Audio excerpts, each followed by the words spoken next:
March on Washington 2026 proudly recognizes our divine.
We are not backing down. We are the march. We are the sound. The trouble in our walk, the courage in our name. If they come for our tomorrow, we will answer just the same. Still we rise. Still we rise. Still we rise. Still we rise. Still we rise. Lift it high, let freedom ride. The Lincoln side by side. For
gentlemen, we're going to ask everyone to please take your seats as the program is about to begin. Please take your seats at this time as the program is about to begin. Thank you.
Exposes the problem.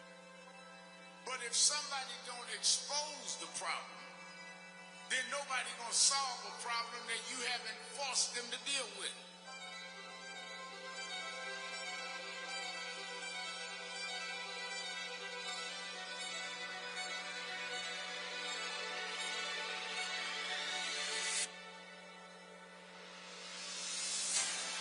In 1963, the March on Washington was held, and there was a legislative agenda, passed the Civil Rights Bill.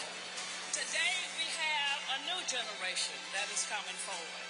Younger people, men and women, coming forward to take the torch and run with it. So even though we face the difficulties of today and tomorrow, I still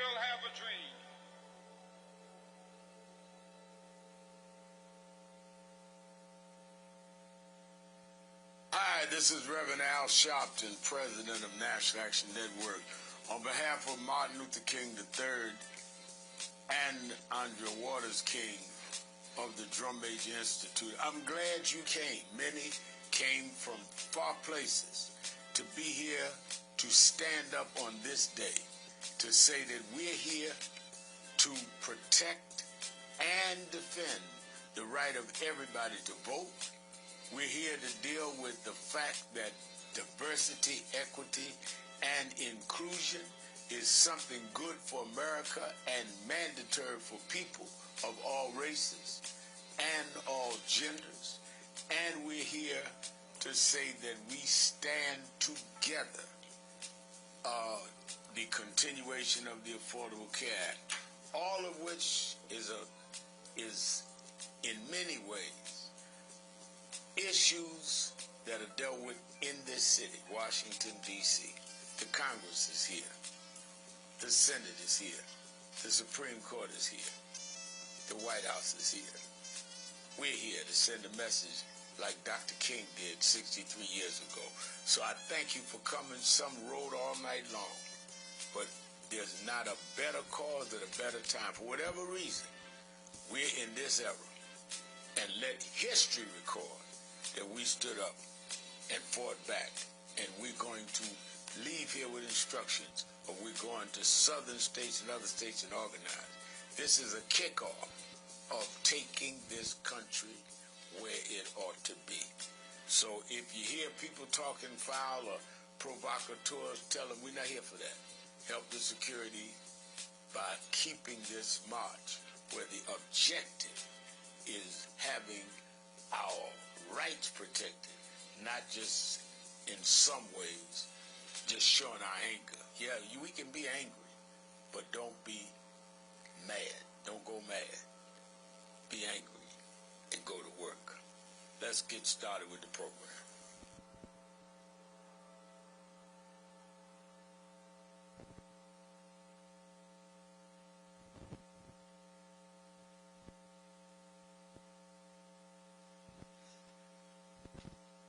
Please welcome to bring multi-faith invocations, Reverend Tony Lee, Dr. Guthrie Graves Fitzsimmons, Vice President of Programs and Strategy, and Maureen Kahn, Interfaith Alliance, Reverend Charles Williams of the Michigan State Director for National Action Network.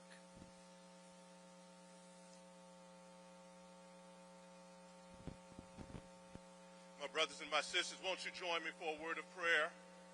But before you join me for a word of prayer, won't you just give God some praise out here on the mall? If you know that God is able, won't you give God some praise out here on the mall? Let us pray.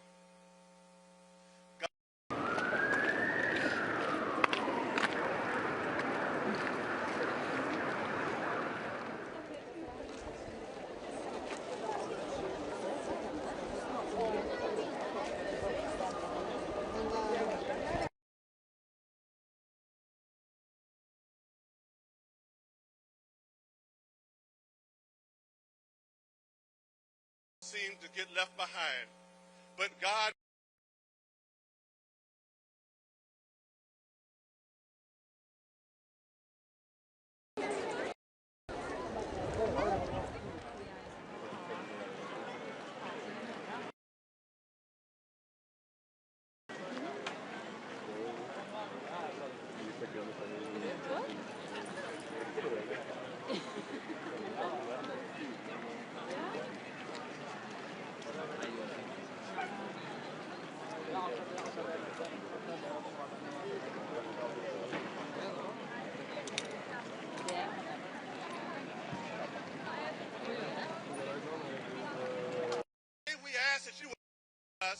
God, we ask for your power in this season.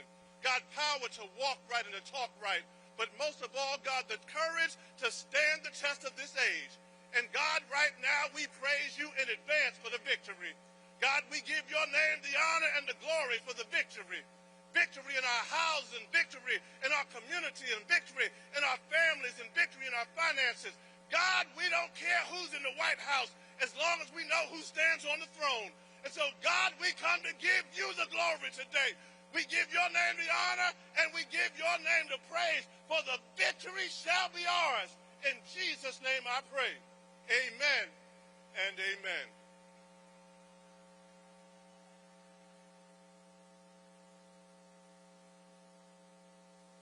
Good morning, March on Washington. It's an honor to be here today to representing the Interfaith Alliance. The 96th Psalm says, "Sing to the Lord a new song." Will you pray with me? Lord, we need a new song in America today because too many religious leaders bend the knee to the would-be tyrant in the White House. Lord, we need a new song in America today when politicians put up the Ten Commandments posters in public schools with one hand and then undermine diversity, equity, inclusion policies with the other. Lord, we need a new song in America today when election deniers hold up the Bible as a prop to distract us from their voter suppression. Lord, we need a new song in America today when our tech bro oligarchs dream of colonizing space while right here on planet Earth we have all the resources we need to end hunger and provide health care for all. Lord, give us a new song today with a symphony of prophetic zeal, never changing our tune when our friends are in power, and sung in the key of the faithful, inclusive love of Dolly Parton. Psalm 96 ends, "He will judge the world in righteousness and the people with faithfulness." May our witness today be acceptable to you, Lord. Amen.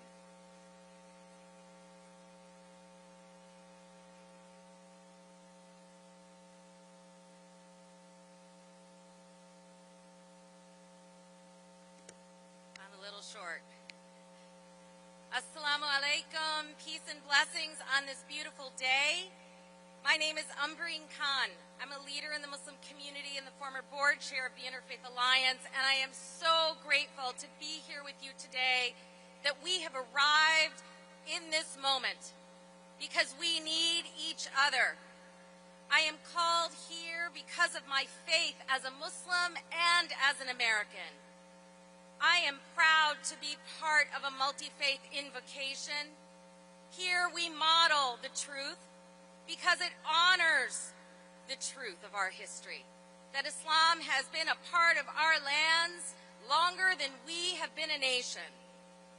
I offer this reflection beginning with the words, Bismillahirrahmanirrahim, in the name of the Almighty, the most beneficent and the most merciful.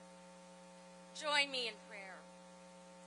O Lord, we call upon you as we bear witness to the suffering and oppression in our broken world with strong hearts. Inspire us with your Spirit so that we can stand up to those who oppress and deny our dignity.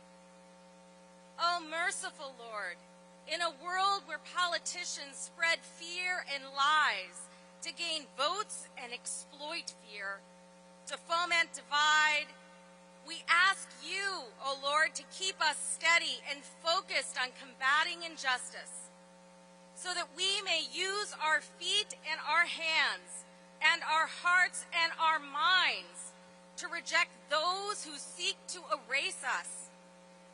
Fill us, O Lord, with compassion and courage as we work to heal and protect the vulnerable. O Creator of all, guide us to work in community with each other, our brothers and sisters across tribe and tradition, united by the shared values of truth, equity, and charity. May we never forget that you did not create us into tribes to hate or despise one another, but to know and love each other. In moments like this, our response must reflect the prophetic example, to stand with the oppressed, to reject injustice, and to walk toward the challenge of confronting systemic racism. With courage, especially in this climate of violence, where we see our brothers and sisters disappeared into an inhumane detention center network, denied due process. In this world where we see the moral compass calling us to heal has been corrupted by a leader that seeks to harm. In this time when we are punished for bearing witness to the atrocities funded by our very own nation. Oh Lord, may we remember in this time when our collective histories are under assault, may we remember the prophetic tradition. Help us stay grounded and rooted in the stories of liberation and tyranny, ending tyranny and learning. Creator of all, let us draw on each other with love and mercy and hold each other up as we march, wipe each other's tears, heal each other's wounds. Most compassionate, protect our leaders who guide, instill in their hearts the values of our shared humanity. This is our Amana. Peace and blessings to all.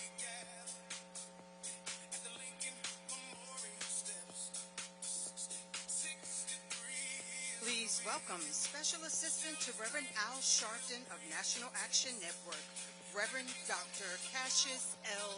Rudolph. Good morning, family. Why don't you make some noise and thank God for being here? It was 63 years ago when Dr. Martin Luther King called us to this hallowed space. And now the Reverend Dr. Al Sharpton, our leader and civil rights activist, calls us here again today. And we're reminded that life is never in vain when you're speaking on the behalf of others. And as we gather again in the spirit of justice, freedom, and solidarity, may this song that I'm about to sing bless your hearts and remind us that our lives is never in vain. If I could help somebody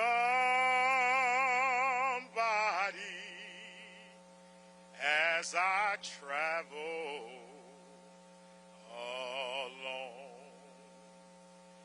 if I could cheer somebody with a word or song, if I can show somebody that they're traveling wrong, then our living shall not be in vain. If I could help somebody as I pass along, if I could cheer somebody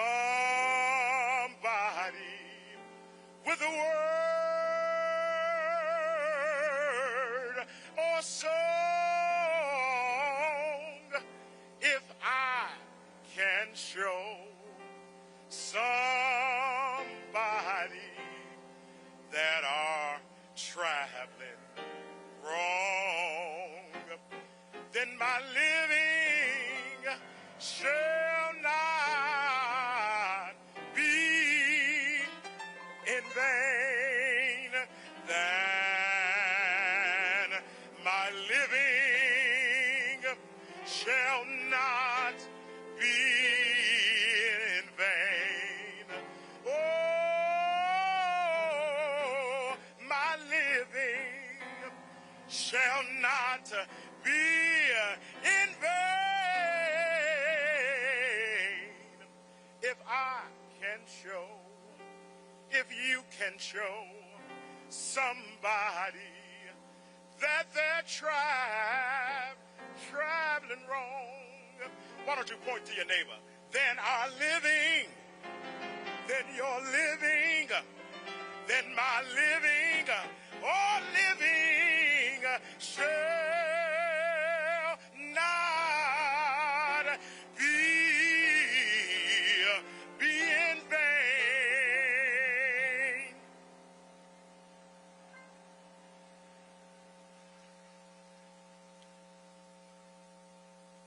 Let us now welcome the Honorable Robert C. White, Jr., at-large Council Member, Council of the District of Columbia. Good morning.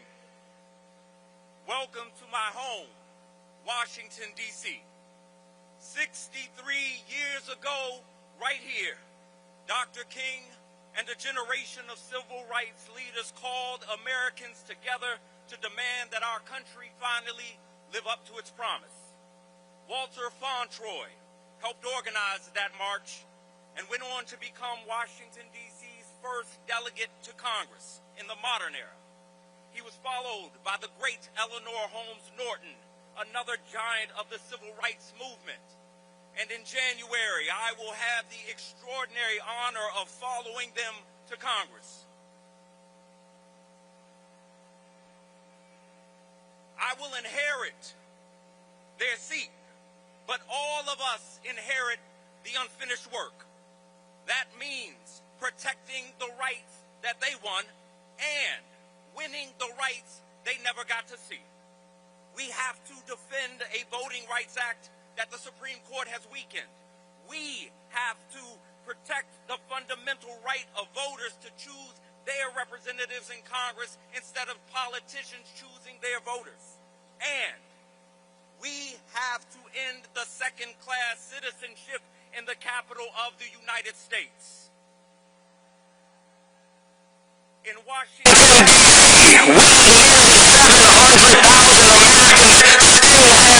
voting representation in Congress. In my own family, that contradiction spans generations. Both of my grandfathers, Lloyd and Lewis, served this country in war. Lloyd became a Navy fighter pilot who was shot down over Laos. Lewis was drafted and sent to Korea. They went across the world to defend a democracy that did not fully include them at home.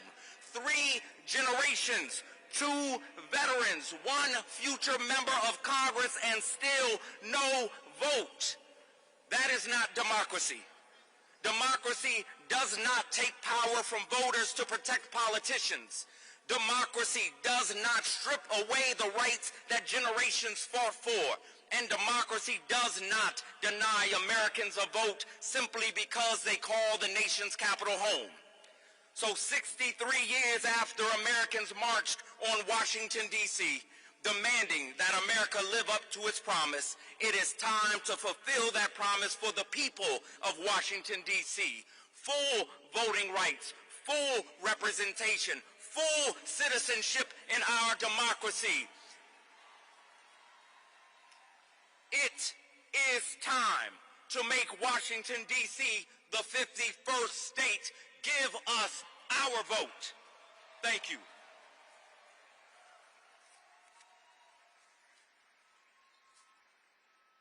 Let us now welcome the Honorable Janice Lewis George, Ward 4 Council Member, Council of the District of Columbia. Good morning.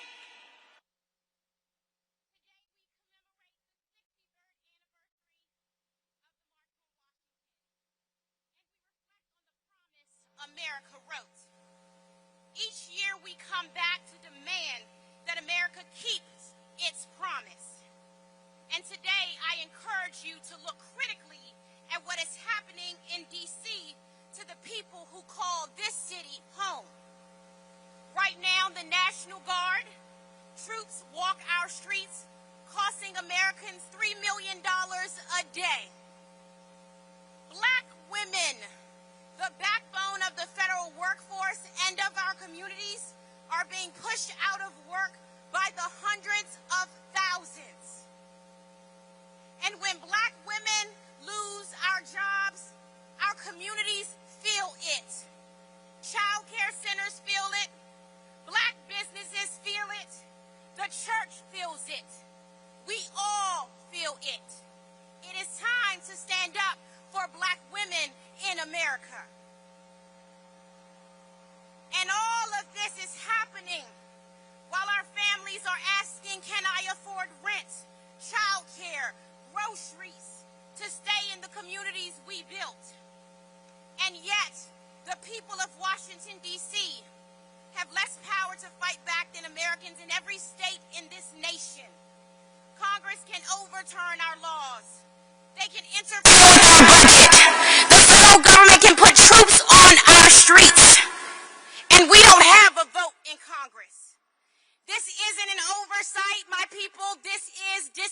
disenfranchisement. And a city built by generations of black Washingtonians like my family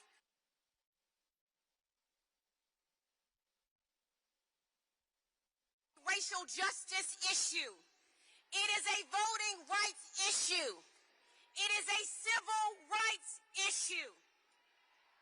Fannie Lou Hamer taught us nobody is free until everybody is free. Well, America, D.C. isn't free.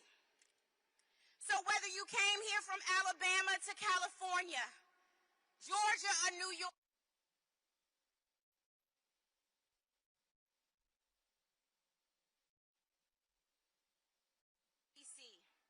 and that right now I want you to raise your voice with the people of D.C. When I say free, you say D.C. Free! Free! Free! Thank you. Free us all. Thank you.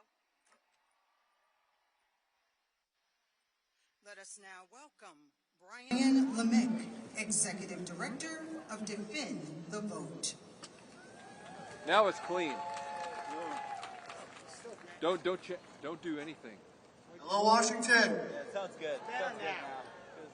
Big thank you to the Honorable Janice Lewis George, the National Action Network, and Reverend Sharpton. Thrilled to be out here today and continuing on the tradition here at Freedom Summer. Today's a humbling experience. Look around. Look at all of us that are gathered today. To stand in this spot where courageous leaders stood 63 years ago to demand that America live up to its promise. That's what we're here today to do. They march for freedom, they march for economic opportunity, for the right to have a voice in the country they helped build. It's humbling, but it's also energizing.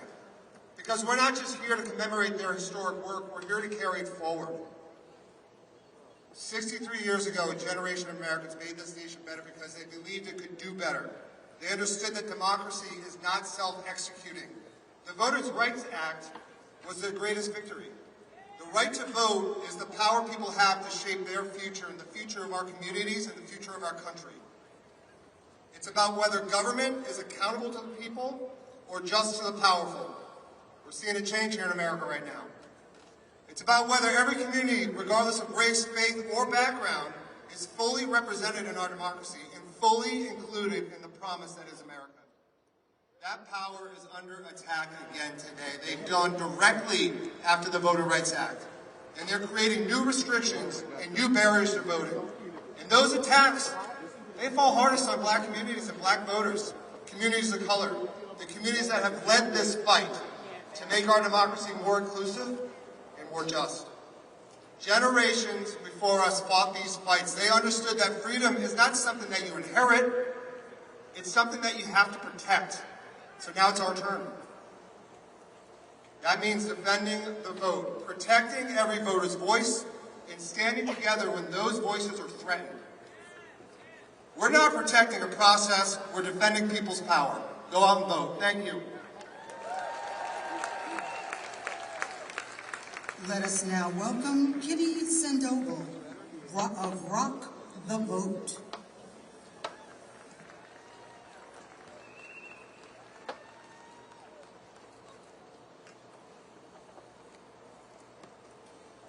It's an honor to stand here today in this sacred spot because 63 years ago, hundreds of thousands of people gathered here to say with one voice, enough is enough. They came demanding that America live up to its promise, and central to their demands was the right to vote. In the years that followed, we saw the passage of the Civil Rights Act and the Voting Rights Act, both direct results of the work done by the people who stood where you're standing today.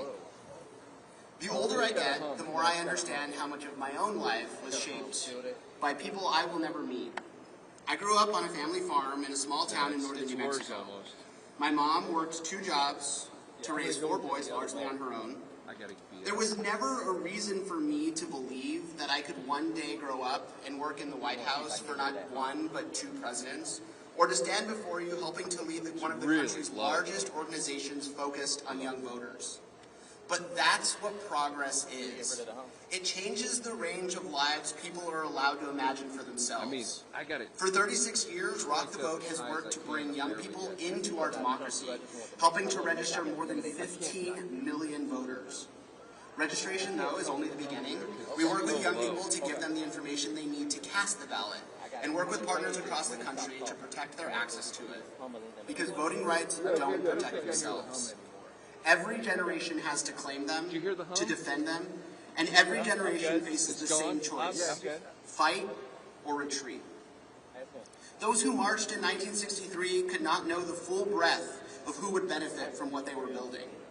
They could not know me or the countless young people who grew up in a world where they could dream of a life beyond the boundaries of what was set for us. Sorry, man. And we may never know the names of those who benefit from our actions. Our responsibility today isn't simply to remember what happened here. It's to fight to continue the progress we inherited. And that starts with the vote. Thank you. Don't touch it. Whatever you did, you fixed it. I don't know what you did. Let us now welcome Joteka L. Edie, founder of Win with Black Women.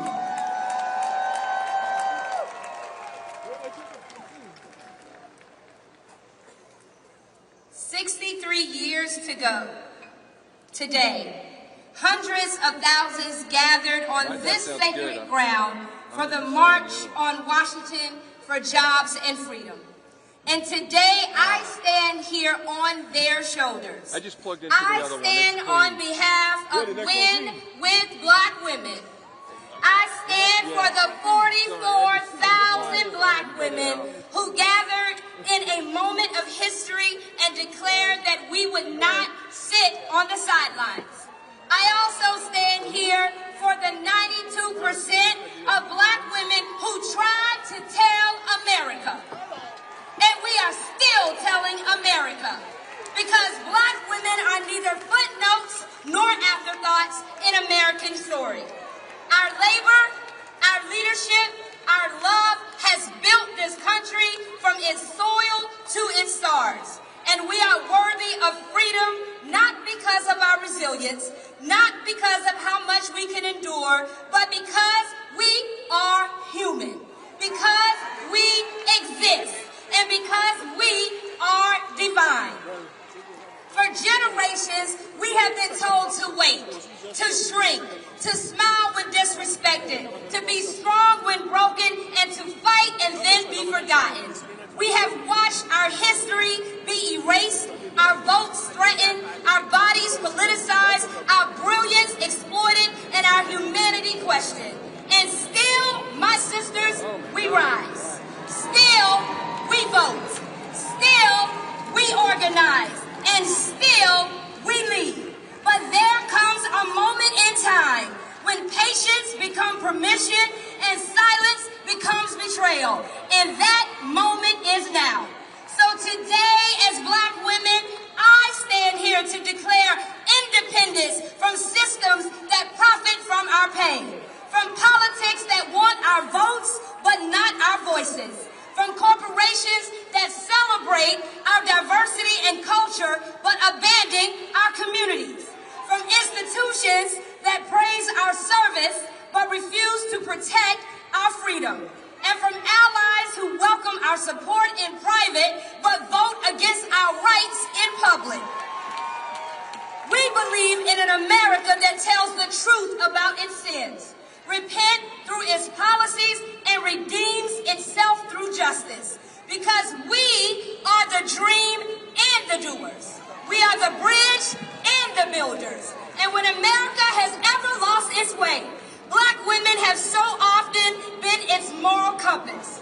So today, in the name of some of those women whose shoulders hold us still, Harriet Tubman, Sojourner Truth, Ida B. Wells, Ella Baker, Dr. Dorothy Irene Height, Shirley Chisholm, Fannie Lou Hamer, Coretta Scott King, Maya Angelou, and the millions whose names in history has never recorded.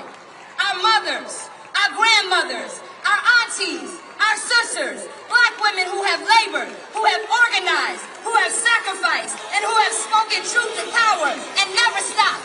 like Mother Hazel in Dukes. We are the miracles of our mothers and what they have prayed for. We will not be silent. We will not shrink. We will not surrender. And we will not rest until the promise of America becomes the practice of America. Thank you. Let us now welcome Marlene M. Joseph, co-founder and executive director of the Haitian Bridge Alliance.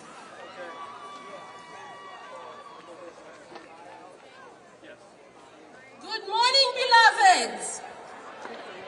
Today, I stand before you in the name of Haiti, the first Black republic who stood against slavery and said no more.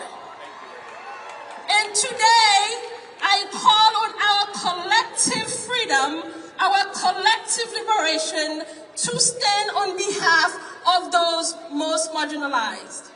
My name is Marlene Joseph. I represent the Haitian Bridge Alliance, and I bring forth human rights, migration, and racial justice movement. Because we understand there is no United States of America without us. We understand that this country was built on the back of Black people, and we continue to hold that truth.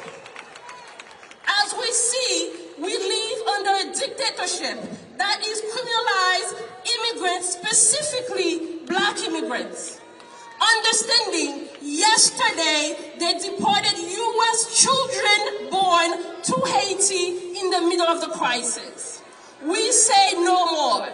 We must stand united. We must stand on behalf of those suffering, because we must make sure that the dream that MLK started continues.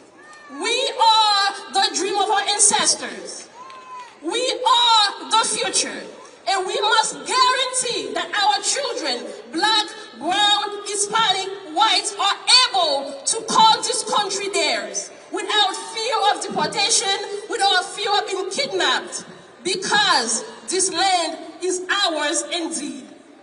So today, we stand on behalf of those voices, and we let them know they are not alone. In the chains of immigration, they are not alone. We have broken the chains before, and what we say is that we are free. Thank God Almighty, we are free indeed, and the dream lives on. Thank you so much.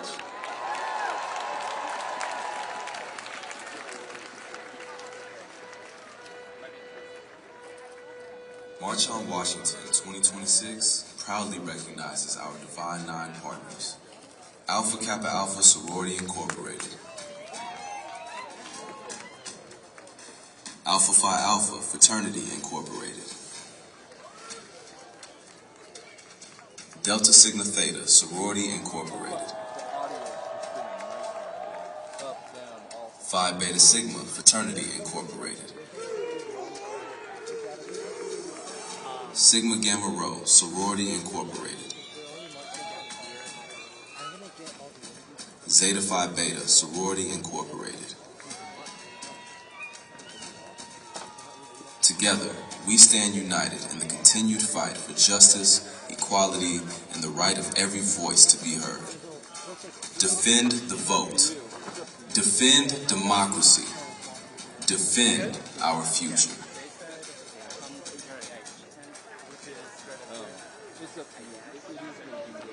Let us now welcome Lucien J. Metellus, Jr., General President of Alpha Phi Alpha Fraternity Incorporated. Good morning. I am Lucien Metellus, General President of Alpha Phi Alpha, and I've come to address you today about the crisis in America. We have a crisis in America because our voting rights are being stripped away, and the men of Alpha Phi Alpha will not have it. We have a crisis because our people are being hung on trees and the media is not covering it. We are in crisis. We are in crisis because they're afraid of our vote because they know there is power in the people. So today we are asking that God has called us to a mission. And that mission is for freedom, true and strong in this United States of America. And it will not happen by us sitting down. It will happen by us winning each and every election at every level. It means massive voter turnout. It means that we work to be stronger together. It is now more than ever the mission of Alpha Phi Alpha Fraternity Incorporated to bring our people to the polls. A voteless people is a hopeless people. Every alpha, every man, every woman in every election will truly bring the change that we need in this country. So I implore everyone under the sound of my voice that it is your mission to do God's work, to save a country that is still worth saving and fulfilling the promise that was given to us so many years ago. Ladies and gentlemen, let us be forward-thinking and save our country together. Thank you. Let us now welcome the Honorable Brother David A. Turner, International President of Phi Beta Sigma Fraternity, Incorporated. Good morning. I stand before you as the President of Phi Beta Sigma Fraternity, Incorporated, the fraternity of A. Philip Randolph, the chief organizer of the first March on Washington for Jobs and Freedom. Our founders and our forefathers built this organization to be used to disrupt systems of oppression and fight for the liberation of black people. The current assault on voting rights, driven by legislative disenfranchisement, voter purging, gerrymandering, and intimidation, is a deliberate strategy to strip power from black, brown, and working class communities. But we will not yield. As Sigma's, our motto is culture for service and service for humanity. And in today's climate, service means radical resistance. Service means organizing our communities to dismantle voter suppression at every level. Service means turning every neighborhood into a fortress of mobilization. We will shut down efforts by swarming the ballot boxes and demanding passage of the John Lewis Voting Rights Advancement Act. As we have done since 1914, the men of Sigma will organize, we will mobilize, and we will fight until unrestricted democracy belongs to every single one of us. Blue Phi.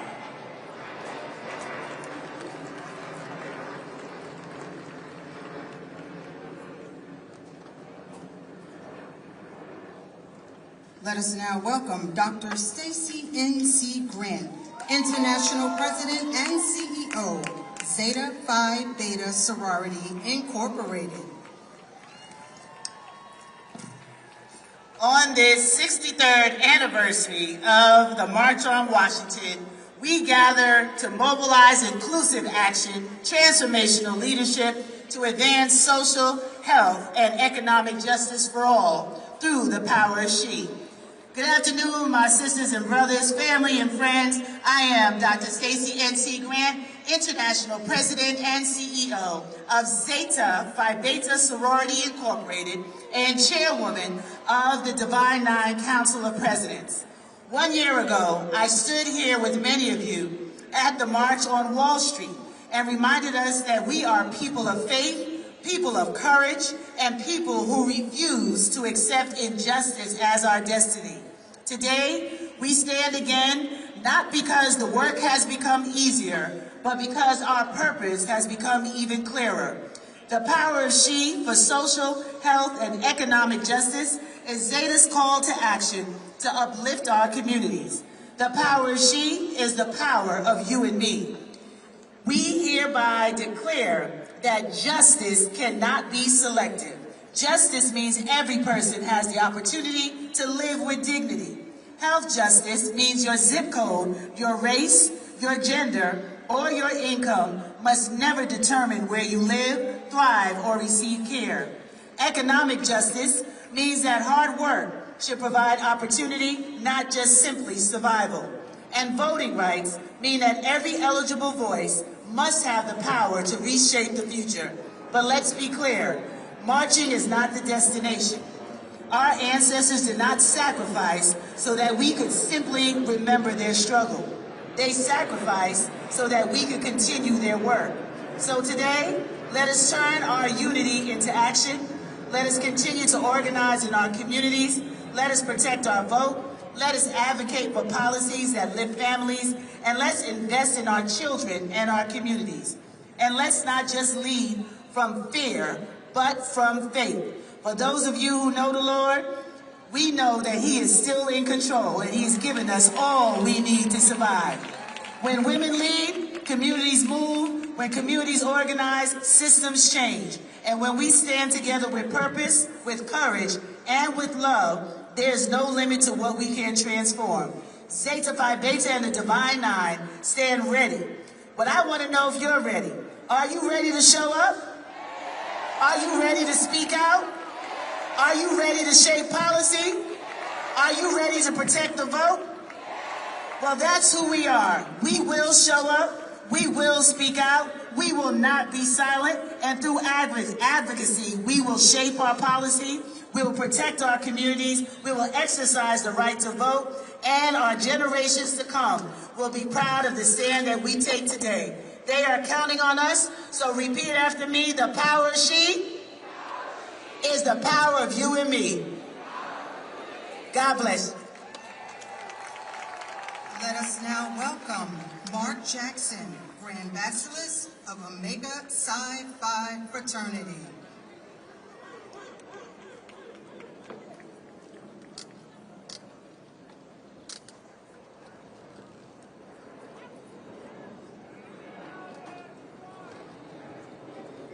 This is the day that the Lord has made. Let us rejoice. We shall rejoice. We will rejoice and be glad in it. Good morning, everyone.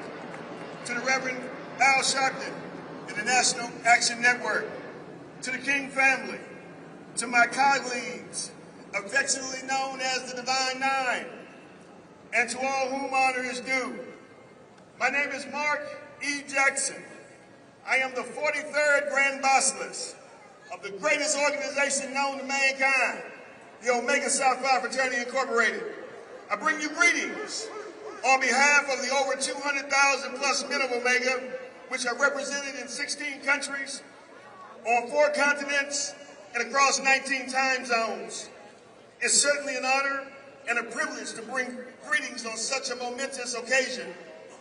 Today, we stand here on hallowed ground, not just as members of the Omega Psi Phi Fraternity Incorporated, but as advocates of justice, equality, and the relentless pursuit of a dream. We, the men of Omega, gathered at this historic March on Washington to commemorate the legacy of those who came before us and to reaffirm our commitment to the principles that drive our fraternity: manhood, scholarship, perseverance, and uplift.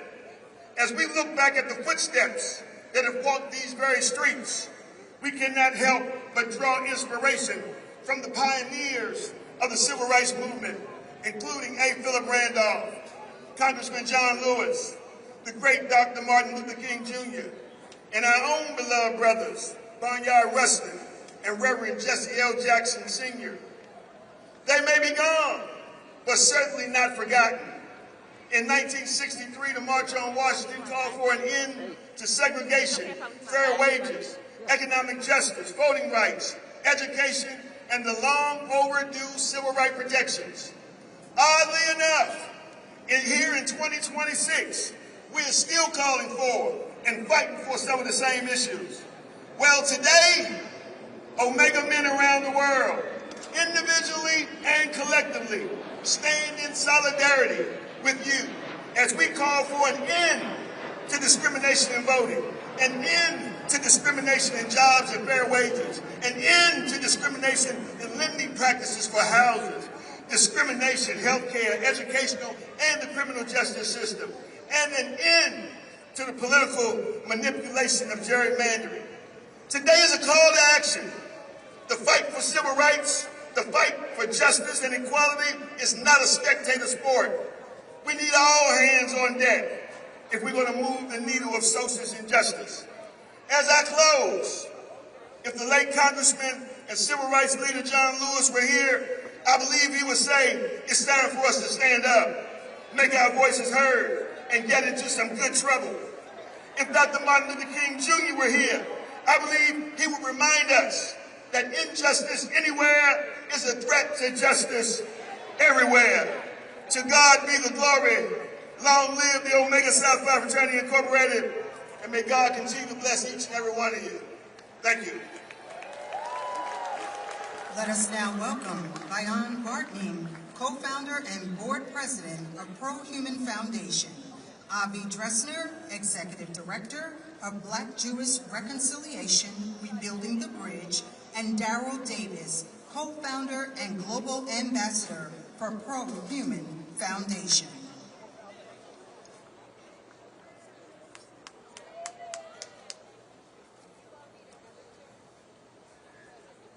Hello. It is wonderful to be here. Hello, DC.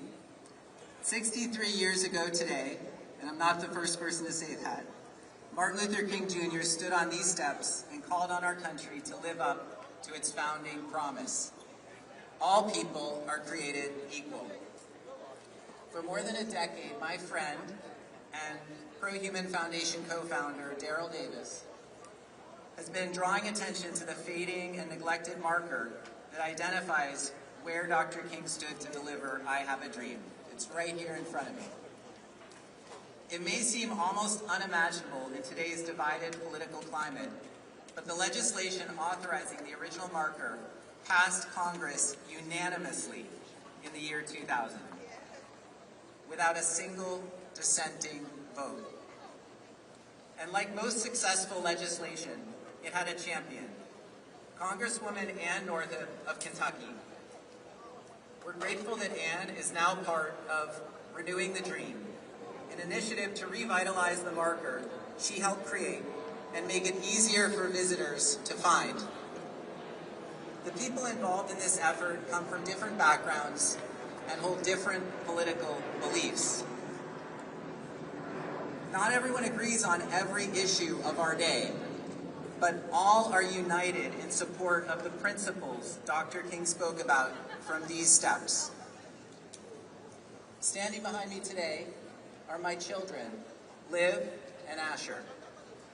I'm passionate about renewing the dream because I want them and every person who comes here to be able to stand where King stood, look out across the reflecting pool, and ask themselves, even for a moment, what does renewing the dream mean to me? So I thought I would let Liv and Asher tell you what it means to them. To me, renewing the dream means seeing each person as an individual. We all have different backgrounds and experiences. Every one of us is 100% unique, and every one of us is 100% a member of the same race, the human race.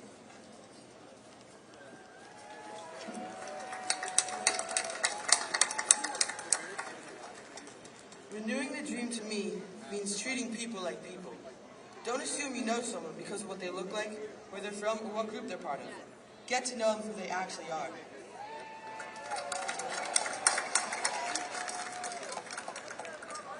And that is the kind of reflection we hope this marker will invite. For more than 6 decades, Dr. King's dream has inspired countless people around the world. Today, that dream belongs to all of us, and so does the opportunity to renew it. And now I'd like to invite Avi Dressner to the podium.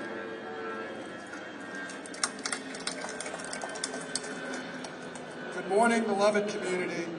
My name is Avi Dressner, and I am the son of Rabbi Israel Dressner, the most arrested and jailed rabbi during the Civil Rights Movement, and an ally and friend of the Reverend Dr. Martin Luther King Jr. My dad stood less than 20 feet away from Dr. King right here when he delivered the iconic I Have a Dream speech. Today, I represent my father and the Pro-Human Foundation's Renewing the Dream initiative, which seeks to revitalize the marker on this hallowed ground where Dr. King spoke.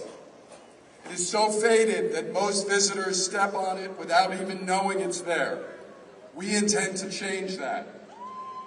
One of the designs being considered has Dr. King's footprints on it, and I hope it gets chosen because of all the miles those feet marched so that we and our nation could be here today.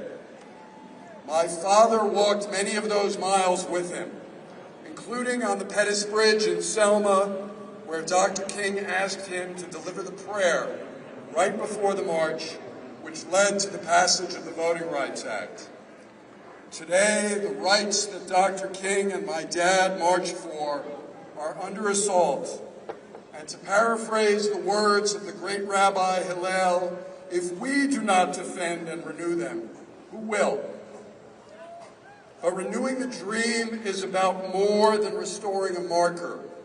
It is also about revitalizing the Black and Jewish alliance that my father and Dr. King embodied.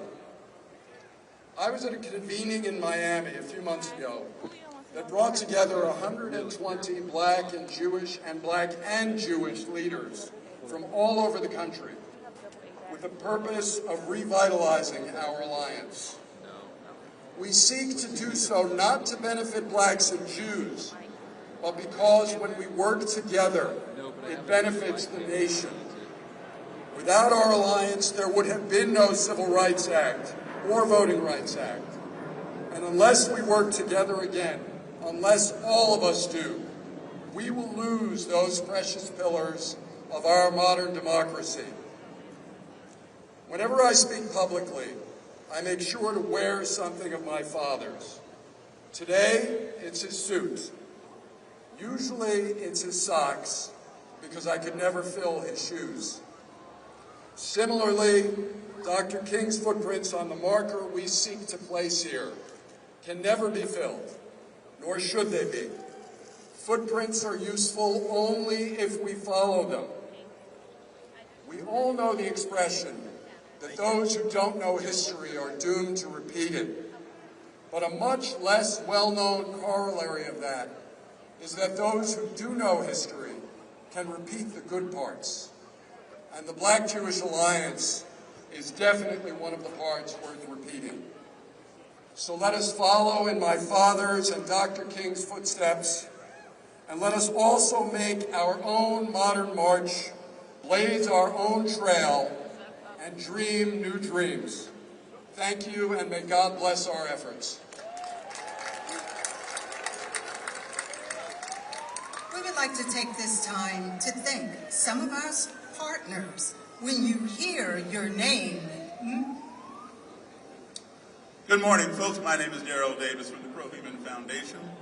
I want to remind us that this year, 2026, is the 250th anniversary of our independence from Great Britain.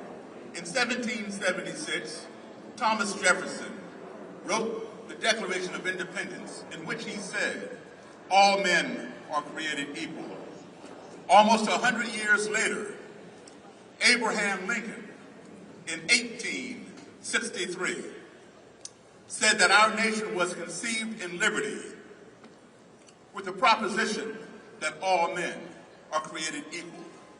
Almost 30 years later, in 1892, every American, and since 1892, has put their right hand over their heart, faced our flag, and recited the words of Francis Bellamy, who authored our Pledge of Allegiance, in which he wrote, "One nation, under God, indivisible, with liberty and justice for all."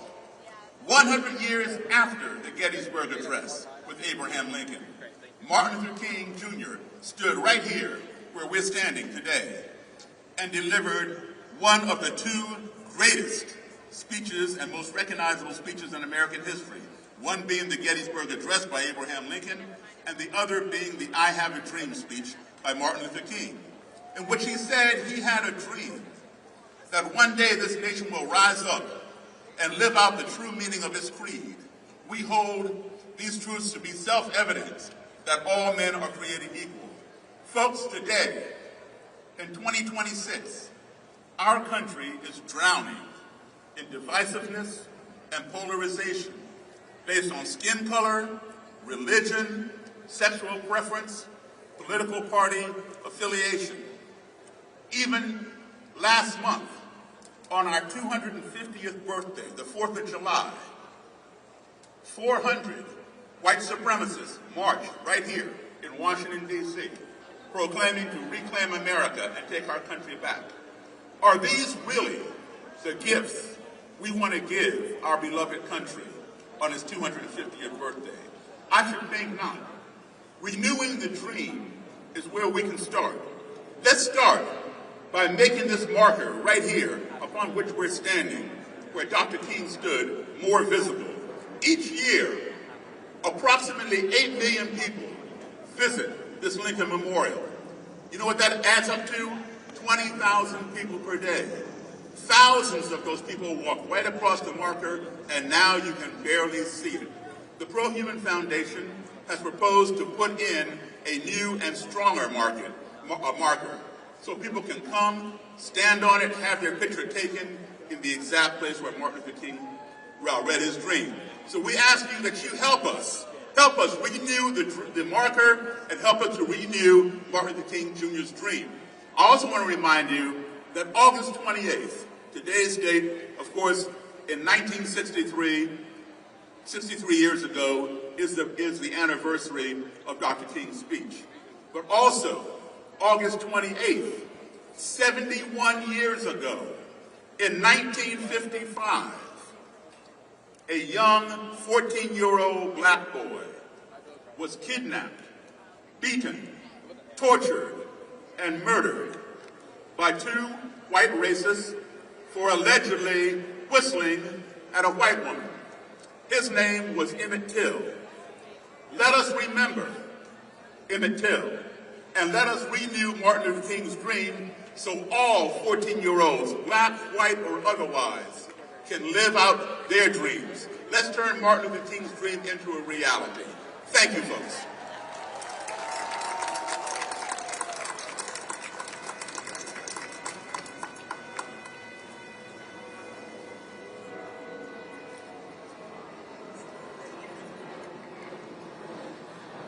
At this time, we would like to thank some of our partners. When you hear your name, make some noise! March on Washington 2026 proudly partners with these voting access and participation organizations. America Votes,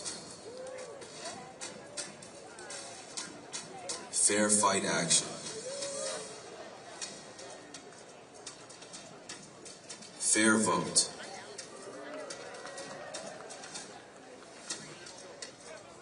Vote.org,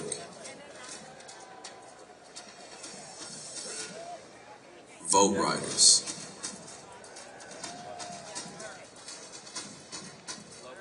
together, we stand committed to protecting access to the ballot, empowering every voter, and ensuring that every voice has the power to be heard. Defend the vote. Defend democracy. Defend our future. Let us now welcome Dr. Everett Kelly of the National President for American Federation of Government Employees.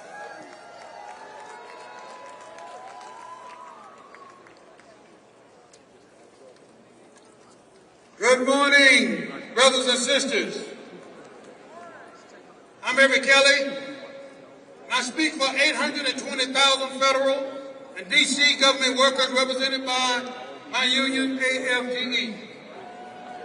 They are the nurses at the VA hospital, the officers at the airport checkpoint, the women and men at the Social Security who take care of your grandmothers, grandfathers. Last year, this administration tried to strip union rights from nearly 1 million of them with the stroke of a pen. Not because they did something wrong, because AFGE sued them. Because we said no to Elon Musk and his chainsaw. They haven't won that fight, We're still in court.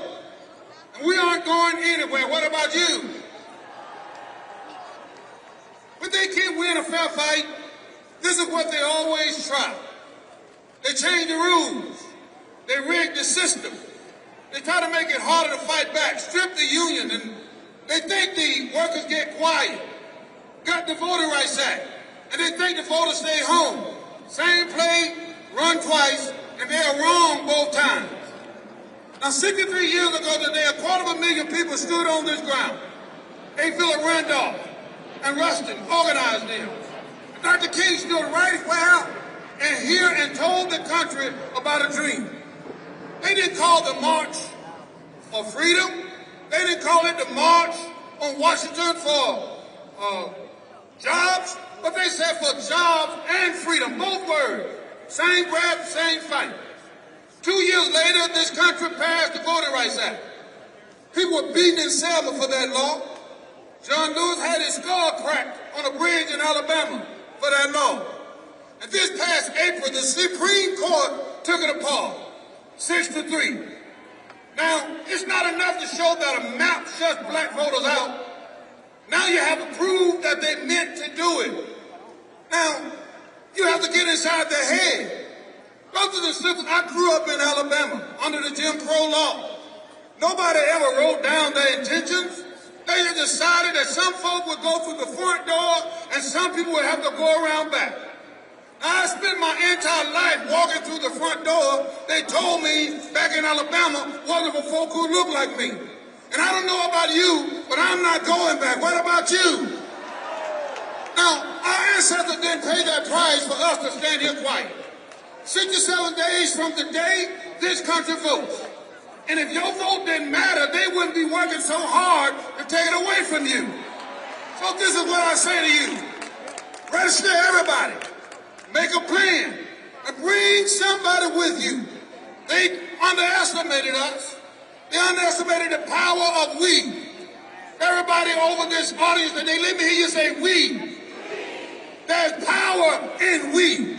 And in 10 weeks, this election day will show them what a bad mistake that was. This is what I know. We may have been knocked down, but we have not been knocked out. This is what I know.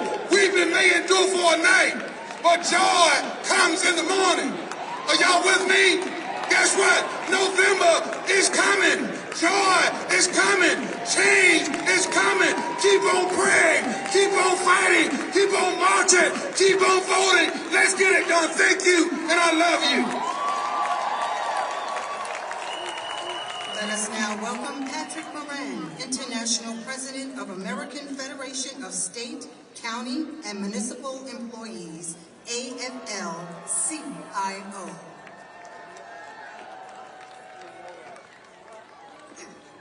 Good morning.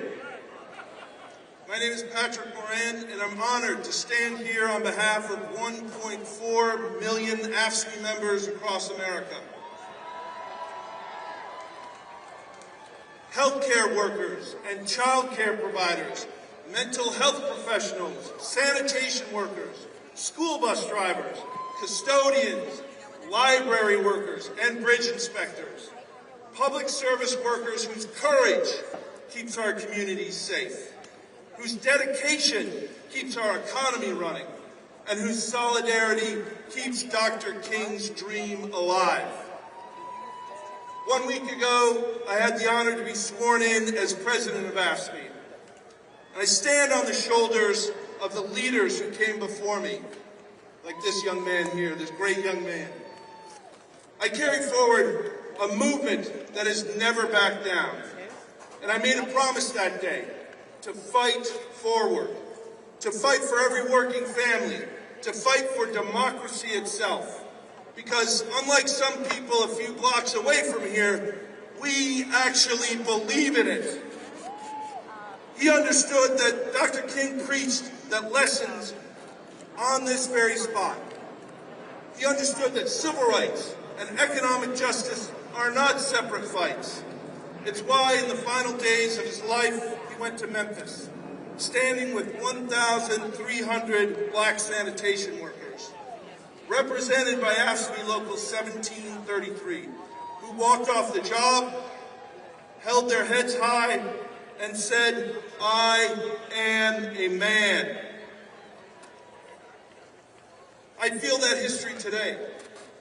Maybe in some ways it's repeating an all-out war on voting rights, a living you can't live on, the haves scapegoating the have-nots. But that's not all that's repeating. We're here. We're here today, thousands strong and fighting back against greedy corporations rigging the game, against anti-worker politicians trying to cheat their way to victory, against a system that lets children go hungry while their parents work double shifts. In Dr. King's final speech in Memphis, he spoke of the Good Samaritan, who look at the world and ask not, what will happen to me if I help my neighbor? But what will happen to him if I do not? This is the beauty of this moment. It's a call to look out for one another and advance the common good. It's why I'm so proud to stand with you today and continue the fight forward. We'll march against the authoritarians. We'll light a fire under our elected representatives. We'll talk to our neighbors about who's going to lower grocery prices, who's going to demand our freedoms, who's going to protect our voice and our vote. Together, we'll prove that this still is a nation of dreams. That we've got the power, and we're going to use it. Thank you. Let us now welcome Lee Saunders, former International President, American Federation of State, County, and Municipal Employees, AFL-CIO. Good morning. You know, I have spent 50 years of my life in the labor movement. For 14 years, I had the honor of being president of AFSCME, the American Federation of State, County, and Municipal Employees. You just heard from the new president. I told you that we represent 1.4 million members across the country, public service workers, who work like hell every single day to provide essential services to the American public. Last week, I stepped down as president. I retired from my job. But I want to be real clear. I did not retire from my duties as a citizen. I did not retire from the belief in civic engagement. I did not retire from this fight, and I never, ever will. I'm here today. I'm here today because I am feeling the fierce urgency of now. As Dr. King put it when he spoke here 63 years ago today. Extremist radicals in the White House and in Congress, the privileged and powerful, the wealthy and well-connected, they don't want to take us back to 1963. They want to take us back to 1863. They're gutting voting rights. They're disenfranchising people of color. They are shaking the foundations of our democracy. The President of the United States himself peddles insane conspiracy theories about election fraud every single day. Every issue we care about, every issue that we care about depends on this struggle. So if you care about expanding union rights and freedoms, this is your fight. If you care about affordable child care, health care, and housing, this is your fight. If you care about fixing wealth inequality, this is your fight. If you care about retirement security, this is your fight. If you care about racial equity, this is your fight. You know, the folks on the other side know that to pass their agenda, to keep shoving more tax cuts to billionaires, they have to silence us. That's what they're trying to do. They know they can't win a fair fight. They know they can't rig the economy without rigging the political system. We aren't going to let them do that, are we? I didn't hear you. We aren't going to let them do that, are we? Hell no. Not when the stakes are so high and the future of our democracy literally hangs in the balance. We have fought too hard and bled too much to turn back now. Dr. King sacrificed too much. John Lewis sacrificed too much. A. Philip Randolph and Bayard Rustin sacrificed too much. Generations of fearless warriors for justice have sacrificed too much. So we've got to keep raising our voices, and we've got to keep raising hell. Keep educating, organizing, and mobilizing. Keep marching for racial justice, economic justice, and social justice. Keep marching for civil rights, labor rights, human rights, and voting rights. If we keep marching, we will win. Thank you very much. Let us now welcome Cleola Brown, the President, A. Philip Randolph Institute.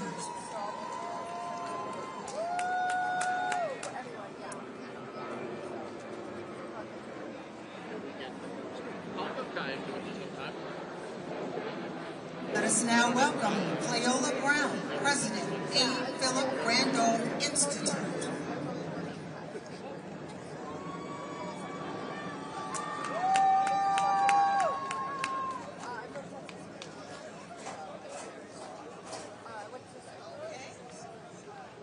Hello out there.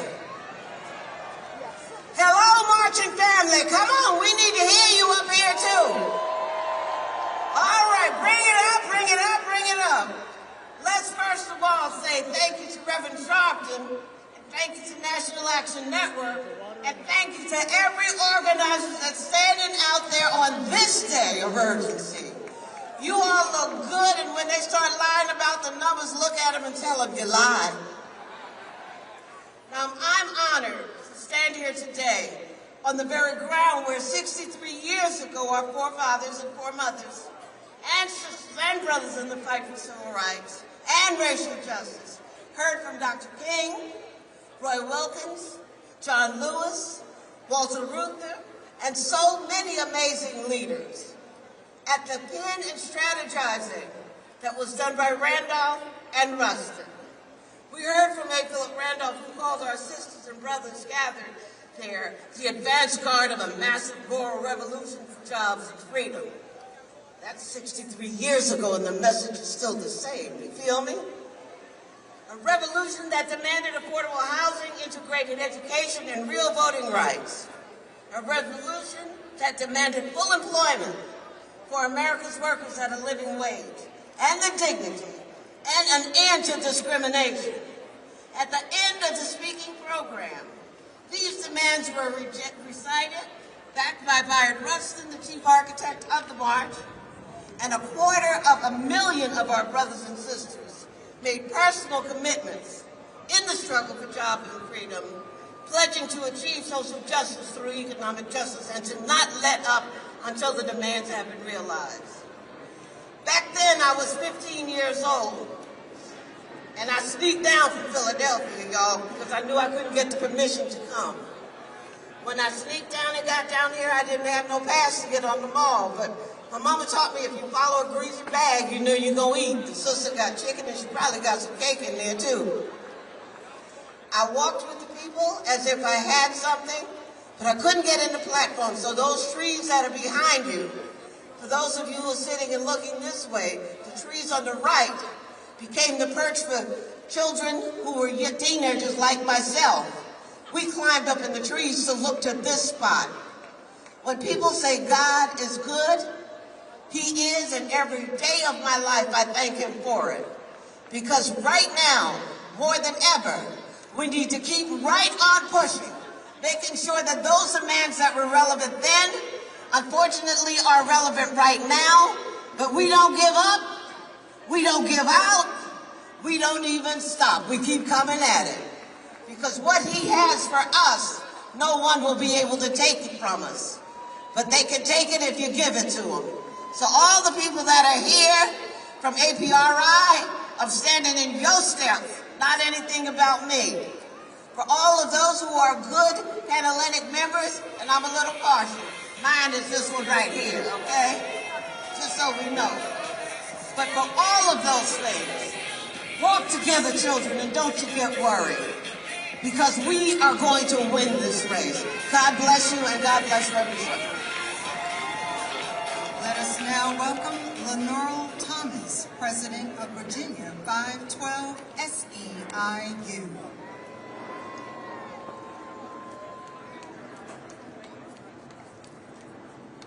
Hello, Washington. 63 years ago, workers from across the nation organized and marched on these grounds. My name is Lenore Thomas. I'm the president of SEIU Virginia 512. And we are here this morning to say the sacrifice of our ancestors will not be in vain. I stand here on behalf of 2 million members of the Service Employees International Union, the people who serve your communities, keep your hospitals running, and your loved ones cared for in their homes. SEIU is here to send a message. There is no worker power in a country where there is no ballot power. Here's why. The vote is sacred. It is sacred because of what it costs. Our ancestors paid for our ballots with their lives. They did not pay that price so we could pick and choose when to vote. They paid the price to make the vote ours. And they paid the price to make every vote count every single time. In Virginia, we know this fight firsthand. Virginians went to the polls and voted for a new congressional map. And when we asked the Supreme Court to uphold that vote, they said no. Why? Power. So when somebody tells me our vote does not matter, I ask them one question. Why are they working so hard to take it from us? Nobody spends that kind of money, that kind of power, and that much energy trying to silence something that is useless. They gutted Section 5 because our votes work. They gutted Section 2 because our votes work. They are coming for vote by mail because our votes work. Remember, elections have consequences. The ballot is not just about who gets elected. It is about what the people we elect do with the power we give them. When we show up and we do our part to elect people who share our values, we expect follow-through. We remember who stood with us, and we remember the people who forget us once they are elected. In a true democracy, the vote has more power than boardrooms and big donors, more power than secret meetings and hate. It has the power to get us the 3 things we all need: money, power, and respect. Money so the worker who bathes your mother can afford to feed her own. Power so we stop asking permission at the ballot box and at the bargaining table. And respect. So let's go get it, y'all. Register somebody to vote, drive somebody to the polls, and let's vote. Let us now welcome John W. Rogers, Jr., founder, chairman, co-CEO, and chief investment officer of Ariel Investments.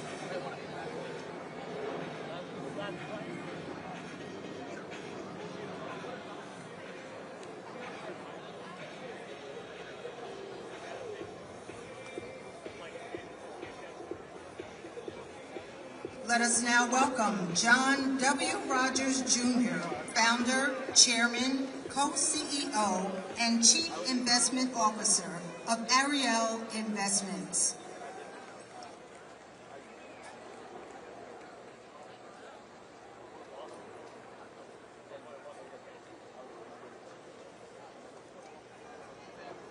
Good morning.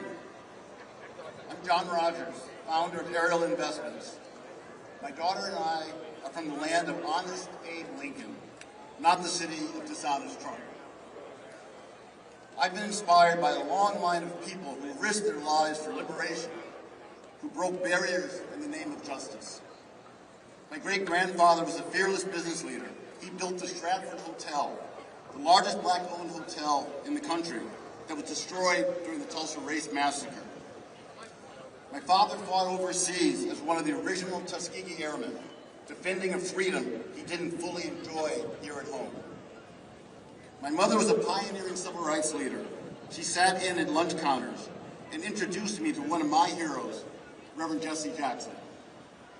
I was about 8 years old. He was holding court in our living room, and I was completely mesmerized.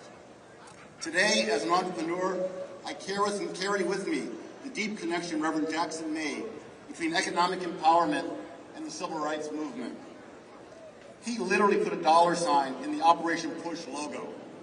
Simply brilliant. As Dr. King once said, what good is it having the right to sit at the lunch counter if you can't afford to buy a hamburger?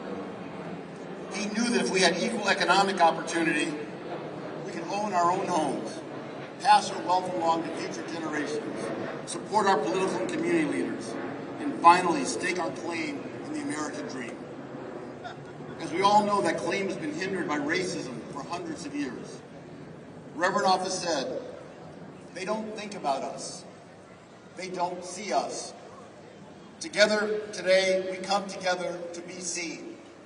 Like the giants that came before us, we must be relentless.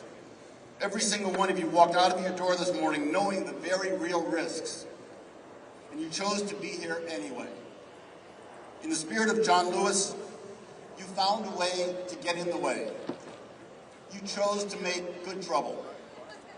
That is the courage that carries this movement forward. Thank you.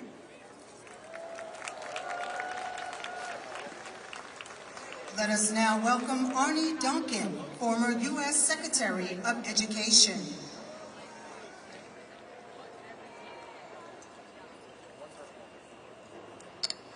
Good morning. I'm Arnie Duncan. I'm so honored to be here with my family and my best friend and mentor since I was 10 years old, John Rogers. He's an extraordinary part of my life. I was lucky enough to be part of President Obama's administration and now run a small nonprofit called Chicago Cred, based in Chicago. And our laser focus is on reducing gun violence. We work with young men most at risk of shooting and being shot. We've had historic reductions in violence. They're putting down the guns. It's the hardest work I've ever done. Honestly, the most heartbreaking, but also the most inspiring and hopefully the most meaningful. And on Monday at one of our sites, we did a lesson on democracy, divided the men into two teams, Team Cred and Team Pushing Peace, to talk about the issues in their community. And they were eloquent and passionate about the need for more affordable housing and healthy food and better schools and better health care.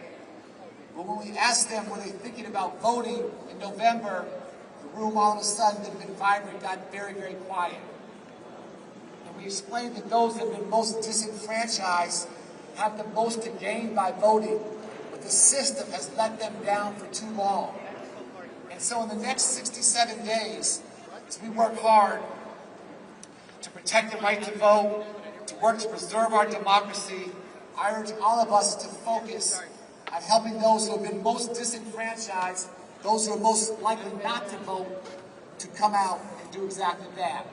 It is the most powerful and the most peaceful thing that the men we serve and the communities we serve can do to better their lives and better their country. And if we can do that together, if we can do that collectively, I promise you in 67 days, we can change the world. Thank you so much for all that all of you do. God bless. Let us welcome Dr. Cheryl W. Turner, International President of Delta Sigma Theta Sorority, Incorporated.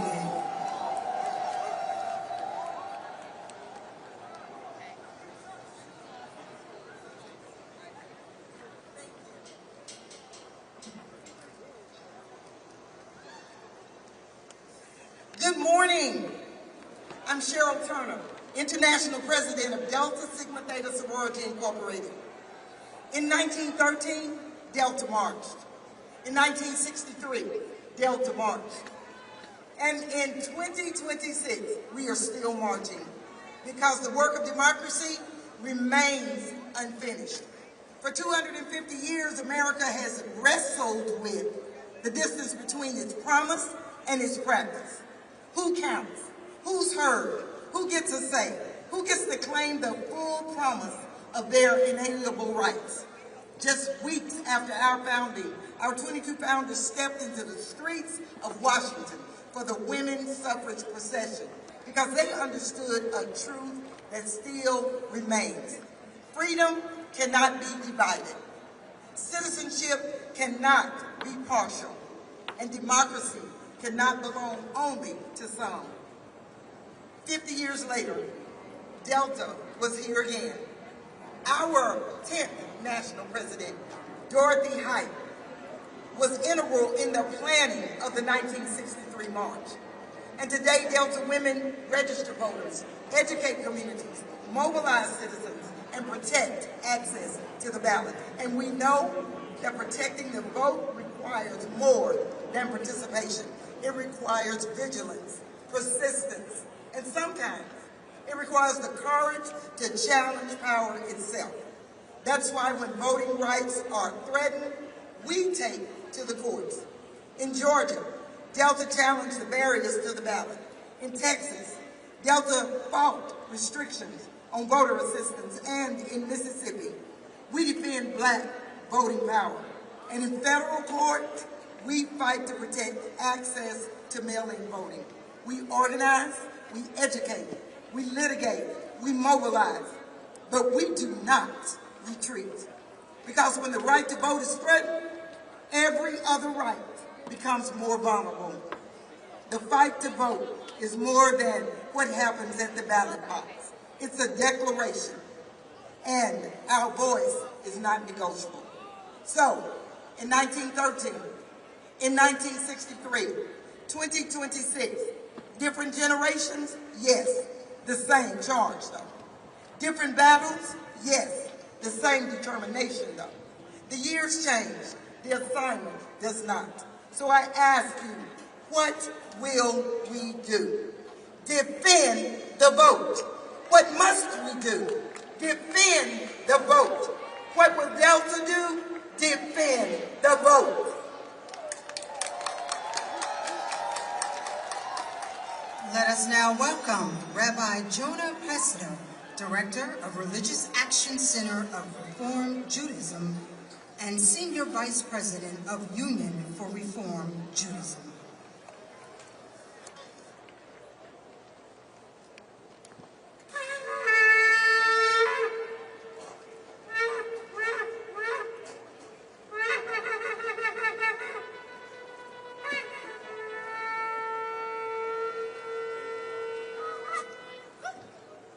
Good morning, civil rights family. Shalom. Shalom. Let me hear you. Shalom. I'm Rabbi Jonah Pesner. I lead the Religious Action Center of Reform Judaism, the largest and most diverse denomination in Jewish life, standing with Rabbi Kelly Whitehead, Heidi Siegel, and Josh Maxey. Just 3 out of 2.1 million Reform Jews who marched together with you, gathering in the legacy of Dr. King and the rabbis and Jewish leaders who marched before us. We stand today in honor of Andrew Goodman, James Chaney, and Mickey Schwerner, 2 white Jews and a black Christian who were murdered by the Klan for what? Registering voters. So we march with you today in the footsteps of our Hebrew ancestors who rose up out of Egyptian slavery and journeyed to the Promised Land.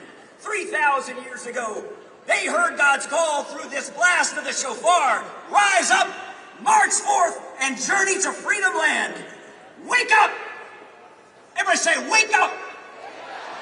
Because our democracy is in danger. Our rights are being rolled back. Our voices are being silenced. Our votes are going uncounted. Our people are suffering with fear and hunger and despair. Our neighbors are hiding in their homes because they're afraid of agents of the state who are terrorizing our communities. And our children are experiencing hate at every turn when we are trying to build the beloved community. But we know what those who came before and marched before us know. Our safety is in our solidarity. Everybody say solidarity. And the redemption of this nation may yet come through democracy. Everybody say democracy. A robust, multiracial, inclusive democracy in which every voice is heard because every vote is counted. And you know what? We know some people want some people not to vote. Are we going to stand for that? No, we're going to march. The Voting Rights Act of '65 was written in our conference room at the RAC. But we also know the Voting Rights Act was not written in a conference room. It was written in blood in Selma and transcribed in our conference room. So to honor those who gave their blood and their lives, I ask you with love and pride, will you lift your voice? Will you demand justice? Will you march on and on and on until victory is won? We didn't start marching 63 years ago. We started marching 3,000 years ago when our people rose up out of Egypt, and we will march for another 3,000 years if that's what it takes until victory is won. Amen? Amen. We'd like to thank some of our partners. So when you hear your name, make some noise. March on Washington 2026 proudly partners with these democracy protection organizations. DC Vote,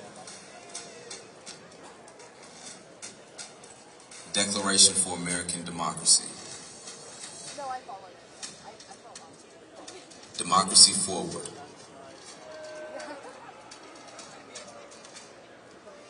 Stand Up America,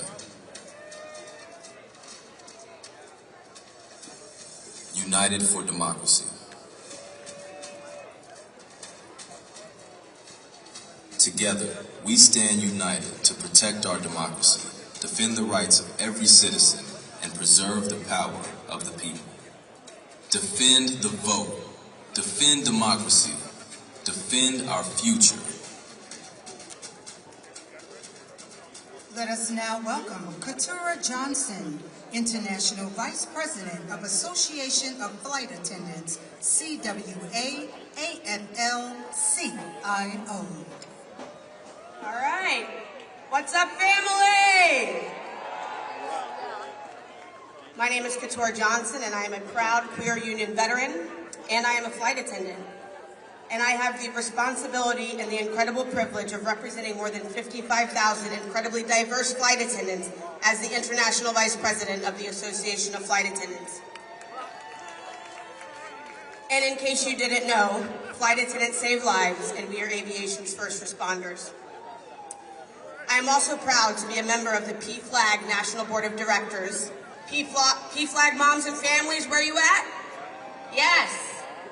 And in case you didn't know, PFLAG is where LGBTQ plus people, parents and families, and allies unite to turn pride into power.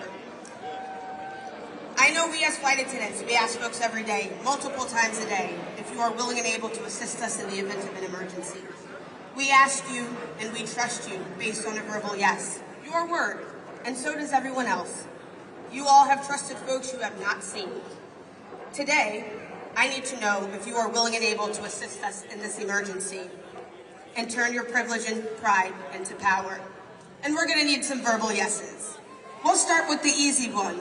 Are you willing and able to listen to flight attendants? We save lives, and we've been doing a lot of it lately, and we're tired. Are you willing and able to support the Delta flight attendants to organize their union to raise standards of workers in the South and across the country? Yes, because voter suppression is union busting, and guess what we know? Union busting, it's disgusting. Are you willing and able to protect the trans folks and the LGBTQ plus community? Are you willing and able to use people's pronouns even if you don't get it? Are you willing and able to fight for people to make their own choices about their bodies? And are you willing and able to stand up for migrants? Are you willing and able to stop clapping for veterans and instead organize to ensure those like myself who have sacrificed for this country are seen, respected, protected, and cared for in and out of the war zone, in and out of the closet? Protect trans veterans and soldiers of color. Are you willing and able to stand with postal workers and ensure mail-in ballots are still counted because your vote should not count no matter where you are on election day, and the U.S. mail is not for sale? Are you willing and able to fight for health care and housing for all? And are you willing and able to have the promise and power to never forget September 11th? Are you willing and able to use your privileges, power, and turn your power into vote? Because when we vote, we protect families, when we educate, we empower communities, when we organize, we build power, and when we show up together, we shape the future. And when we fight, we win. This is a time for good trouble, necessary trouble. It's going to mean protest. It's going to mean education. It's going to mean to get uncomfortable. It's going to mean disturbing the peace, and it will mean fuck around and find out. And that means risk, and risk is hard, but it's only through risk that we've ever gained freedom. So my question to you, what are you willing to risk, and who are you willing to risk it for? Fight it to save lives, protect trans folks, respect veterans, contract now, watch and support women's rights.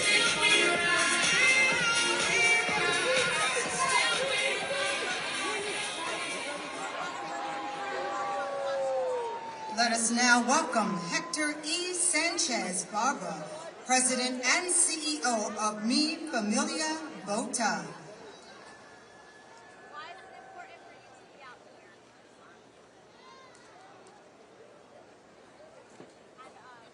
Buenos dias, brothers and sisters. What a beautiful, powerful morning. We gather today in the spirit of those who marched on Washington before us, those who understood that democracy is something we fought hard for and that every generation must continue to defend. The work is far from done. Today, our democracy is being tested. Across this country, voting rights are under attack. Our communities face new and dangerous barriers to the ballot. The protections of the voting rights are gone. And this administration openly threatens to bring immigration enforcement into our elections. This administration is using DHS and ICE to block and intimidate voters ahead of the midterms. This is not the system we fought for.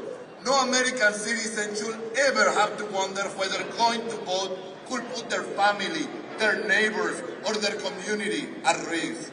For Black and Latino communities, we know this history.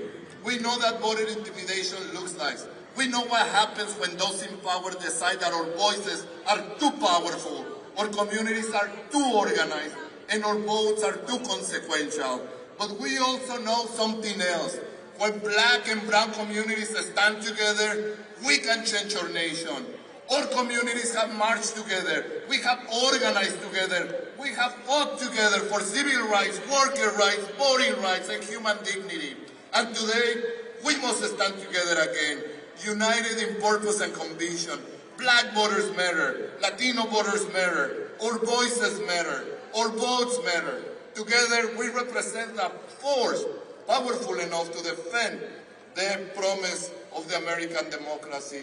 So our message today is simple. We will not be intimidated. We will not be divided.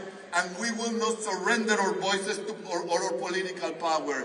We will register. We will organize. We will mobilize. And we will vote. And Black and brown together, we will defend our democracy and continue to march towards justice. Sí se puede.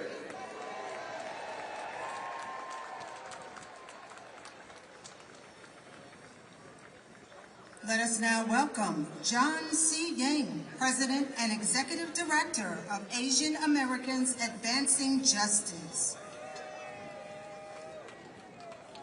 Good morning. 大家好. When I say vote, we say now. Vote! Vote! Vote! This election is going to be so important, and we know that there are going to be new barriers that are put before us. Whether they're barriers based on proof of citizenship, whether they're barriers based on mail-in balloting, or whether there are barriers based on sheer voter intimidation and suppression. We know we will need to fight. And that is why I'm proud that our organization, along with so many of our organizations here, are fighting in the courts. Just yesterday, we secured yet another victory against this administration, against their attempt to restrict mail-in balloting. We will continue to fight all of this. As an Asian American, I know what exclusion feels like. We know that people oftentimes look at us as foreigners. This administration questions whether we should be citizens, even if we were born in this country. Our loyalties are questioned, even when we serve this country.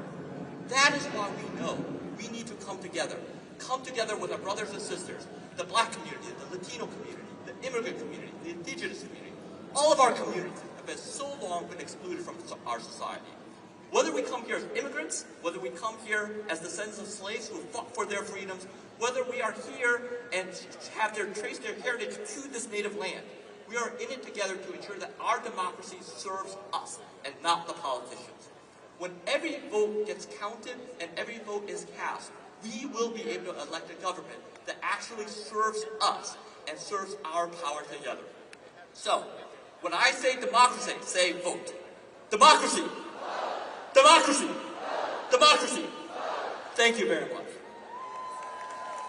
Let us now welcome Leah Greenberg and Ezra Levine, co-founders and co-executive directors of Indivisible.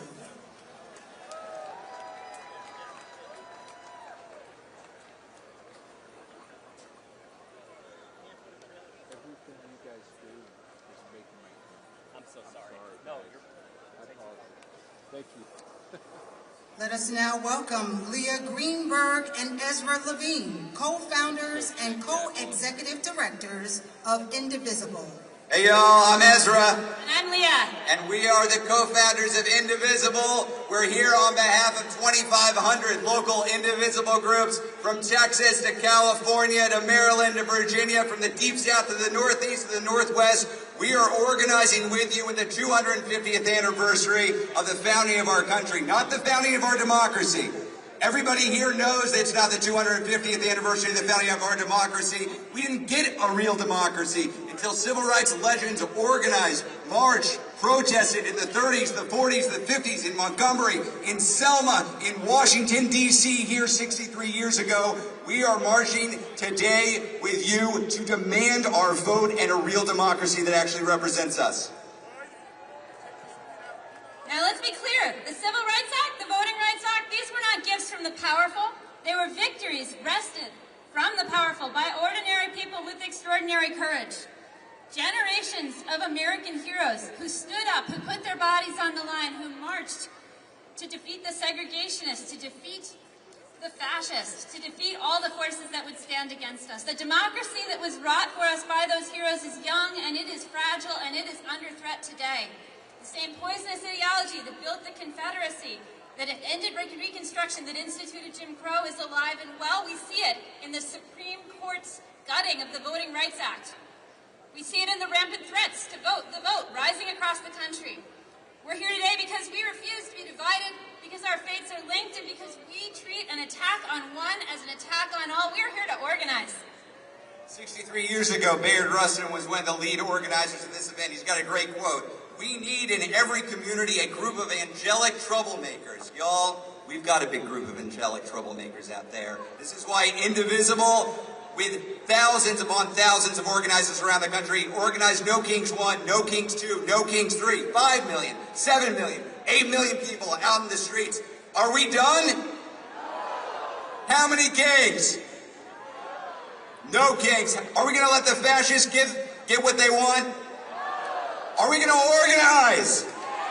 We're demanding one thing, a real American democracy, indivisible with liberty and justice for all. Liberty and justice for all. Liberty and justice for all. We're here with you, and we're going to demand it together.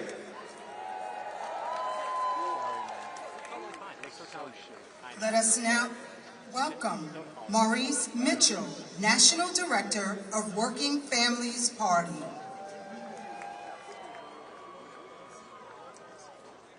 Washington, D.C., let me hear you.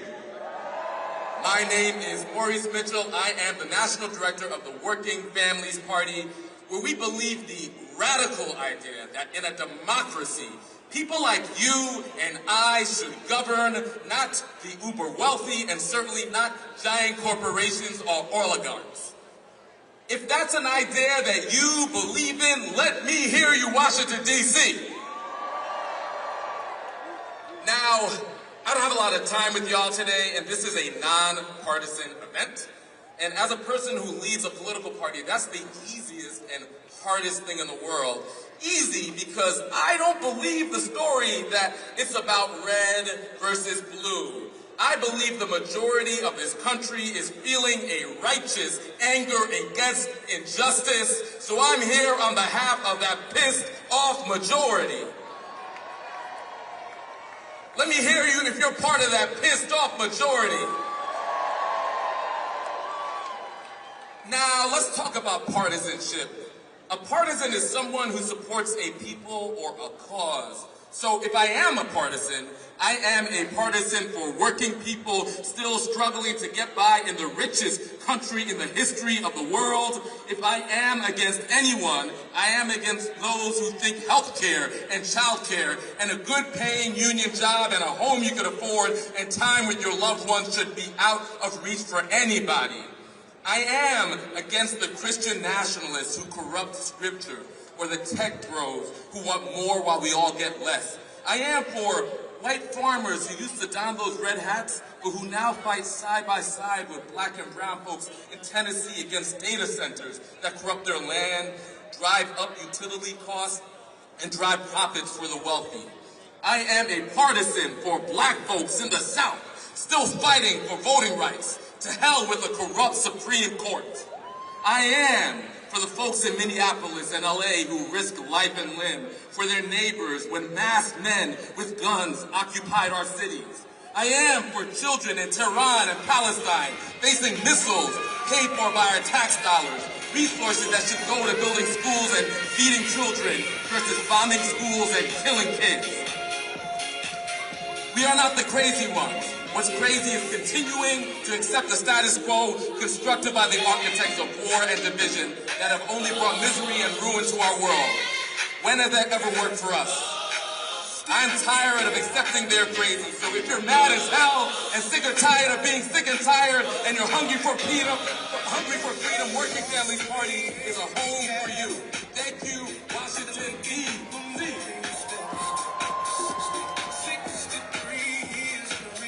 Let us now welcome Patrice Lawrence, Executive Director of Undo Block Network, UBN. Greetings, family. I said greetings, family. All right, I figure we need a little music break, so we're going to sing a song in the words of my fellow countryman, Bob Marley. Get up, stand up for your rights. Get up, stand up, don't forget the fight. I am here to declare that immigration is a black issue. We have the power to build the future as it should be, not just the future that they have given us. Black immigrants are Black America. We are family, we are community, and we are here. And what does freedom look like? Freedom to walk our streets without harassment. Freedom to drive without fear. Freedom to cross cities, states, borders, and see the people we love and know we can come home.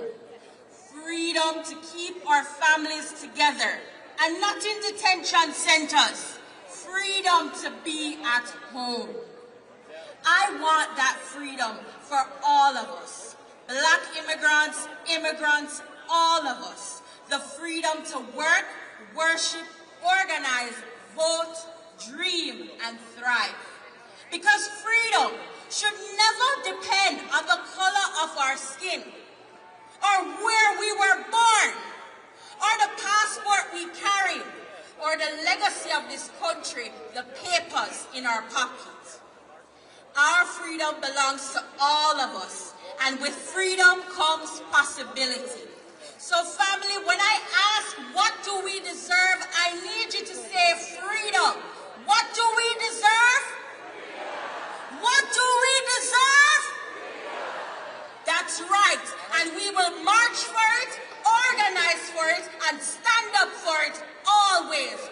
We deserve freedom. I'm Patrice with our Undo Block Network. Thank you for joining me here today. Let us now welcome Derek Johnson, President and CEO of the NAACP.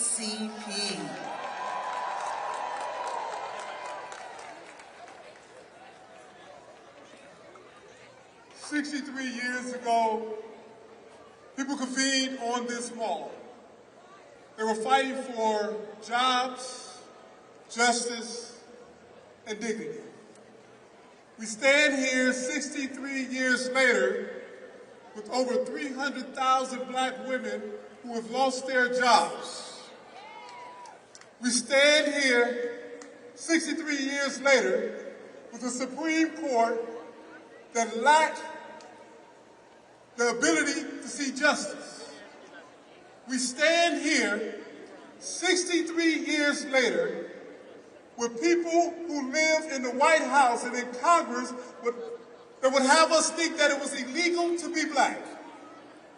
But we stand here today recognizing, as many of those who came 63 years later, that the march is only the gathering point for the work. And that we must leave here, not celebrating this moment, but leave here energized and inspired to turn out the vote in November. We recognize that when we vote, we win. We recognize that the black vote is the moral compass of this nation. We recognize that there are those who will try to divide us by putting labels on us, but if we stay focused on our mission based in our history, looking at the future, we will win. In this moment, the rallying cry must be, when we vote, we win. Because at the end of the day, the currency in this democracy is our vote. And we cannot get distracted by this concept that black men are doing this and black women are doing this, because we should never fall into the trap of a us versus us paradigm. It must always be a us for us reality as we fight for it, because when we vote, we win. So as we stand here today in this heat, let's say this together. When we vote, we win. When we vote, we win. When we vote, we win. Peace and power. Let us now welcome Virginia K. Solomon, President and CEO of Common Cause.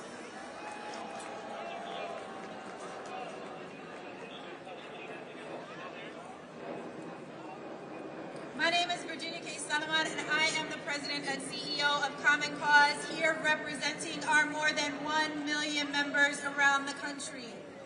Today, we aren't here just to remember history, we are here to make history. Look around, just as the civil rights leaders of the past stood in the face of authoritarianism in the South and throughout the country, so too do we. We live in a time of military occupation, corruption, conflict, and the dismantling of civil rights. State-sponsored murder by ICE agents and unbridled capitalism. And we are living through white supremacy's desperate last stand. And while it may not feel like it at times, we are winning. The far right knows we're winning, and Donald Trump knows we are winning, and that is why they are desperately trying to weaponize their power against us. But let me tell you something, their power is temporary and ours is permanent, because love always wins. Justice will always prevail, and we will win the fight for voting rights. We will win the fight for economic justice. We will end the corruption of this administration, and we will win the unfinished fight for rights for all of our people. Because this country is ours. And we know when we stand united, we are completely unstoppable. So we are going to show up, we will organize, we will vote. Say it with me, we will vote.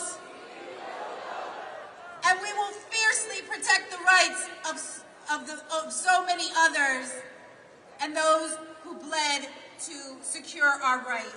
So if you're worried about how those in power are trying to disrupt our right to the ballot, one of the most impactful things we can do right now is become an election protection volunteer. So I don't want you to just stop with your vote. I want you to find somebody with a Common Cause t-shirt in this crowd at one of the cooling stations and sign up to become an election protection volunteer in your community so you can help voters navigate the voting process. answer their questions, identify and report issues at polling locations, and help ensure that every eligible voter can cast a ballot without unnecessary barriers.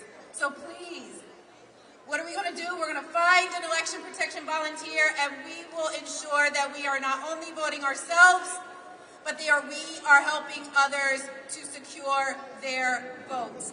Thank you. Let us now welcome Kelly Robinson, President of the Human Rights Campaign.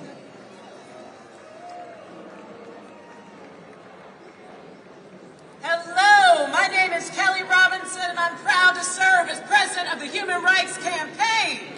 We are 4 million members strong. We are the largest lesbian, gay, bi, trans, and queer civil rights organization in the nation, and we will be damned if democracy dies on our watch, y'all. Do y'all know Bayard Rustin? In 1963, Bayard Rustin was the lead organizer for the March on Washington. He was black, he was gay, and he organized this in 8 weeks. But still, they left his name out of the history books. Not today. Bayard Rustin, y'all. We are saying his name today. Somebody say Bayard Rustin. Because look, in 1963, hardly anyone was out as gay.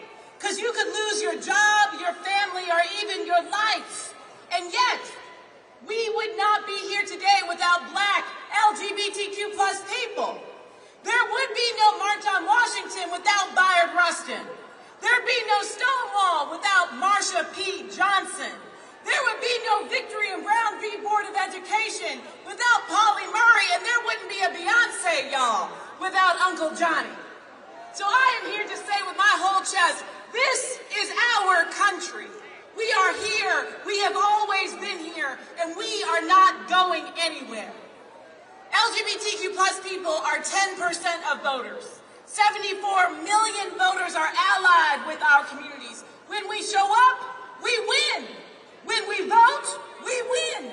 The fight for voting rights and the fight for LGBTQ+ equality are the same fight. So we got to be clear. While we have some rights we have gained today, if we don't keep showing up, we're not going to have them tomorrow. This is more than a march.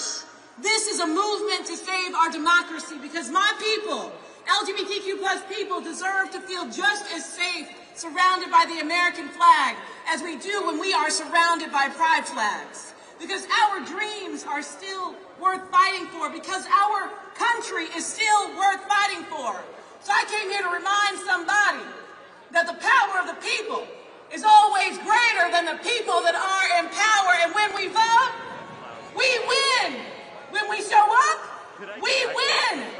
We got 67 days to do this, y'all. 67 days to vote, to knock doors, to talk to our neighbors, and to take back our democracy. Are we ready to do that? Are we ready to do that? Then let's get to work, y'all, and let's get free.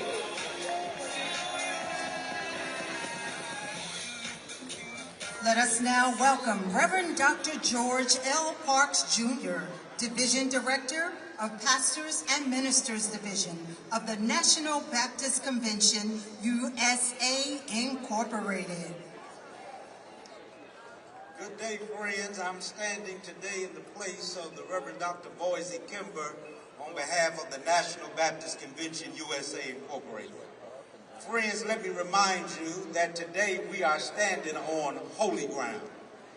This is not holy ground because of Washington, Roosevelt, or Lincoln, but we are standing on holy ground today because of the likes of a Martin Luther King, a Ralph Abernathy, a Mahalia Jackson, and a Bayard Rustin. We are standing on holy ground today because we have unfinished business. This is holy ground because our ancestors challenged America and reminded us of our work. I want to remind you today that we stand here today not for a moment. We stand here today not simply for a memory, but we use this day as a launching pad for us to get out and vote. So I want to remind you, get out and vote. Call your friends, call your family, tap your concentric circles, because holy ground is not a sitting place, but it is a launching place. So when we leave here today, we pick up the phone. When we leave here today, we volunteer for voter rallies. When we leave here today, we know that this is holy ground so we can help somebody else. Have a great day.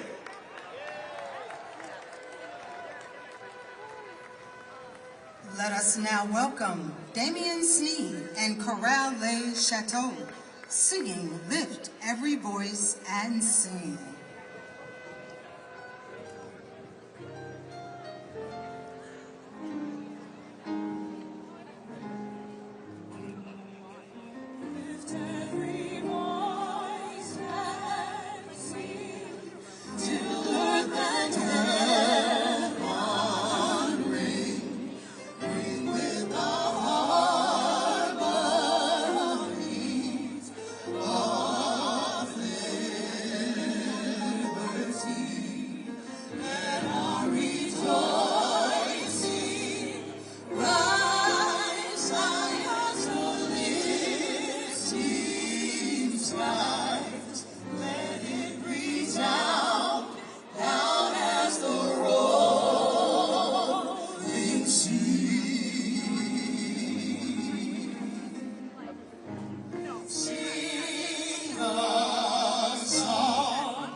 Let us now welcome the youth delegation. Ashley Sharpton, NAN Youth Huddle founder, Minister Christian Matthew, NAN Youth and College National President, Chloe McIntyre, Vice President, AUC NAN Chapter, Yakisha Maddox, NCNW Hampton, Virginia Chapter, Talik McMillan, NAACP National Youth Director, and Darrell Coles of the Black Youth Vote. When they say get back, we say fight back. Get back. Get back. When they say get back, we say fight back. Get back. Get back. My name is Ashley Sharpton. I'm the National Youth and College Director of the National Action Network and co-lead of the March on Washington 2026 Youth and College Coalition. 63 years later, we stand on the historic ground, not just to remember the dream, but to finish the assignment. They say young people are not engaged. Well, look around. Young people and students from all across this nation answered the call and organized to be here today. Clap yourselves up, young people. We understand what is at stake because this is our future. Esther in the Bible was told, who knows whether you have come to the kingdom for such a time as this? Well, this is our time. We stand on the shoulders of Dr. Martin Luther King and Coretta Scott King, Dorothy Height, Shirley Chisholm, Reverend Jesse Lewis and Jacqueline Jackson, Congressman John Lewis, Reverend William Augustus Jones, Hazel Dukes, Wyatt T. Walker, Attorney Michael Hardy, our leader Reverend Al Sharpton, and so many others who carried this movement before us. And we remember young organizers like our own Ousmane Diallo, who stood on this stage with us in 2023, but he is no longer here today.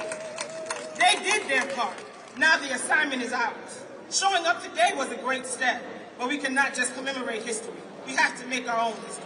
Our voting rights are under attack. Families are struggling to afford everyday life. Equal opportunity is being rolled back, but we have survived too much and come too far to turn around now. They may call check, but they haven't called checkmate. This fight does not, and we will not leave the Lincoln Memorial today, not on our assignment. If we are going to build power, we have to stay connected, stay organized, and stay in action.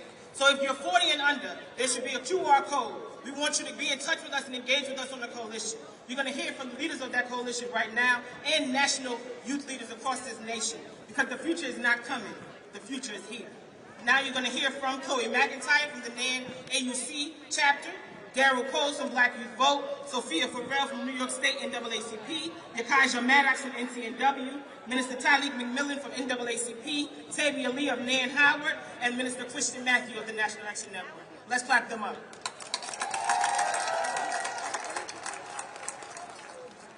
Good morning, family. I say good morning, family. My name is Chloe Irene McIntyre, a senior psychology major, management and organization minor, attending the #1 HBCU in the nation, Spelman College. Now you may wonder why I introduce myself with such power and conviction. But this is the exact standard that matriculating in such a rich environment sets. I humbly serve as the Vice President of the National Action Network AUC Youth and College Chapter. And today I stand here representing the heartbeat of the movement, the young people. We are the generation raised by group chats, campus protests, and the belief that our voices are not just important, they're necessary. We have been educated about our Morehouse brother, Reverend Dr. Martin Luther King Jr. and the history made 63 years ago with the March on Washington. Now we're living it. We're not just studying history in our classrooms, now we're standing in it. When I look at this crowd, I see students who left dorm rooms, early classes, and other significant commitments to be here. I see young leaders who understand that advocacy isn't just an extracurricular, it's a full responsibility. And I see a future that refuses to wait its turn. As youth, we bring something special to this movement. Creativity, courage, and a little bit of that unique flavor you can only find in a historically Black institution. We know how to organize, mobilize, and make change go viral. We know how to turn a moment into momentum. And we know that justice isn't a trend, it's a lifelong commitment. Today we march because our communities and our friends deserve safety. We march because our elders and our ancestors fought too hard for us to sit quietly or silently. We march because voting rights, equity, and dignity are non-negotiable. And we march because the future is not something we inherit, it's something that we build. So to every young person here, keep showing up, keep speaking up, keep pushing this nation to be what it promised to be, because the movement continues, and we are the generation making sure it does not stop. So thank you, let's keep marching forward.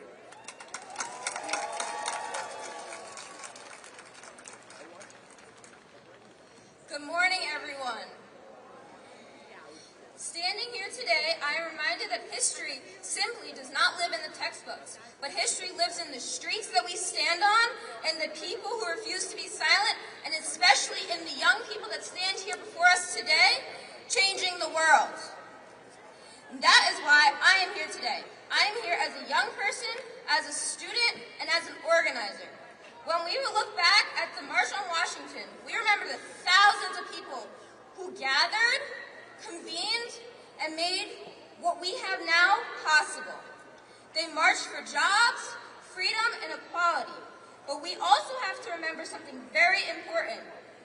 Many of the people who helped to make the movement possible were our age. We're young, just like we are today. And now it is our turn. Look at your neighbor and say, it is our turn. Our generation is demanding an education that does not leave students drowning in debt, demanding that we have families where we can afford to live with our families, we can afford to live on our own when we graduate and have a life of equality, economic opportunity, and a government where our voices are heard. Because our voice does matter. Our voice and our organizing does matter, and our presence matters. When we stand as young people, we organize, we register to vote, we show up and we stand together, which shows power. So do not leave this march simply inspired, but leave this march organized. Figure out what you're going to do next and make it happen. Do not let anyone tell you that you are too young to lead, that you are not the person to do it. You can make the difference, and I'm here to tell you that. We are here, we are organized, we are informed, we are ready, and we are not going anywhere. This generation before us marched so that we have the opportunities that they were denied, and now we do the same for our next generation. It is our turn to march so that the generation after us inherits a country that is more equal and more free. So let's hear it for us, let's hear it for them, and let's remember the past.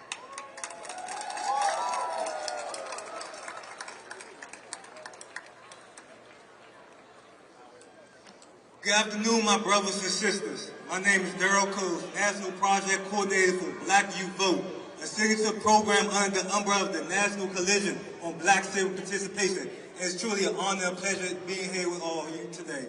Today, we are standing on sacred ground, but we are not here simply to remember history. We are here to continue it. We are here to write into history. Our generation is next up. It's our responsibility to keep the mantle going. And we're standing on shoulders of people that bled and fought and died for our right to be here. So thank you for all you freedom fighters for being here. Our brothers and sisters behind us, the next youth leaders, and we will continue on to fight. And thank you to my black youth delegations that's out here that came across the country to speak up truth to power and to keep fighting for millions of young black voters across this country. We will continue the battle, and peace and power, my brothers and sisters.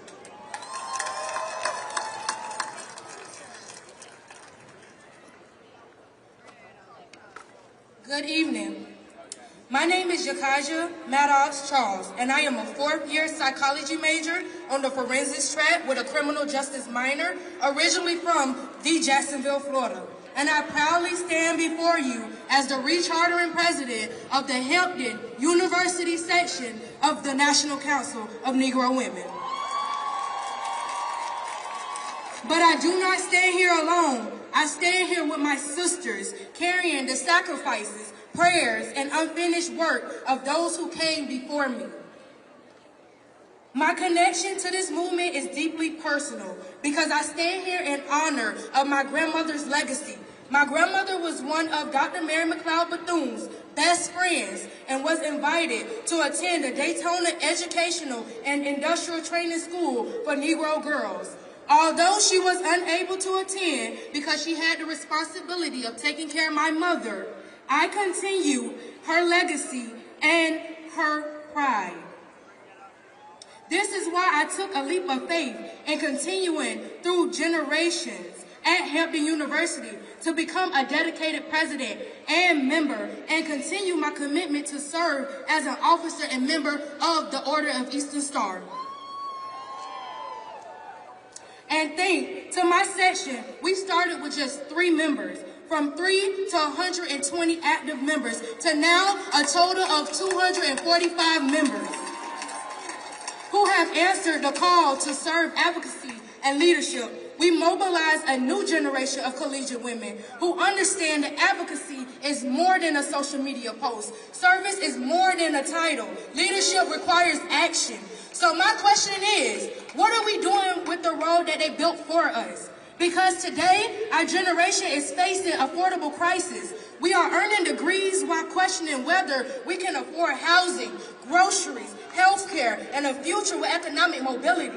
To many young people, we are struggling to find opportunities to allow them not just to survive, but to live. And we cannot ignore the power connected to our vote and our voices. Because they fought for our right to vote when their voting costed them their jobs, their safety, and sometimes even their lives. They fought for education when they were told that they did not deserve it. They fought for the representation when the country refused to see them, hear them, or make room for them. And our ancestors also fought to access this ballot. We cannot become the generation that take it for granted. Again, young people, we cannot be the generation that takes it for granted. So today, we march to defend the vote, protect civil rights, and representation and demand economic justice. Their sacrifices was not the end of the story. We are the continuation. So let us march, let us vote, let us organize, let us speak, and when the democracy calls our name, may history remember that we answer without fear and touch not our anointing. Thank you.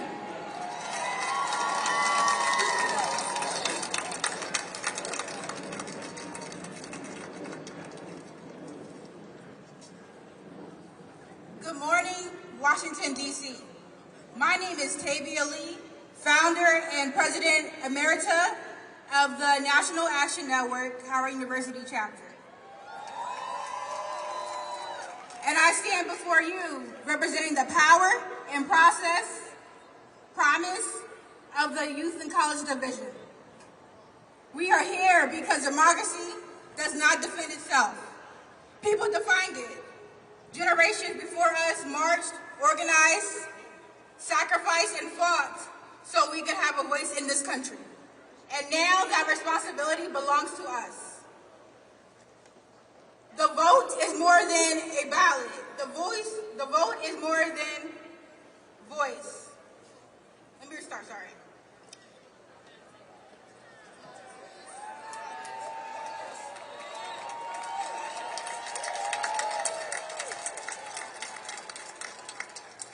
The vote is more than a ballot. The vote is our voice. The vote is our power. The vote is our future. At Howard University, we inherit a legacy of leaders who understood that freedom was not simply handed to us. It was organized for, marched for, and fought for. And now it is our turn to lead. For me, this fight is deeply personal. I proudly serve the children of Prince George's County Public School under the leadership of Dr. Sean Joseph, and I have the privilege of teaching extraordinary students at Glendale Elementary School. Every day, I look at their faces and see the future. That is why we're not only defending the vote for those who can cast a ballot, we're defending the vote for children who cannot vote yet.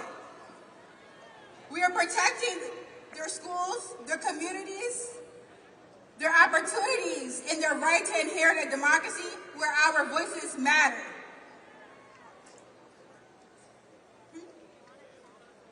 To every young person listening, do not wait for permission to lead. Register, organize, mobilize, speak up, show out, and vote. When the young people move, movements grow. When young people organize, power shifts. And when young people vote, we change the future. From Howard University to Prince George's County, and from our classrooms to campuses across the nation, we will continue fighting for every voice, every community, and every child coming behind us. We will defend the vote and we will defend the future. Thank you.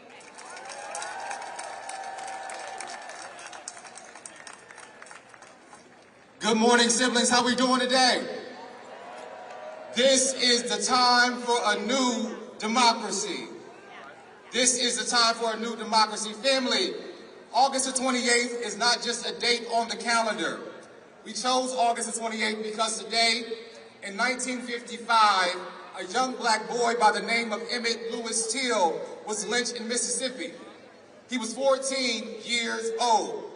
And nearly 71 years later, we gather again because the lynching of black people in this country did not end when the rope was taken down.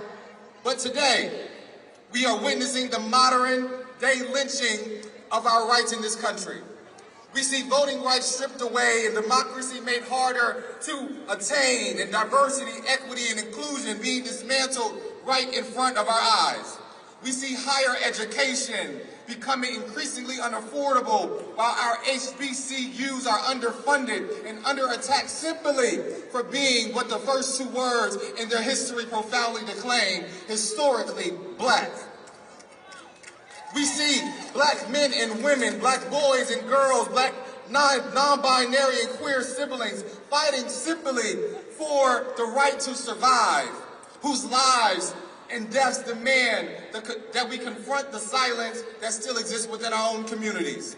Some of us have been in the house so long that we have forgotten what the storm feels like. And I have come to remind you that we have not yet arrived. We may have black CEOs, we may have black elected officials, but liberation was never tied to the measure of how many seats we can attain. Liberation is measured by whether we, the people, have those sacred words of life, liberty, and the pursuit of happiness.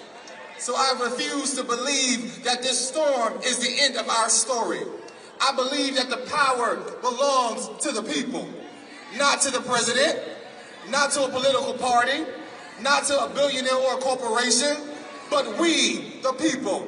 We are not waiting for history to say, look, but we are the storytellers, a new democracy. So when they ask about what this generation did when democracy was under attack, let the record show that we showed up. When they tried to silence us, let the record show that we spoke up.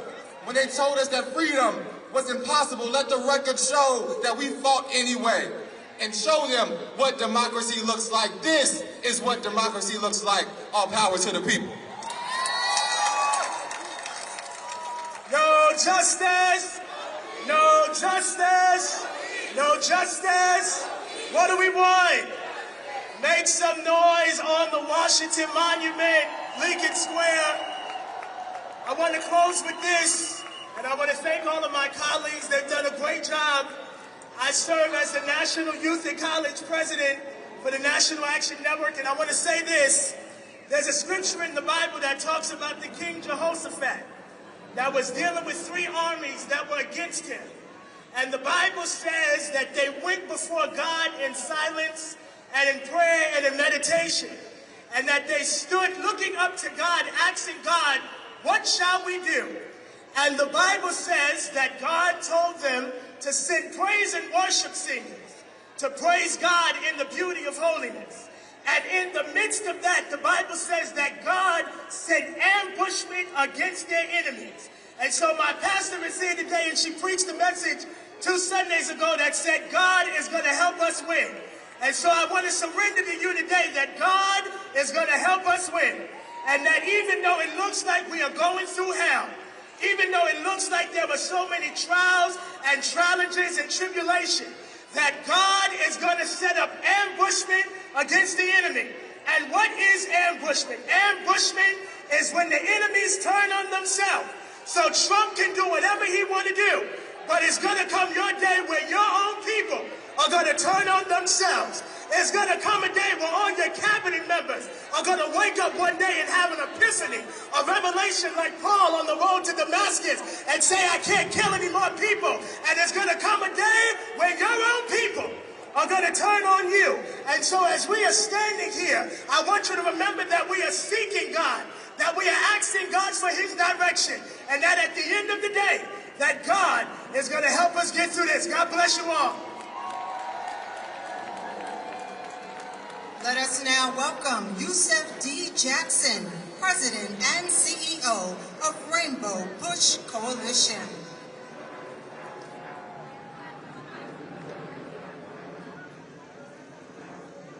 Thank you. 63 years ago, Reverend Dr. Martin Luther King Jr. stood on the very step below me to remind America that to be a great nation, that nation must keep its promises to its people. At that march in 1963, from all walks of life, ordinary people came. They came not with overwhelming political power or any military force, but by faith. Faith in God's covenant and humanity, that if my people, who are called by my name, would humble themselves and pray, seek my face, turn from their wicked ways, then I'll forgive their sins and heal their land. They came humbly with that covenant in their hearts, and with the faith that the dark past taught them, and with the hope that the present had brought them, that through their sacrifice tomorrow's America would become better than the America we live in today.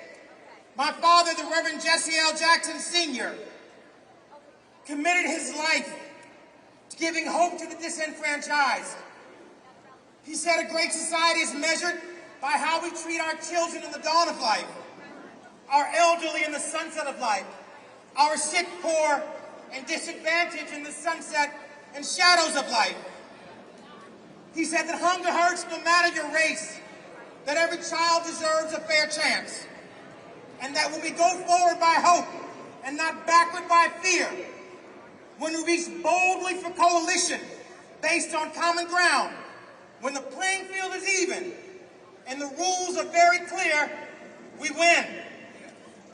To the over 50 voices who spoke here before me, representing Haitians and immigrants and Jews and Greeks, labor, business, faith, fraternities, sororities, LGBTQ, Latinos, Asian American, and students, to those kids born out of wedlock and raised by their grandma, to those students who got accepted into college but can't afford tuition. He said, you may not have money, but you have dignity. You're God's child. He said, I am somebody. He said, I am somebody. He said, I am somebody. Our coalition is undefeated. We're only vulnerable when we stand alone and divided.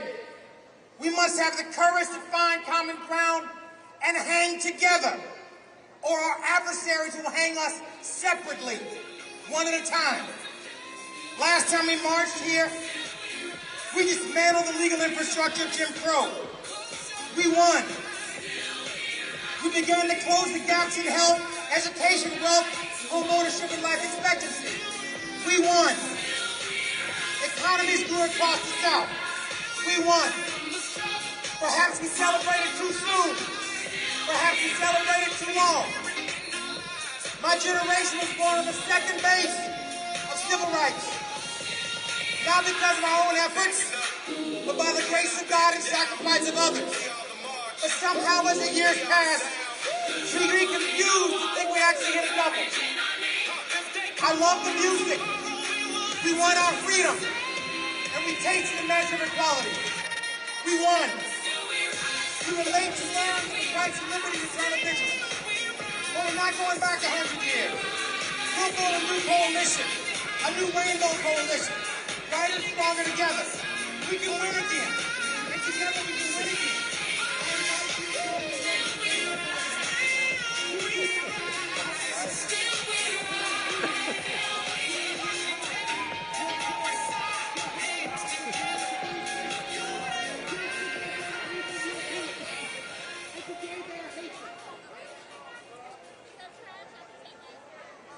Let us now welcome Mark H. Morial, President and CEO of National Urban League.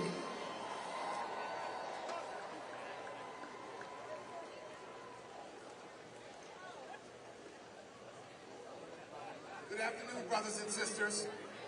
I'm Mark Morial, proud to serve as President of the National Urban League. I'm proud to be here today. I was here for the 20th anniversary, the 40th anniversary, the 50th, and the 60th, and now here 63 years after that historic day. Some say that the American people have been hoodwinked, bamboozled, even led astray. That may be true, but not us. You cannot say America first while putting the American people last. You cannot say America first and put billionaires first. You cannot say America first and put bombs first. You cannot say America first while American children sit in underfunded schools, families ration medicine, veterans sleep on the streets, and working people can't afford a home. You cannot say America first while you drive 600,000 black women out of the workforce and attack the principles of fairness and opportunity like diversity, equity, and inclusion. You cannot say America first while you suppress the vote and make it harder for Americans We say it's time to put the American people first. And let me share what that means. When we put people first, we put our children first. Every child given a chance to rise. When we put people first, it means our health care is first. Nobody going bankrupt because they got sick. When we put people first, it means put our homes first. Because in the richest nation on the earth, working people should be able to afford a roof over their heads. Putting people first means people come first. Good jobs, safe and affordable food, clean water, neighborhoods that aren't forgotten. The people, not the billionaires. How do we make them put us first? We must put us first. The same way people have always made this nation live up to its promise. The way they did it in Montgomery. The way they did it in Greensboro. The way they did it on the bridge in Selma. When the powerful forgot who really holds the power, we use it. We strategize. We organize. And say we vote. We'll vote this fall like our schools depend on it, because they do. We'll vote this fall like our health care depends on it, because it does. Our democracy depends on it, because it does. And when we ask what got us into this, tell them, remember who we are. When they ask who sent us, tell them the people did.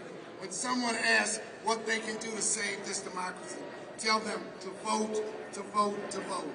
The ballot is our path to make America great. It's ever been. We must affirm today that we will never go back. It's time for a living wage bill. It's time for an affordable housing strategy. It's time to repeal and replace the big ugly bill. It's time to send the SAVE Act to the graveyard.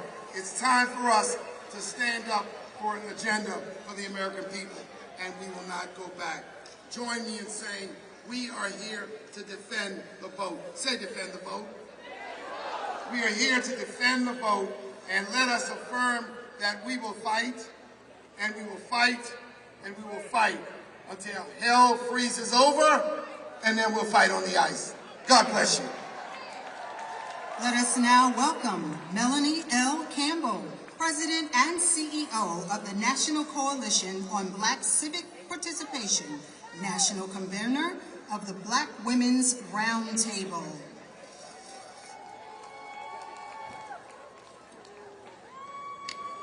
Today, we gather to celebrate the 63rd anniversary of the March on Washington, calling for jobs and freedom.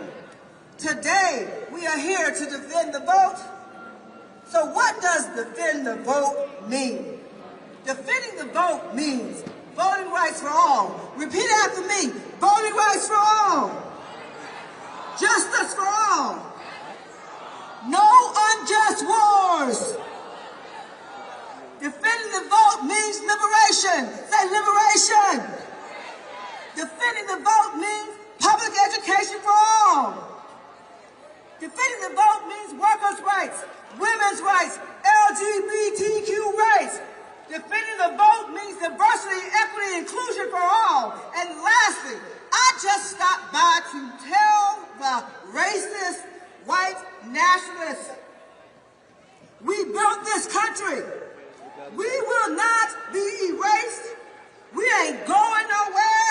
God is on our side. Power of the ballot. Say it with me. Power of the ballot. Say it with the ballot. Power of the ballot. Power of the ballot. We will remember in November who was with us and who was against us. Power to the people.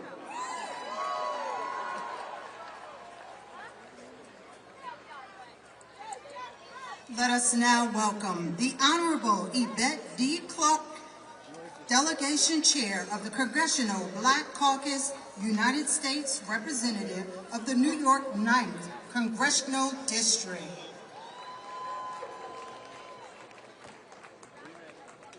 By the way, everything you guys do shakes the camera, FYI, so be real careful.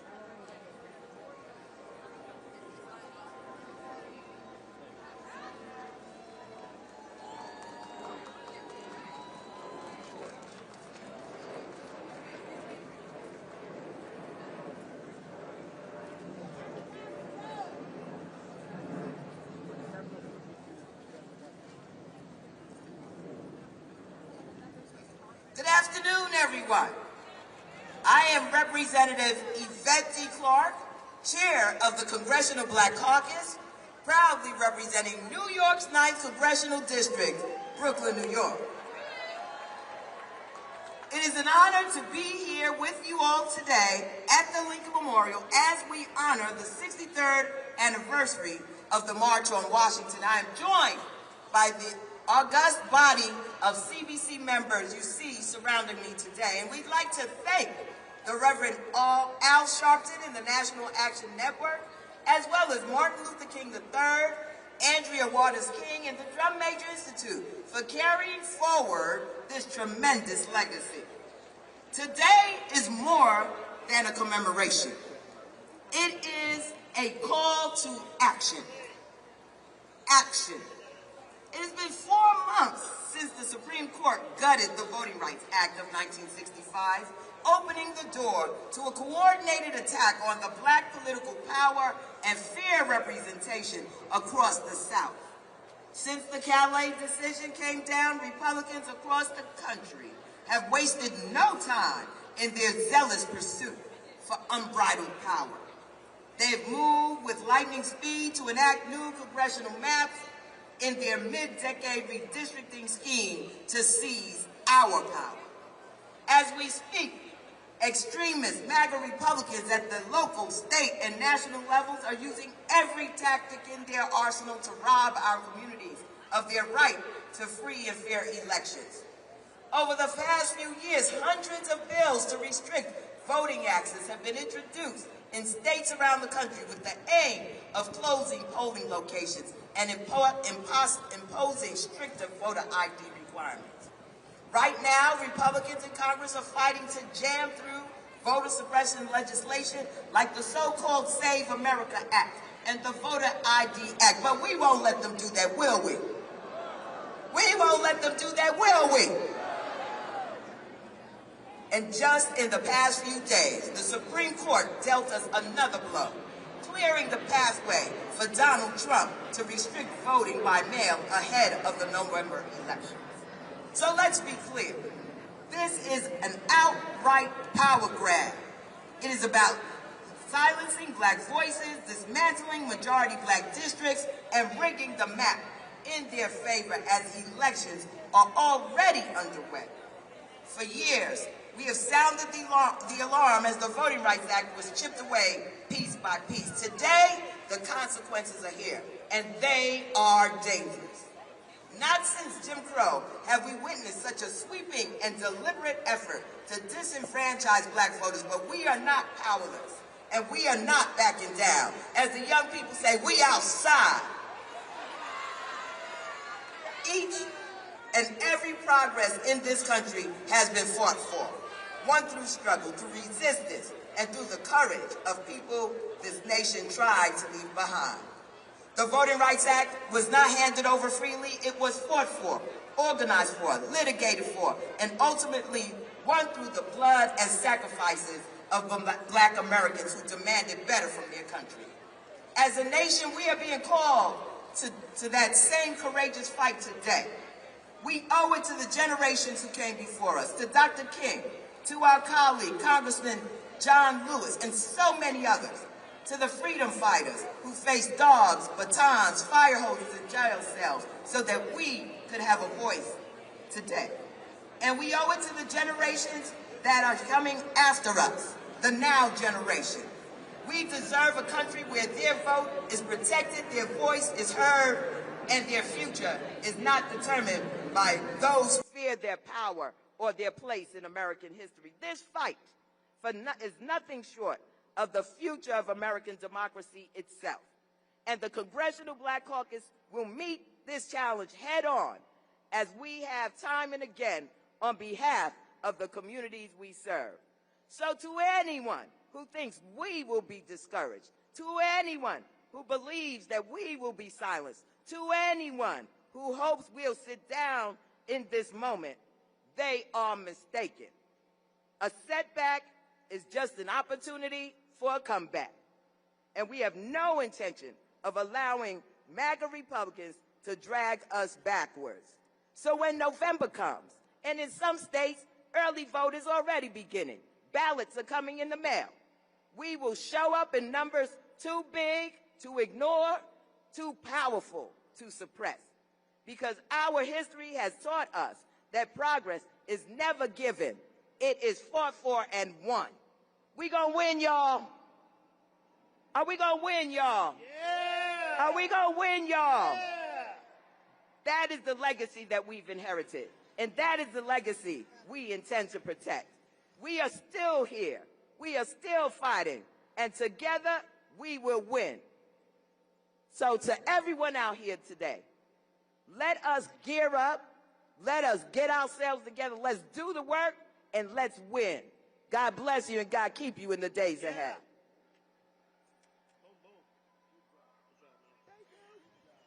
Let us welcome the Honorable Hakeem Jeffries, House Democratic Leader, United States Representative, New York 8th Congressional District. Good afternoon. It's a high honor and a distinct privilege to stand with my colleagues in the Congressional Black Caucus, Reverend Sharpton, the King family, the National Action Network, and the civil rights community as we commemorate the 63rd anniversary of the March on Washington and prepare for the battles ahead. We certainly have come a long way in the United States of America, but we still have a long way to go. These are challenging times in this country right now. We have a hater in the White House, a reckless and costly war of choice raging in the Middle East, a Supreme Court that's out of control. Black unemployment is up, black home ownership is down, and black political representation is under assault with Jim Crow-like tactics all throughout the South. Challenging times. Wickedness in high places, but we're not distressed because our community knows how to make a way out of no way. We're facing a crossroads right now here in the United States of America. The question is, which direction will we choose? We want to move America forward. The extremists are trying to turn back the clock. We're working hard to bring people together. The extremists are tearing the country apart. We believe in truth and reconciliation. The extremists want to erase our history, but black history is American history. Our story will never be erased. Come on. That's right. That's right. And so we come today in the spirit of Frederick Douglass. We come today in the spirit of Sojourner Truth. We come today in the spirit of Jackie Robinson. We come today in the spirit of Rosa Parks. We come today in the spirit of Martin Luther King Jr. We come today in the spirit of Muhammad Ali. We come today in the spirit of Fannie Lou Hamer. We come today in the spirit of Adam Clayton Powell Jr. We come today in the spirit of Shirley Chisholm, and we come today in the spirit of the great John Lewis, because it's time for us to get into some good trouble. Necessary trouble. Good trouble.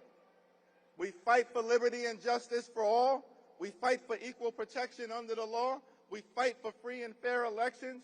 We fight for work, wages, and wealth creation. We fight for jobs and freedom. We fight for racial justice. We fight for economic justice. We fight for social justice. We fight for civil rights. And we fight to pass the John Robert Lewis Voting Rights Advancement Act so we can end the era of voter suppression in the United States of America once and for all. So let's continue to show up, to stand up, and to speak up, to make this country the best version of herself. And when we do, together, I'm confident that we will win the day, win the week, win the month, win the year, win the hearts and minds of the American people, and then on November 3rd, win back control of the United States House of Representatives so we can end this national nightmare and continue our march toward a more perfect union. God bless you. Yes, yes. Let us now welcome Reverend Siobhan Arline Bradley, President and CEO of the National Council of Negro Women.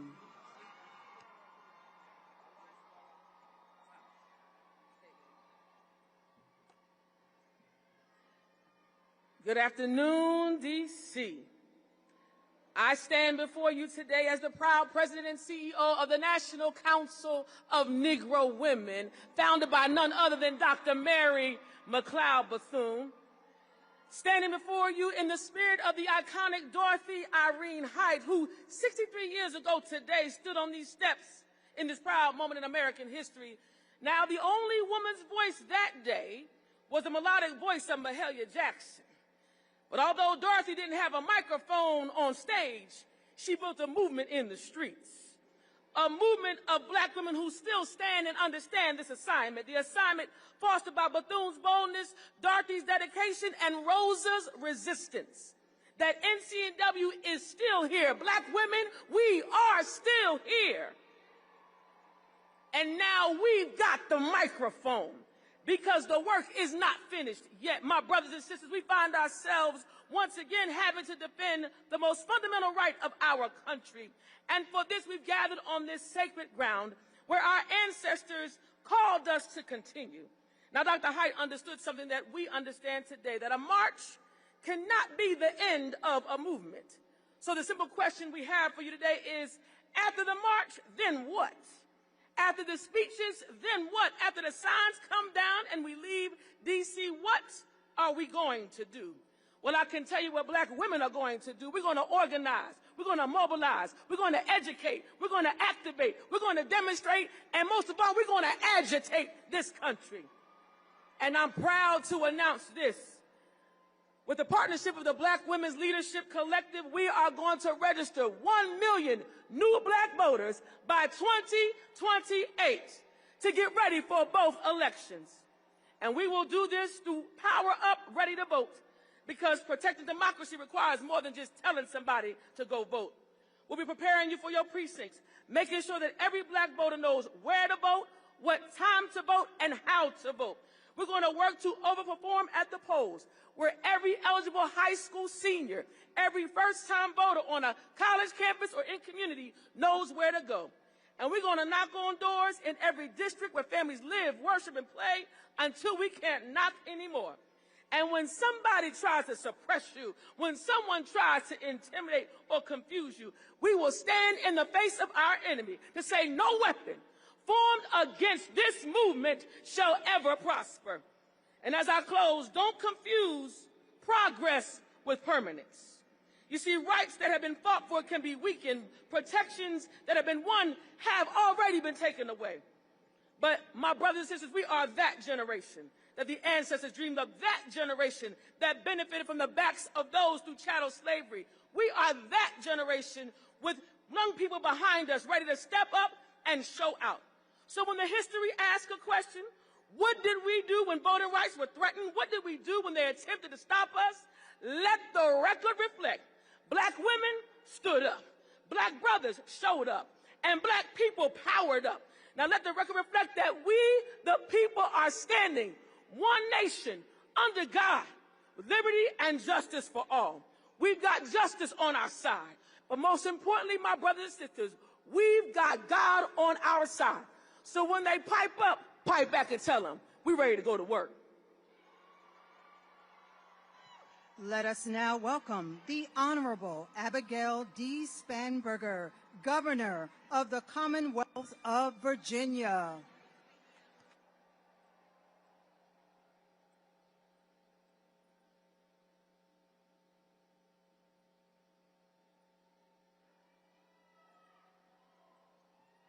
Good afternoon. I am Abigail Spanberger, and I am proud to serve as the 75th Governor of the Commonwealth of Virginia. I was sworn into office in January of this year, and about 6 months into my administration, we made a little news. You see, I had taken the action of restoring the voting rights of 66,000 Virginians. People who had previously been convicted of a felony, had served their time, returned home, and simply wanted the dignity of being able to fully participate in our democracy. The right to vote is about more than a ballot. It's about whether we believe that every person should have a voice in our democracy, and I do. It's about whether we believe our fellow citizens deserve the dignity of being heard, and I do. It's about whether we believe that we can create change when we unite our voices, and I do. And it's about whether we believe that our votes matter, and I know we all do. Right now, in 2026, Virginia is one of 3 states in this country that permanently strips voting rights from citizens with felony convictions. And one person alone has the authority to restore those rights: the governor. The governor has the sole discretion over whether the restoration process is transparent or done behind closed doors, whether it is easy to apply or deliberately complicated. The governor has the sole discretion over whether the voices of some Virginians can be heard at the ballot box. And my friends, make no mistake, that system, that process is a shameful relic of Virginia's Jim Crow past. In our democracy, our vote is how we make our voices heard. And the proof of that is in the fact that people have worked so hard throughout history to deny others the vote, to silence their voice. So let me tell you about Sam Harris, a Virginian I am proud to say now has the right to vote again.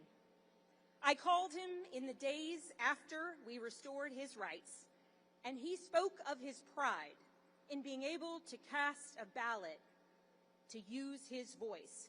He spoke of the responsibility he feels to ensure his young daughter understands just how important voting is.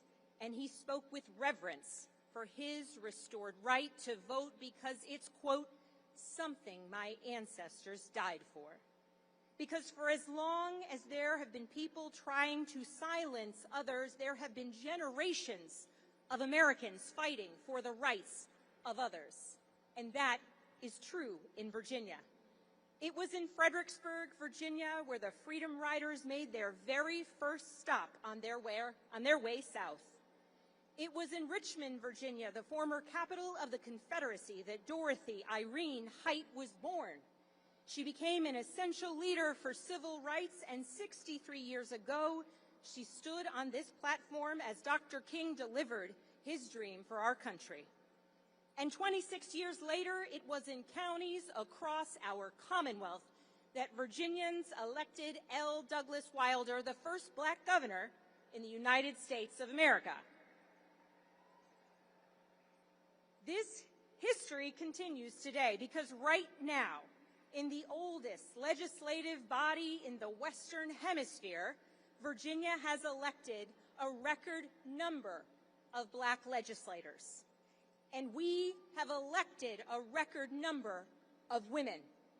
Virginia has our first black Speaker of the House, and in 2025, Virginians elected our first black Attorney General. We elected the nation's first Muslim woman to statewide office as our lieutenant governor, and we elected our first woman governor. All of that happens because of voting, because of people using their voices at the ballot box.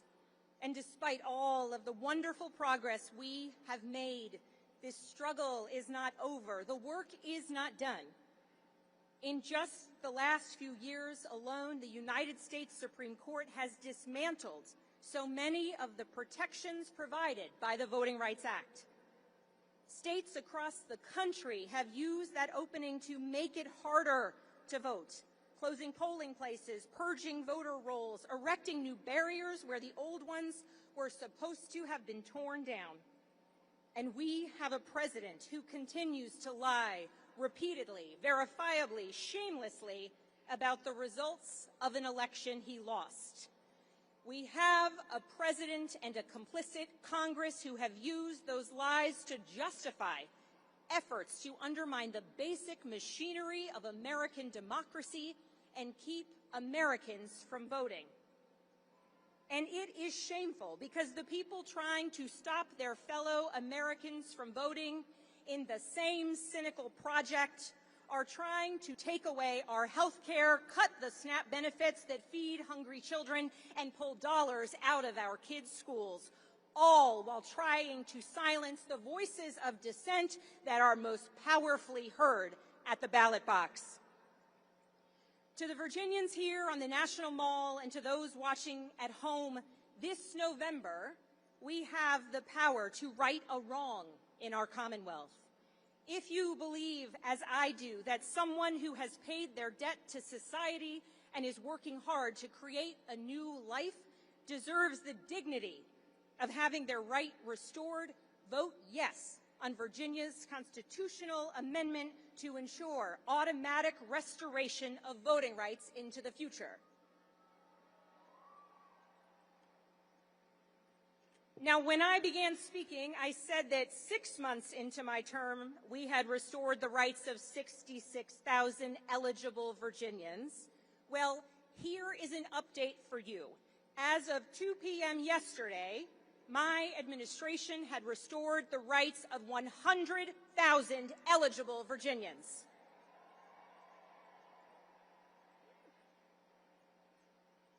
As we leave this place, let us view today's call to action, to organize, to vote, to believe, and even dream as our responsibility to ourselves, to our children, and to our ancestors. So let me ask you, do you believe that every person should have a voice in our democracy? Do you believe our fellow citizens deserve the dignity of being heard? Do you believe that we can create change when we unite our voices? And do you believe that our votes matter? Well then, my fellow Americans, let's vote this November and let's win.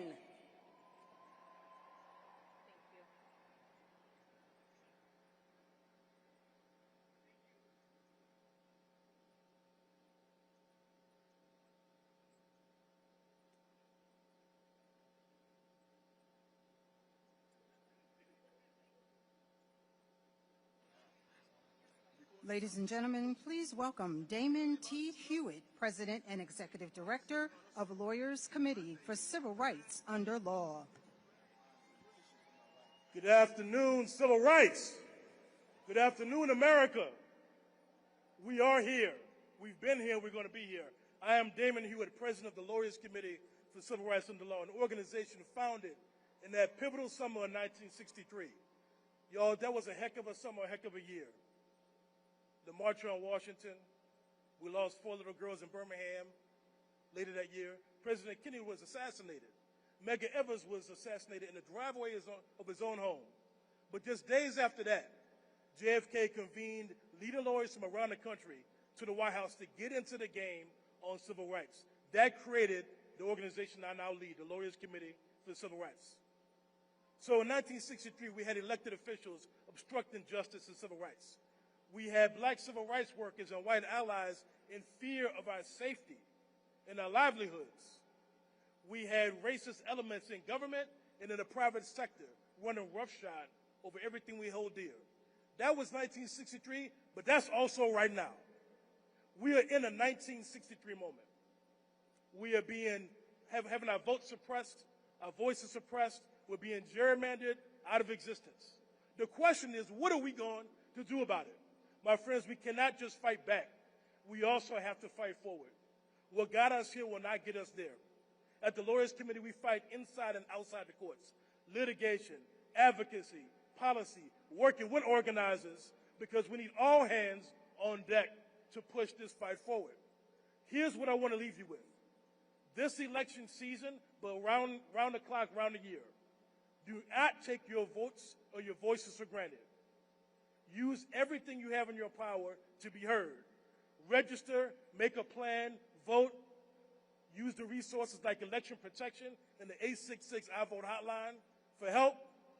But keep this in mind. All the things they've been trying to do to us, some of them may feel new, some may feel familiar. But this is not the end of our story. Say it with me. This is not the end of our story. If you believe that, if you say that, and you act like you know, then we will fight and we will win. Love you.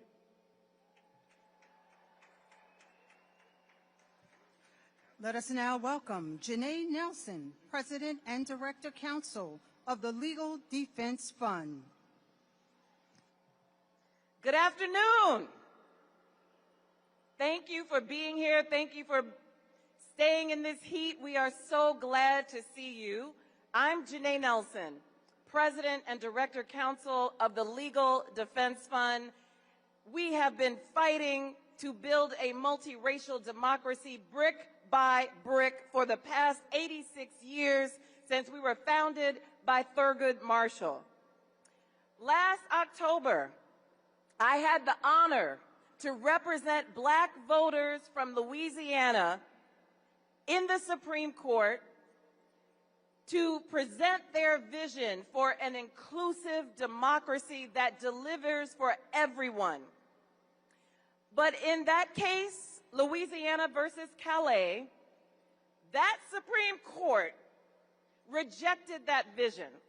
They rejected that vision in favor of a vision that draws black voters out of districts, in favor of a vision that makes states that have some of the highest populations of black people have little to no representation in the halls of power.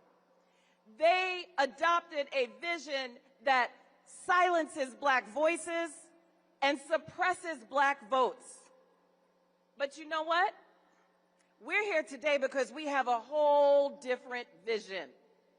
And that vision is as clear as the vision that Dr. Martin Luther King Jr. presented 63 years ago when he told us about his dream. Our vision will be real. Our vision is a democracy where we have full and fair access to the ballot, where we have economic freedom, where we have safe food and good health care and access to real jobs. Our vision is for a democracy where power is shared, dignity is sacred, and thriving is the standard for everyone. Let me tell you how we're going to make that vision real. As I want to break it down because every one of us, everyone within earshot has a job to do. We need to get real. Register to vote, but don't just get registered. Don't just check your registration. By September 15th on National Voter Registration Day, you need to make sure 10 other unregistered people are registered and prepared to vote. Engage in your elections. Go to pollworker.org and become a poll worker for this election. Go to ldf.vote and sign up to be a poll monitor. We have to engage in our elections. Democracy is not a state. As John R. Lewis said, democracy is an act. Agitate. Agitate. Go to your city council meeting, your school board meeting, your budget meetings, and make your peaceful presence heard. We have to show up and show out if we want to save this democracy. And finally, the last part of making our vision real is to leave no power on the table. We're not just going to vote in the upcoming midterms. We are going to vote year-round. We are going to make sure that we get our votes out. Thurgood Marshall said that this is our democracy. Make it, protect it, pass it on. Thank you.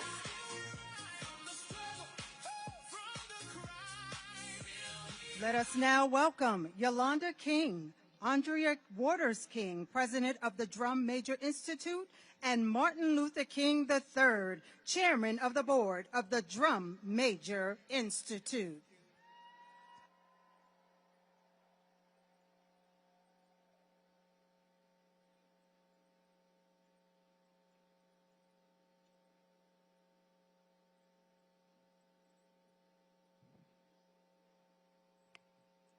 Good afternoon. 63 years ago, hundreds of thousands of people came to this place because they believed America would be better than America was. They marched because they had a dream, but they also marched because they had a demand. And today, 63 years later, my generation has inherited both the dream and the demand. So today, I have 3 words for my generation. Get ready, get set, and let's go. Because this is our leg of the race. This weekend, I will be moving into my college dorm. Most of my friends I grew up with, the people I went to school with, laughed with, studied with, stressed over exams with, have already moved into college campuses and started this new chapter of their lives. We are unpacking boxes, meeting roommates, finding our classrooms, trying to figure out where the dining hall is, trying to figure out who we are going to become. But while we are beginning a new chapter in our own lives, America is writing a new chapter too. And my generation has to decide what that chapter will say. Because we are not just going to college to prepare for careers. We are coming of age at a moment when we have to prepare for history. Get ready. My grandfather was 34 years old when he stood at the Lincoln Memorial in 1963 and told America about his dream. I never met him. I never met my grandmother, Coretta Scott King, but I know something they both understood. A dream without work is just a wish. The March on Washington wasn't just one speech. It wasn't just one man, and it certainly just wasn't a day. It was thousands and thousands of ordinary people deciding to do something extraordinary together. People rode buses through the night. People missed work. People risked their jobs. People risked their safety, and some risked their lives. They came because they understood something we still need to understand today. Freedom is not a spectator sport. You cannot watch democracy from the sidelines. You cannot scroll your way to justice. You cannot just repost your way to freedom. You cannot just wait for somebody else to save democracy that belongs to you. Get ready. Recently, I was listening to a podcast with my mother, and Johann Gregory, the son of the legendary Dick Gregory, shared something his father taught him that stayed with him. He said that we have to stop thinking about freedom and justice like a 50-yard dash, or even in a 100-yard dash. This is a marathon run as a relay. Think about that. A marathon run as a relay. That means nobody is expected to run the whole race. My grandfather didn't. My grandmother didn't. John Lewis didn't. Fannie Lou Hamer didn't. Bayard Rustin didn't. Dorothy Height didn't. The countless people whose names we will never know didn't. They ran their leg. They passed on the baton. That is how movements work. That is how democracy survives. Generation after generation, hand to hand, heart to heart, courage to courage. And now the baton is in our hands. Get set. My grandmother used to say that struggle is a never-ending process and that freedom is never really won.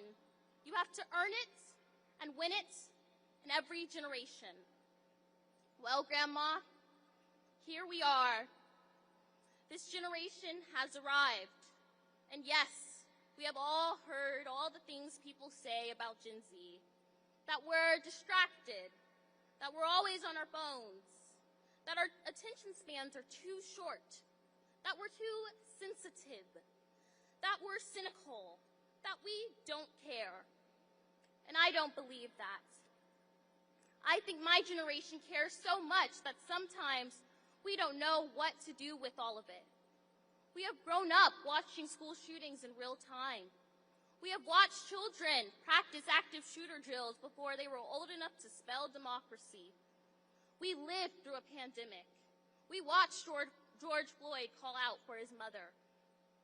We have watched wars and human suffering unfold on screens we carry in our pockets. We have inherited a planet of crisis.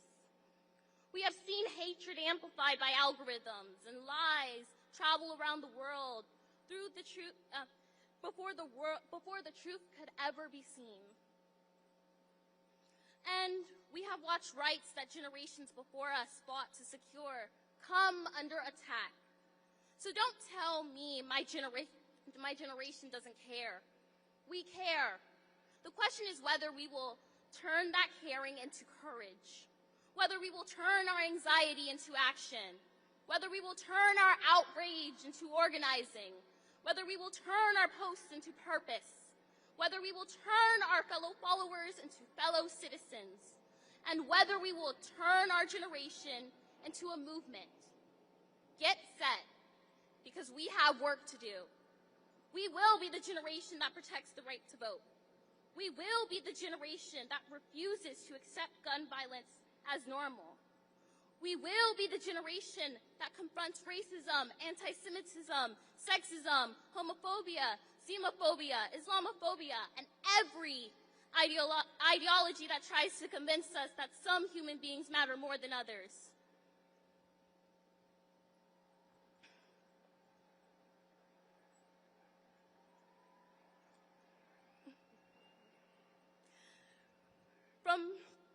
From a young age, my parents have always taught me the power of affirmation. And so today I affirm that we will be the generation that fights poverty, not poor people. We will be the generation that chooses the planet over profit. We will be the generation that understands that democracy does not belong to solely Democrats nor Republicans, but rather democracy belongs to the people. And we will be the generation that chooses democracy over division, truth over propaganda, community over chaos, and love over hate.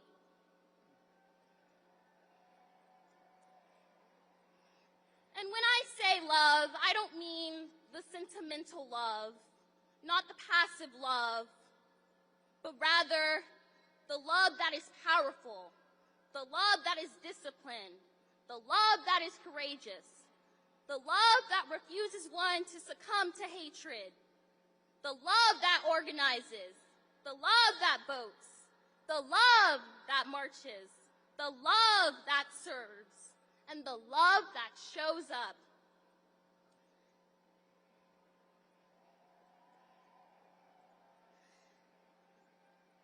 Because nonviolence was never about doing nothing. Nonviolence is about refusing to surrender your humanity while fighting with everything you have for justice. And so, let us go. Go register. Go vote. Go organize. Go volunteer. Go serve. Go build. Go create. Go disrupt injustice. Go sit at tables where decisions are made. And when there isn't a seat for you, bring your own chair. And when there isn't a table, build one.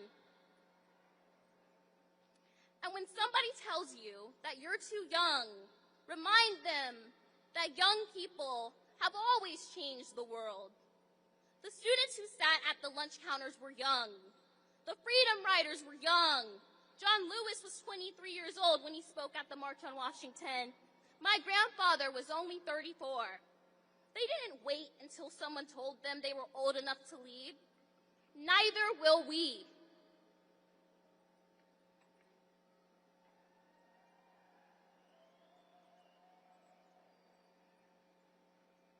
I do believe that we will be a great generation. But being a great generation is not something we get to declare. It is something we have to prove. We prove it by what we build. We prove it by who we protect. We prove it by whether we show up when someone else's rights are threatened. We prove it by refusing to confuse popularity with leadership. We prove it by understanding that justice is not something that we inherit. Justice is something we practice. 63 years ago, my grandfather told America, "I have a dream." Today, I want my generation to say something back. We hear you. We know the dream was never finished. And we know you were never asking us to simply remember you. You were asking us to continue. So we will. We will pick up the baton. We will restore the dream when voting rights are weakened. We will restore the dream when hatred tries to divide us. We will restore the dream when children are afraid to go to school. We will restore the dream when people are treated as less than human because of their race, religion, gender, immigration status, whom they love, how much money they have, or where they were born. We will restore the dream.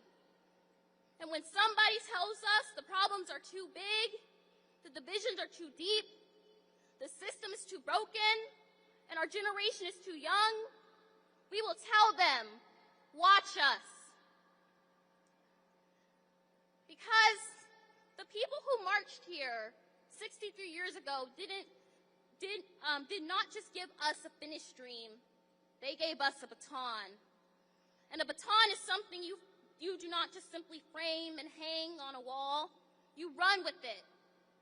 So to my generation, get ready. Know your history. Know what was sacrificed for you. Know that freedom was never free. Know and get set. Find your purpose. Find your people. Find the place where your gifts meet the needs of the world. And then go. Run your leg. Run it with courage. Run it with joy. Run it with love. Run it for the people who came before you. Run it for the people running beside you. And run it for the generations we may never live to see. I'd like to close my remarks by a quote that my grandfather once said. He said, "When evil people plot, good people must plan. When evil people burn and bomb, good people must build and bind. When evil people shout ugly words of hatred, good people must commit themselves to the glories of love. Where evil people would seek to perpetuate an unjust status quo, good people must seek to bring into being a real order of justice." And so, I'm here to remind you today that we will be a great generation. And let us not forget that one day, freedom will ring. May God bless you all.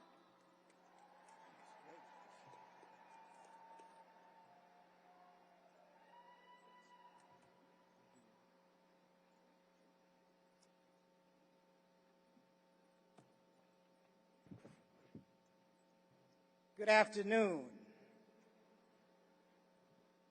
You know,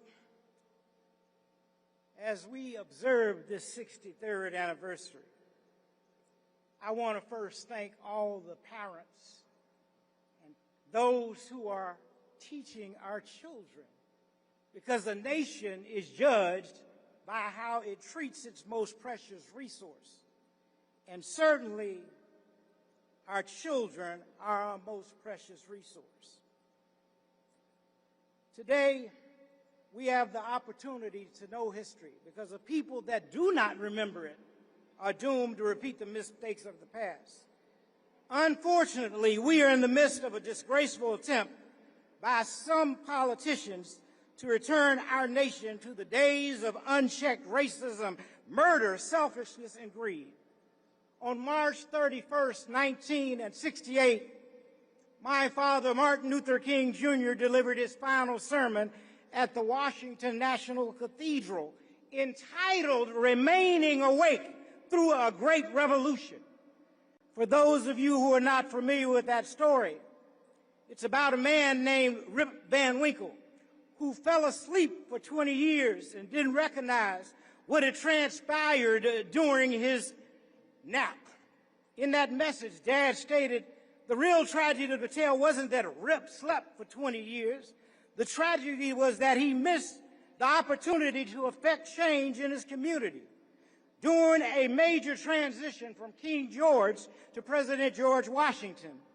Well, it's now 2026, and we have dictator wannabes who try to minimize, with a silly focus on semantics, the vital importance of our being aware or awake, if you will, to the many unjust and inhumane changes taking place now and over the last 20 years. We thank God that our ancestors repeatedly woke up building this nation. They woke up with courage and faith to speak truth to power and get into the kind of good trouble that the late John Lewis talked about, that helped to open doors for the marginalized across the country, regardless of race, age, or gender. The fact that we still have to fight to maintain and renew voting rights in this country is beyond abysmal and a truly national disgrace. If some don't change their ways, it won't be long before we all experience the discomfort of the divine judgment that God has promised. If we turn back to Him with obedience and to His will, to God's will, mercy and grace can indeed protect and keep us from killing one another. Three of the major transformations that Dad prophetically spoke about in 1968 are the same concerns we face today. We have a technology revolution driven by automation. We have data centers and driverless cars, but minimal support for local farmers, certain school systems, military veterans, poor neighborhoods, senior citizens, and single parents. We need to be asking, what is wrong with us? We are much better than the behavior we are exhibiting. Secondly, he said that we have a weaponry revolution that includes the ability to annihilate one another from the world. And many times over, if we fail to seek God's wisdom to lead with love. My mother, Coretta Scott King, said that nonviolence is really the only credible response to the violence that we are seeing around the world. She was right about it both then and now.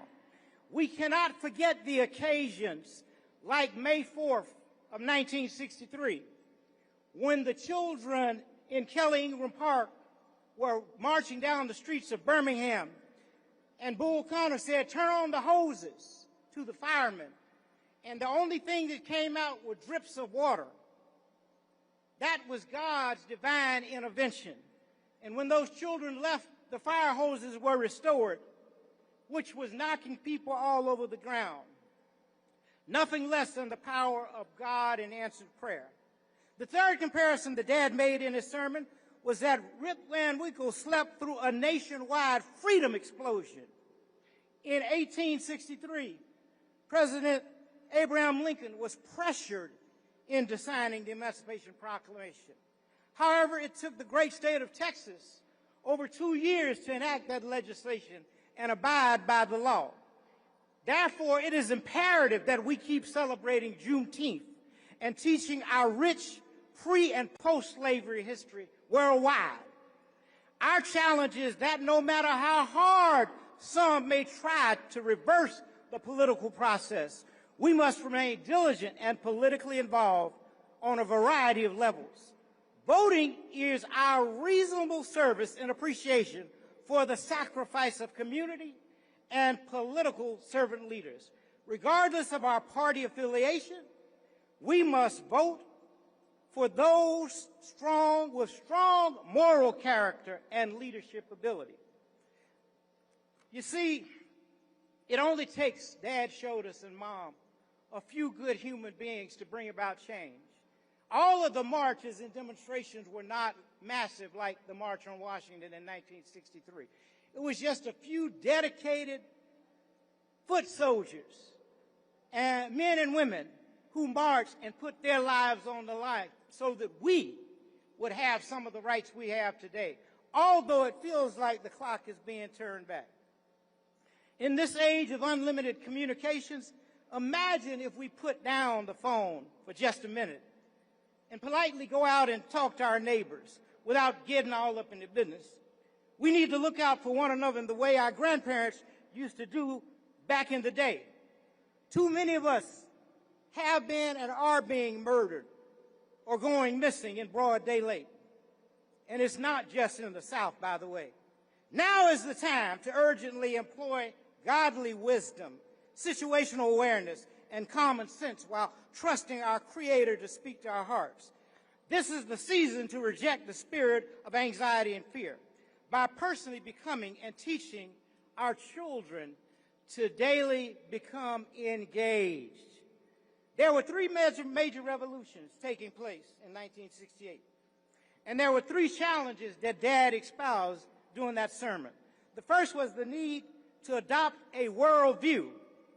As much as some of us are caught up in materialism, classism, feeling perhaps a little bit too special because we live in gated communities, it's always a mistake to forget that but for the grace of God, there go I.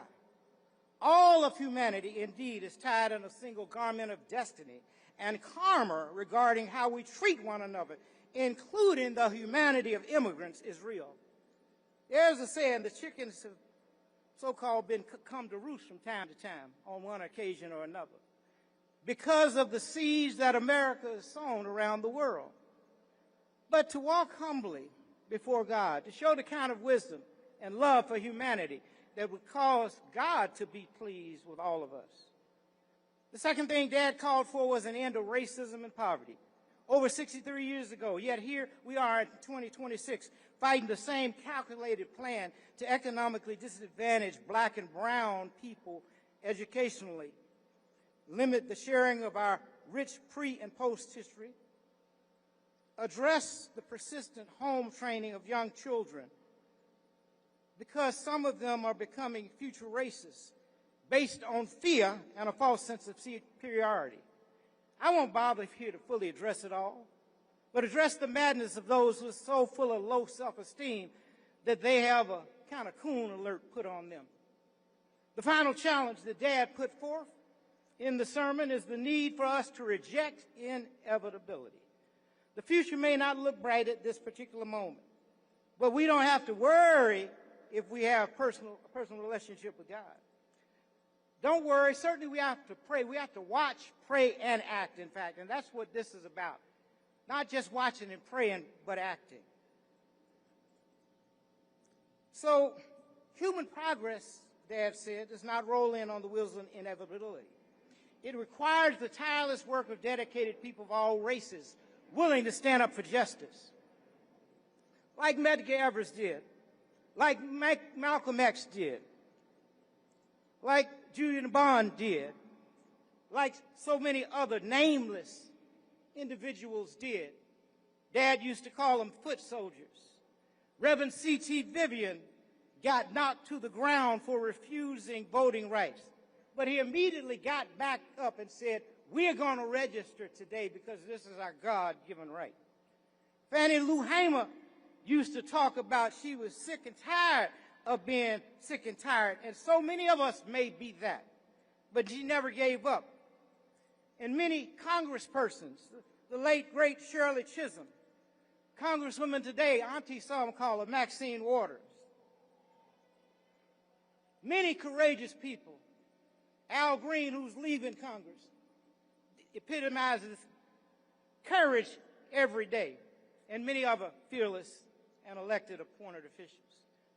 Claudette Colvin, don't know if you remember the name, but Claudette Colvin refused to give up her seat on the Alabama bus at 15 years old because she said history had glued her to the seat. This courageous young girl was arrested and labeled a juvenile delinquent several months before Rosa Parks was arrested. Just brilliant when you think about it.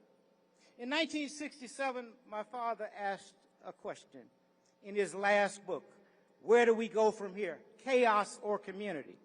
Dad told us that the ultimate measure of a man and a woman was not where you stand in times of comfort and convenience, but where you stand in times of challenge and controversy. On some questions, cowardice asks, is a position safe? Expediency asks, is a position politic? Vanity asks, is a position popular? But that something that embedded deep in our souls asks, is a position right? We must take those positions that may not be safe, that may not be popular, that may not be political. But God knows we must take them because our consciences are telling them they are right. We still have to refuse hatred and violence in favor of what he called the high plane of dignity and discipline. We must meet potential physical violence with the more powerful spiritual force. And then we got to wipe out those triple evils of poverty, racism, and violence.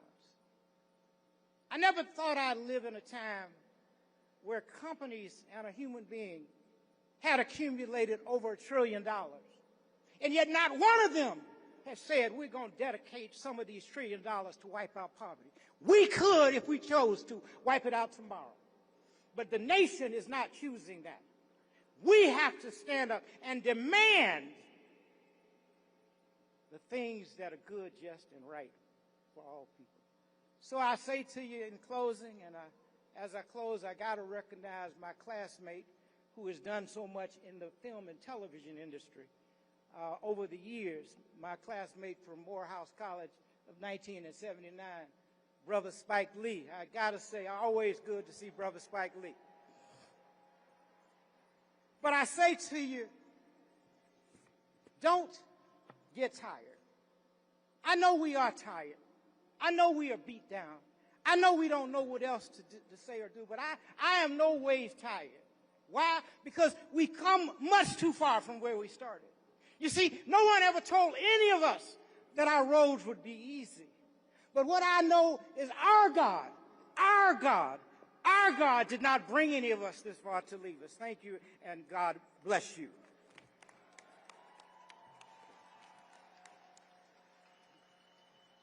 Let us now welcome the president and founder of National Action Network, the Reverend Dr. Al Sharpton.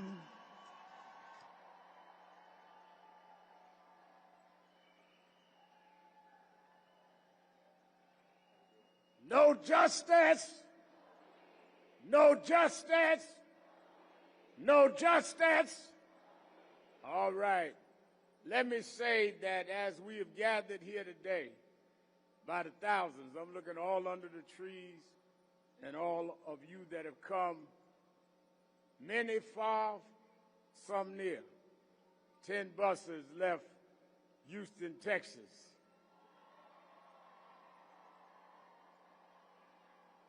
Many from other states. I don't want to get in a roll call. But we come 63 years later because it is clear to us that in 63, when they came to this spot, they came because there was segregation. They came because there was denial of human equality. They came because we could not vote. Because they gathered nationally in 63. We went back to the South. We went back in the northern areas, and we organized. And what we must do today with all the thousands that is here, go back, and we're going on a tour together to organize. We must turn this country upside down with those elected officials that are taking for us the right to vote. The Kaler decision by the Supreme Court shot a bullet in the heart of voting rights. But they don't understand we're not going back. We will not let them turn back the hand of time. They can turn back the clock, but they can't turn back time.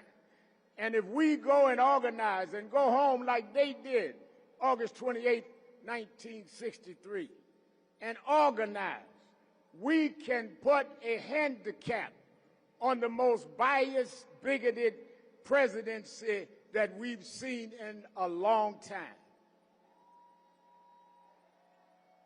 Let me be clear.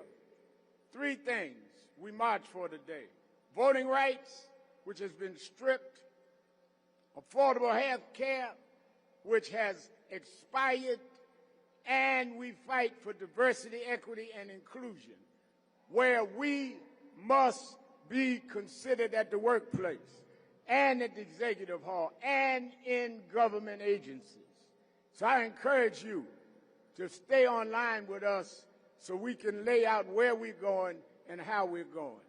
We're going to march to the Martin Luther King Memorial, but I've invited some special guests that's going to speak to us, and then we're going to march. Let me say that if there are those that are of another persuasion watching, don't pervert the dream, because after you dream, you wake up. And you confuse those of us that have dreamed the dream with being woke. We're woke with the dream. Don't apologize for being woke. Apologize for dreaming and staying in the bed. Apologize for dreaming and laying there acting like you are all of that. We are woke because we woke up with a dream in mind, and we're in Washington, D.C. to proclaim the dream is still alive. Lastly, someone said to me, Reverend Al, y'all are going to have it at Lincoln Memorial? I said, yes, we're going to have it where Dr. King and others stood. They said, but they are changing and they're doing things to the reflection pool. I said, well, that to me is equal to what is happening in the White House. They're trying to find something wrong with our reflections. They don't want us to reflect. That's why they're taking black history out of schools. They don't want us to reflect. That's why they're taking our names and pictures down at the Pentagon. They don't want us to reflect, because they don't want us to see that despite slavery and economic exploitation and segregation, we rose and became president of the United States. They don't want us to reflect. Ain't nothing wrong with that pool. You got the wrong people working on the pool. And we got the wrong people working on reflections. We reflect today freedom fighters. We reflect today color barriers. We reflect today at the reflection pool that we didn't win a bid. We won a mission, and we're going to stand up and not fight back.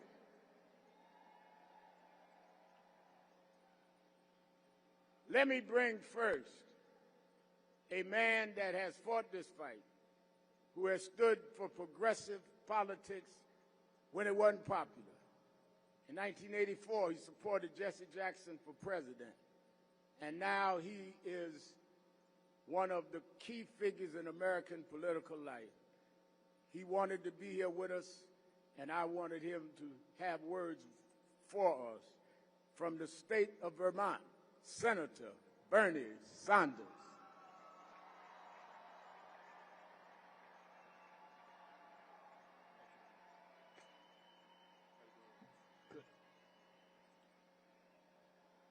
Let me thank Reverend Sharpton and the National Action Network for organizing this event, for allowing me to say a few words to you, and let me thank all of you for being here in this very dangerous moment in American history.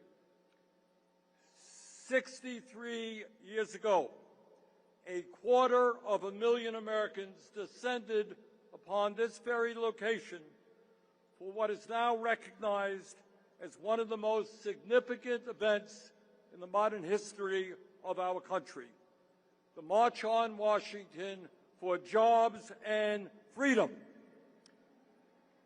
As a young man, young college student at that time, I had the fortune to get on a bus from the University of Chicago to attend that event and experience a day that I have never forgotten and which has had a lasting impact on my life.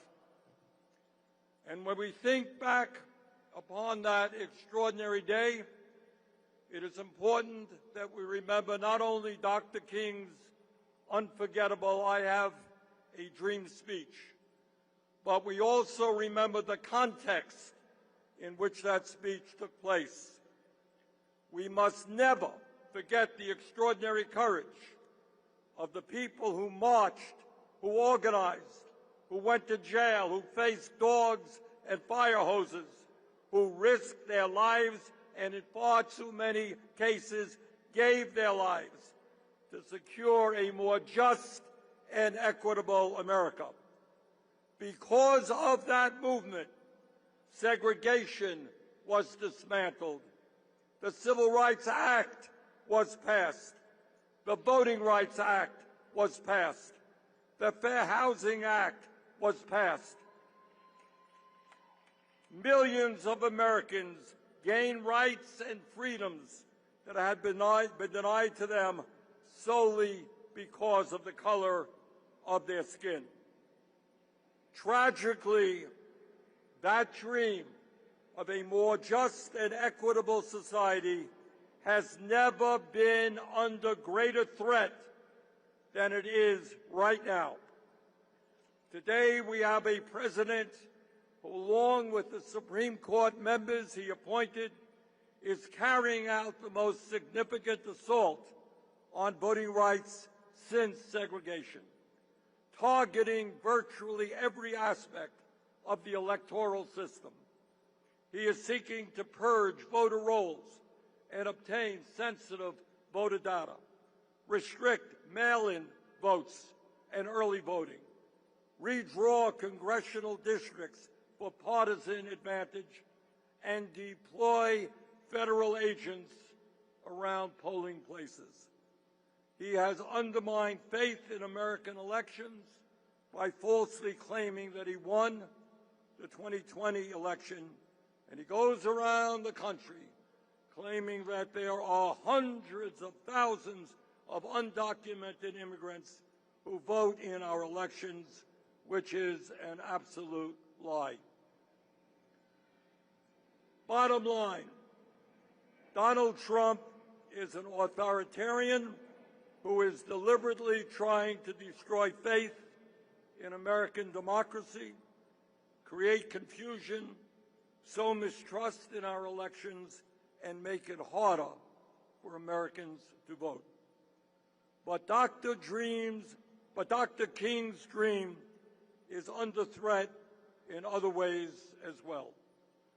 Dr. King understood that political freedom and economic freedom are inseparable.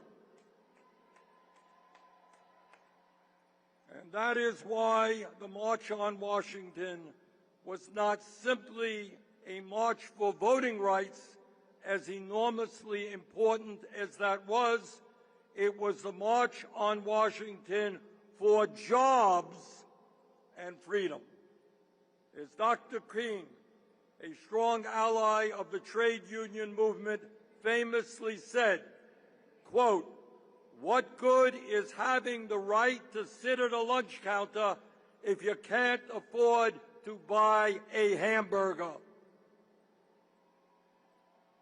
And let us never, ever forget, Dr. King was assassinated in 1968 while he was in Memphis, Tennessee, standing with exploited sanitation workers who were attempting to organize a union. Let us be clear. It's not only voting rights that are under assault today. That part of Dr. King's dream, the dream of genuine economic freedom, is also under unprecedented attack. Today, we have more income and wealth inequality than at any moment in American history. Today, 60% of our people live paycheck to paycheck, struggling to afford groceries, healthcare, housing, education, and the very basic necessities of life. And while this economic crisis impacts all of our people, all races, creeds, and people in every corner of our country, it continues to disproportionately affect the black community. Black Americans continue to face higher rates of poverty, shorter life expectancy, lower rates of home ownership, greater exposure to environmental hazards, and enormous disparities in access to capital and economic opportunities. Trump's devastating cuts to health care, education, Head Start, and other programs have only made a very bad situation even worse. My friends, 63 years ago, Dr. King stood at this location and inspired all Americans, people of every color, every religion, every background, to stand together in the struggle for racial and economic justice. And as you all well know, the message he delivered back in 1963 is as true today as it was back then. Yes, black and white, Latino and Asian, people of all races, religions, and backgrounds must come together now in the fight for justice. We must never accept an economy in which so few have so much while so many have so little. An economy in where one man now owns more wealth than the bottom 50% of American households. Billionaires must start paying their fair share of taxes. We must never accept a corrupt campaign finance system which allows wealthy campaign contributors to undermine our democracy and buy elections. We must get rid of that disastrous Supreme Court decision, Citizens United. We must get super PACs out of the political process. We must move to public funding of elections. Brothers and sisters, we must never accept a system in which millions of workers continue to earn starvation wages and are denied the right to join unions. We must raise the minimum wage to a living wage at least $20 an hour. And we must pass the PRO Act, making it easier for workers to join unions. We must never accept a healthcare system designed to make huge profits for the insurance companies and the pharmaceutical industry. Healthcare is a human right. We must join every other major country on earth and guarantee health care to every man, woman, and child through a Medicare for all single-payer program. We must never accept a situation in which a handful of big tech oligarchs push their AI agenda down the throats of the American people, threatening millions of our jobs, our privacy rights, the mental health of our children, and the very future of humanity. AI and robotics must work for all of us, not just some of the richest people on earth. We must never accept a situation in which a handful of fossil fuel executives are putting the very future of the planet at stake for their own short-term profits. We must create millions of good-paying jobs by transforming our energy system away from fossil fuel and toward energy efficiency and sustainable energies. Brothers and sisters, the people who marched on Washington in 1963 understood, real change does not come from the top on down, it comes from the bottom on up. It comes when ordinary people organize. It comes when black and white, Latino, Asian American, Native American, and immigrant communities stand together. The March on Washington and the movement behind it changed the course of American history. And now it is our turn. Let us go forward together. Thank you all very much.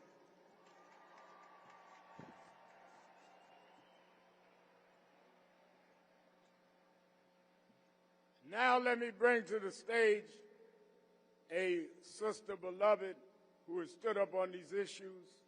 She's shown up where she was needed and spoke out on what needed to be said, whether it was at the Neely funeral in Harlem, whether it was remembering Miss Colvin, who many forgot, that was the first to be arrested for sitting in the front of a bus, as Martin said. She was there, and she has openly been there for all of the issues we're concerned about. May I bring to you, I know people. I was Shirley Chisholm's youth director at 17, and she had the same fire and vigor in this young sister beloved of mine, Congresswoman from New York City, Congresswoman Alexandria Ocasio-Cortez.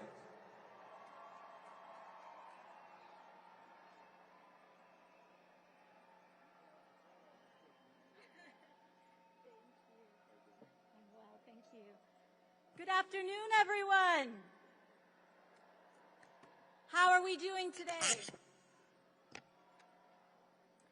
My name is Alexandria Ocasio-Cortez, and I am so honored to be here today. 63 years ago, hundreds of thousands of Americans gathered right here and changed the course of our nation's history. But what made that day possible began long before anyone arrived in Washington. Before postal workers, professors, domestics, and organizers gathered here, they started to build something together at home. Before a movement changed the law, it organized to build power. And before America could realize a new vision of freedom, the people had to first imagine it and refuse to let it go. That took a particular kind of prophetic genius, the moral clarity to know what we, the people, deserve, the vision to see what America can become, and the strategy to bring it all together. That prophetic genius was everywhere in the movement that built this march. Bayard Rustin, Ella Baker, Dr. Martin Luther King Jr., Dorothy Height, and one of my personal heroes, A. Philip Randolph. You see, A. Philip Randolph understood something radical, that black freedom, civil freedom, and all of our full freedom requires economic freedom. Because if we cannot exercise our most basic rights, a shelter to grow a family in, food to sustain our lives, and an education with which to flourish, then it is no freedom at all. It is tyranny. Randolph taught that racial injustice wasn't only enforced through civil segregation. It was enforced through an economy that depended on black labor while denying black workers their fair share. Randolph organized the Brotherhood of Sleeping Car Porters against one of the most powerful corporations in the United States. And by 1963, Randolph and so many others had brought hundreds of thousands of people to Washington to demand that America finally deliver on its promise of freedom. He put it plainly, freedom is never granted, it is won. Justice is never given, it is exacted. Brothers and sisters, these drum majors for justice, just as you all and countless others today, were not handed a movement. They have always had to build one. And when they came here 63 years ago, they came with demands. They demanded the right to vote, an end to segregation, and fair housing. They demanded a federal jobs program, a higher minimum wage, and an end to discrimination in employment. Because together, those words carried a profound idea, the March on Washington for Jobs and Freedom, that freedom is both political and economic. And that movement changed what was possible in this country. We got the Civil Rights Act and the Voting Rights Act. And that is what paved the way for Head Start, Medicare, Medicaid, and food assistance. Because the civil rights movement is the foundation for a great society, a new era of social and economic progress. That was an extraordinary achievement, and we are living in the legacy of it today. But their vision went further than their victories. Because America may have agreed to open the lunch counter, but it never committed to us affording the meal. And that is our work today, as we defend the foundation that our foremothers and our forefathers built. You see, they gave us a piece of the freedom, but 63 years later, we are still fighting to afford it. America is wealthier today than it has ever been, and yet millions of Americans work every day to struggle to afford the basics. This is not simply an economic failure. It is a moral and structural one, and we must refuse to accept it. So let's be clear about the country that we are fighting for. We, the people, demand full, protected, and restored voting rights in the United States of America.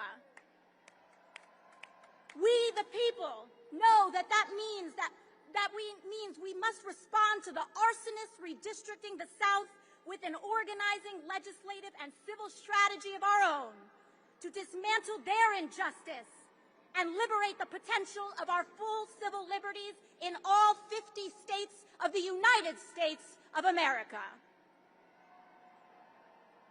We, the people, demand guaranteed health care for every American as a right and not a privilege. We, the people of the United States of America, demand that one job with no need for overtime should be enough for our most basic needs, which also include rest. And we must recognize that that can only happen in an economy where Black women are not the first to be pushed out and the last to be brought back in. There is nothing new about these demands. They belong to the same fight and the same heritage that many gathered here 63 years ago. And we are not alone. Just as it was then, our ability to win depends on our ability to vote. Republicans know this. That is why the Supreme Court's decision to weaken the Voting Rights Act matters so much. Because they know that when Black Americans exercise their full political power, we unlock progress for all of America. And that is what they are trying to hold back. But there is a tide rising in this country, brothers and sisters. They can put obstacles in our path, but they cannot turn us back around. And this November, the first of many tides is coming to respond to every right they are trying to take.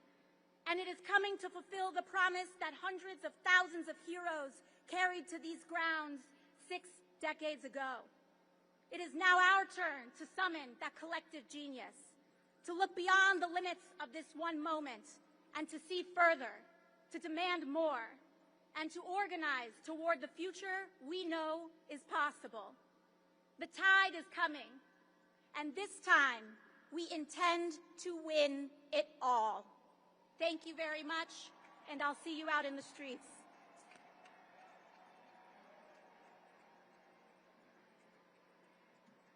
We're winding down. Are you ready to march? Are you ready to march? All right, let me bring to the stage someone that not only today wouldn't have happened without the movement for progressive political empowerment, labor rights would not have happened to the degree it did and the degree it continues to be without the president of the American Federation of Teachers, Sister Randy Weingart.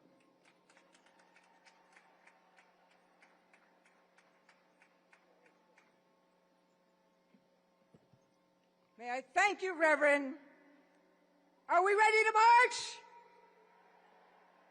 So I'm honored to be here today as the AFT was 63 years ago at the March for Justice and Freedom. In 63, we fought for jobs and freedom. We fought for the vote for all. But now, 63 years later, as so many speakers before me have said, we are fighting to defend the vote because the vote is a basic human right, because the vote is how we make democracy work, because the vote is how we make sure that the economy works for working people. Are you with me? Voting is a vehicle for strengthening public schools. Voting is a vehicle for workers getting a break. Voting is a vehicle for us getting decent health care, for us having pensions, for one job being enough. Voting is the vehicle for freedom, the freedom to provide what our families need, the freedom to go to college without crushing debt, the freedom to have our aspirations expanded, not denied. So this is my question, as the time is late and I'm cutting my speech short. A lot of people don't think their vote will change anything. They don't see democracy working for them. Imagine if our forefathers and foremothers said nothing was going to change. Imagine if they didn't fight Jim Crow. Imagine if they didn't fight slavery. Imagine if they didn't fight for a better life. We have to be evangelists for our communities, for voting, for people in our lives. The people in our lives, their dreams matter. They matter.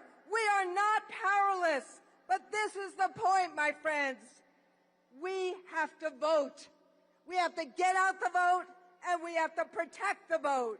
And we have to vote in such massive, overwhelming numbers that the results are clear and convincing, and no one can steal it from us. So, are we going to vote? Are we going to achieve Reverend King's unfinished dreams? Are we going to achieve our dreams? Are we going to vote so it is the people, not the powerful, who enjoy the bounty of America? Thank you.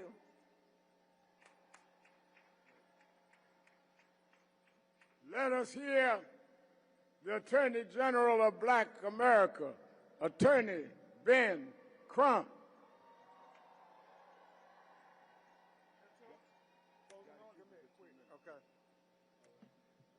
I'm Ben Crump, along with James Carter, President of the National Bar Association, representing the largest association of black lawyers and judges in America and beyond. And it's all of us lawyers standing in tradition of Thurgood Marshall as we remember on this day, 71 years ago, that Emmett Till went missing And then later we found that he was kidnapped and he was lynched. And now in 2026, we're still fighting in Mississippi for truth and transparency and equal justice under the law for Nolan Xavier Wells. We have to vote for Nolan because he was 18 years old and he never got an opportunity to vote. We have to vote for George Floyd and Breonna Taylor and Trayvon Martin and Ahmaud Arbery. So when I say George Floyd, I want you to say vote George Floyd. When I say Breonna Taylor, I want you to say vote Breonna Taylor. When I say Trayvon Martin, I want you to say vote Trayvon Martin. When I say Ahmaud Arbery, I want you to say vote Ahmaud Arbery. And when I say Nolan Xavier Wells, I want you to say vote Nolan Xavier Wells. I rest my case. Y'all, let's go vote like our children's lives depend on it. Thank you, Reverend Al Sharpton. Let me bring on our closing speakers, the chairman of the board of the National Action Network and the head of the Conference of National Black Religious Organizations and Pastors Grace Baptist Church, Reverend Dr. W. Franklin Richardson. He'll be joined by the co-chair, attorney who has been a fighting activist and policy expert all of her life. They will bring on the last four speakers, and we will begin lining up and marching. Dr. W. Franklin Richardson and attorney Jennifer Jones Austin. I want to thank our president. Let's celebrate Al Sharpton. Come on. He's made great sacrifices for us to be here and called us together. Let me say to you that we are thankful for the support that you've given on behalf of the National Action Board and the various chapters across America. I want to present to you at this time the Honorable Camille Joseph, who is the National Action Board member and also a part of the corporate leadership that joins us. Ms. Joseph. Thank you so much, and good afternoon, everyone. I am a proud board member of the National Action Network, proud to be here. And I'll make this very quick because I know we're all ready to march. This week, I had the honor of visiting my great-grandmother's farm. My great-grandmother was a single woman who raised over 10 children. She understood the power of having land, but she instills in all of us the power of understanding your rights, economic opportunity, and bolstering health care. And now, 63 years later, her daughter's on stage at the very march she watched from her living room, thinking through what our country would look like. There's a lot of work to be done, a lot of things still yet ahead of us. But one thing I know, when my great-grandmother looked at the screen, she felt inspired by the Dr. Martin Luther King, Jr., the same way I'm inspired by the work of the Reverend Al Sharpton and the National Action Network. I am proud that in our generation we can look to such keen leadership to think through the needs that we have as a community, and that the work continues in the spirit and the vision of Dr. Martin Luther King, his family. I am eternally grateful to represent the board and be part of such a powerful organization. Thank you. I'm calling now for the last two speakers. Please give us your attention. Honorable Mark Tiano, who is the United States Representative of the California 39th Congressional District, and Ken Martin, Chairman of the Democratic National Committee. They will follow each other as they come now. Good afternoon, good troublemakers. Good afternoon. I'm Mark Chicano. I'm chair of the Congressional Equality Caucus and first vice chair of the Congressional Asian Pacific American Caucus. We're not here simply to remember history. We're here because the work that began 63 years ago is unfinished. We're here because the battles we thought that had long been settled have resurfaced. Birthright citizenship is under attack. Americans feel the need to carry a passport to prove they belong. Fascists are using their power to intimidate Americans into silence. And these are not echoes of some distant past. They are the reality of this moment. And this moment is an awakening that norms will not protect us. Every generation must take up the work of renewing and perfecting the idea of America so that America lives up to its promise. There are those that would have us believe America is about blood and soil, replacing America's founding principles with a narrow definition of who belongs and who does not. That being American is about how many generations your family has lived here, where your parents were born, and what you look like.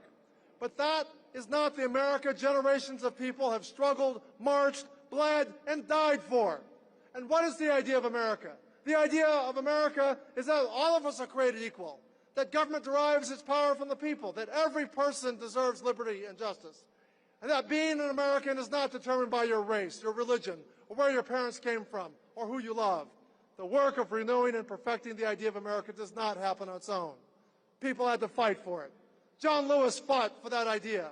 At 23 years old, he stood right here in 1963 and demanded that America live up to its promise. 2 years later on the Edmund Pettus Bridge, police beat him for demanding the right to vote. He knew what awaited him on the other side of that bridge, yet he crossed it anyway because America was worth fighting for. Wong Kim Ark fought for the very same idea. Born in San Francisco to immigrant parents, he challenged the government when it tried to deny him entry into his own country. In 1898, he took his fight to the Supreme Court and won. If you are born here, you are an American, period. More than a century later, we're fighting that battle again because America is worth fighting for. My own family fought for that idea, and during World War II, my great-uncle Monso served in the 442nd Regimental Combat Team, fighting and bleeding alongside other segregated units like the Buffalo Soldiers and Tuskegee Airmen. He fought for the United States while my parents and grandparents were among the 120,000 Japanese Americans incarcerated by their own government. Think about that contradiction. A country that questioned their loyalty and took away their freedom, and still Japanese American soldiers fought and died for an America that had not yet lived up to its promise. The motto of the 442nd was simple: go for broke. Say it with me, go for broke. Risk everything, give everything, and they did. Today we are being called for our own go for broke moment to fight for the character of our country. Let's all go for broke, let's march, and let's bring America back on track. The National Park Service has been very helpful, and we've got to close this meeting. Therefore, I'm calling us for 1 minute a person. And we're going to ask the Democratic President, Chairman, to come, and followed by one other. Thank you, everybody. Thank you to Reverend Sharpton and to Martin Luther King III for your leadership. It is an honor to stand with all of you in this hallowed ground today, 63 years to the day since Dr. Martin Luther King summoned America to live up to its highest ideals. Why does I Have a Dream still stir our hearts 63 years later? Because it wasn't simply a dream. It was a challenge, a demand, a call to action. Dr. King reminded us that America is not a finished product. America is a promise every generation is called upon to redeem. The work of building a more perfect union is never finished, and the responsibility for carrying that work forward belongs to all of us. But for 63 years, there have been politicians, and we know who they are, who quote Dr. King's words while working to dismantle everything he fought for. They talk about judging people by the content of their character while trafficking in hateful rhetoric and pushing harmful policies. They praise the civil rights movement while attacking the very rights that the movement run. And they have gone after the twin pillars of our democracy, voting rights and civil rights. They have made it harder for people to get ahead, of course. So when we see attempts to roll back the Voting Rights Act, what do? We organize. We register voters. We protect the votes. They did not march so we could stand still. They did not sacrifice so we could sit on the sidelines while the rights they want are taken away. So even when we are tired, we keep going.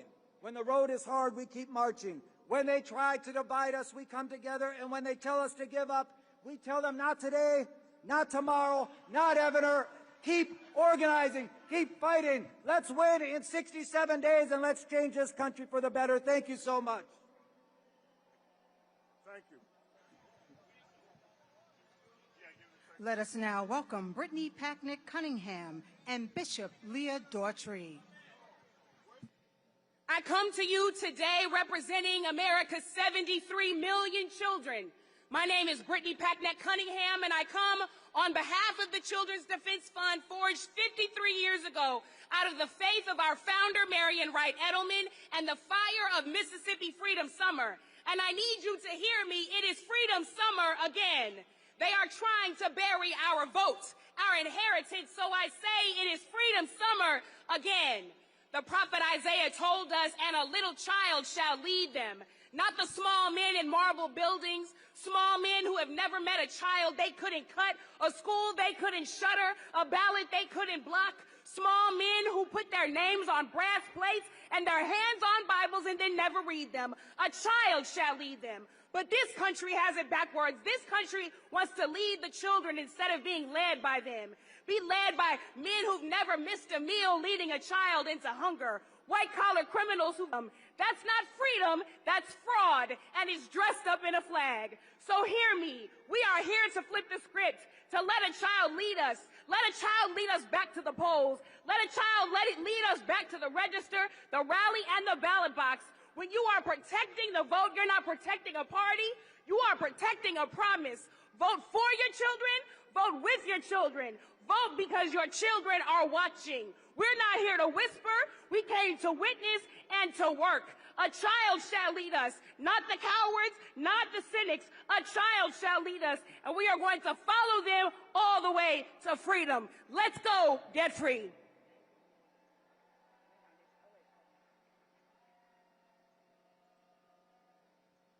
We are getting ready to line up. Some of you are moving over. We're going to have a benediction. But Attorney Jennifer Jones-Austin, will you come forward? I didn't hear you say nothing today. That's the vice chairman. And she's telling me we got to get out of here, but I want y'all to give her another hand, our vice chair. All right, we got to go.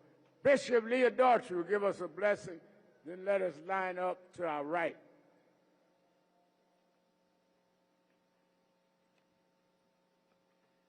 As we prepare to march, let us pray. God of Exodus and Isaiah, God who called us out of bondage and called us to be repairers of the breach, we thank you for this day, for this mall, for these feet that have carried us here just as they carried our mothers and our fathers 63 years ago. Lord, the courts have moved against us. Section 2 has been wounded. Our votes have been challenged. Our rights have been trodden. Our humanity has been questioned. But Lord, you did not raise up a movement to depend on 9 votes in a marble building. You raised up a people. And so we do not send these marchers out in mourning.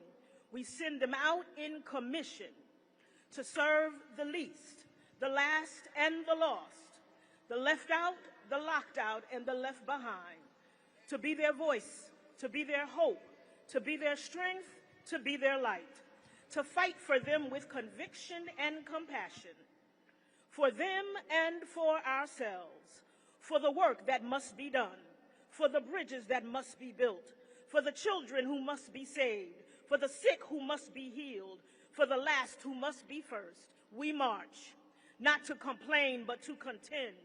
We march, not to remember democracy, but to defend it. We march, and we shall be called repairers of the breach, restorers of streets in which to dwell.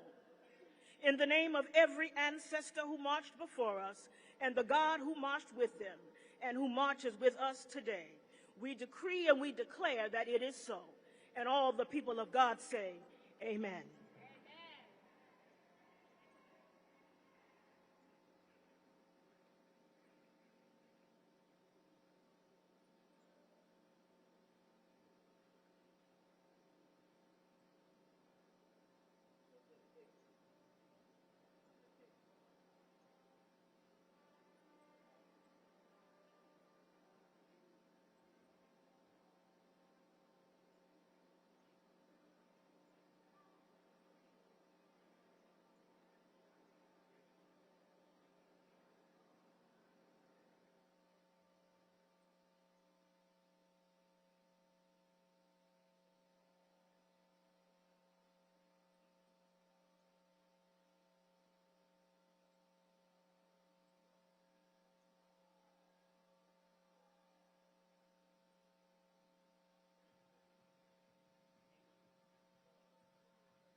he's coming now. You heard it? I think he's coming now.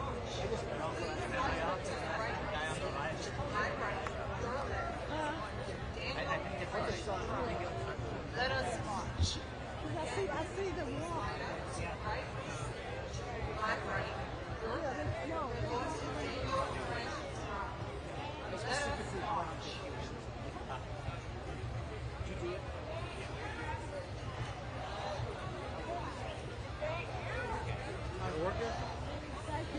You're welcome.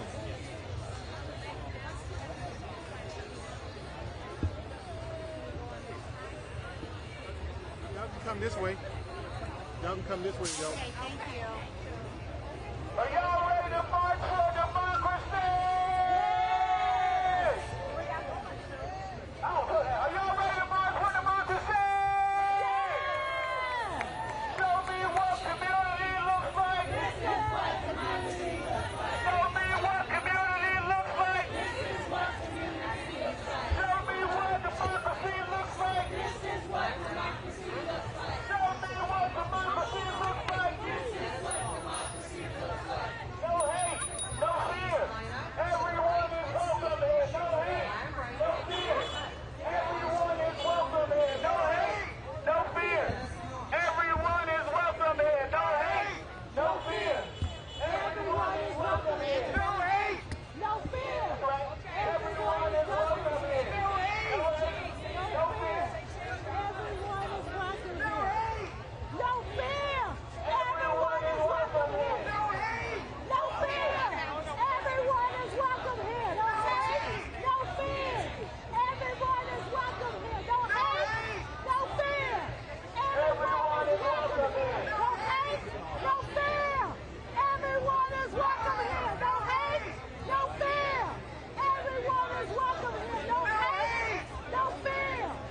Everyone is welcome here. No hate. No fear. No hate. No fear. No hate. No fear. Everyone is welcome here. No hate. No fear. Everyone is welcome here. No hate. No fear. Everyone is welcome here. All right, people, let's say it. Let's say it. No fear. No hate.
Put it in the headline and the subject line too.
You can't fight for you. Urban League. Fight for you. Urban League. Fight for you.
Please make a lane.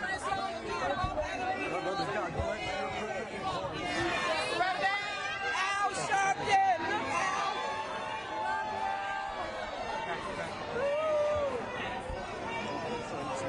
Just a little bit, please.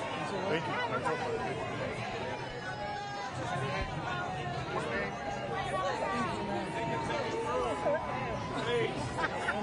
Ladies in red, can y'all please step to the side?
pictures of me right quick. I don't know where my husband went to.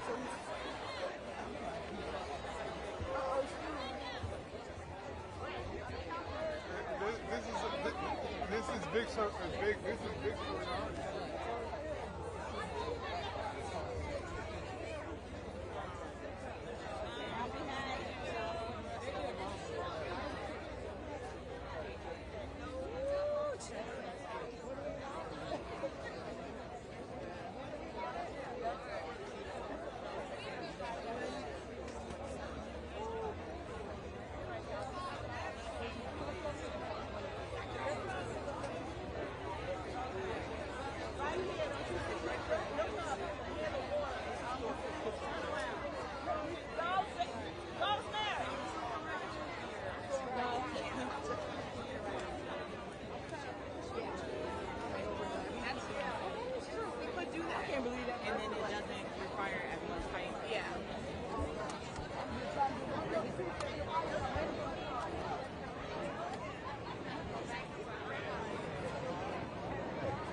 The what?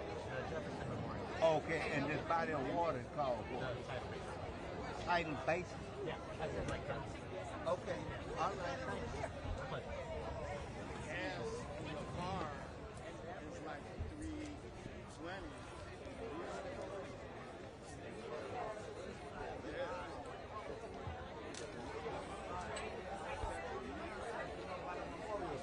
I'm right here by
Are they?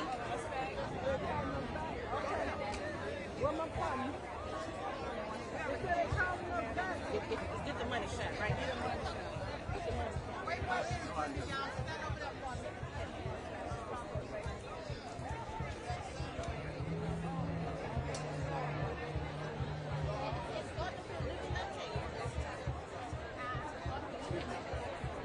We gotta go back.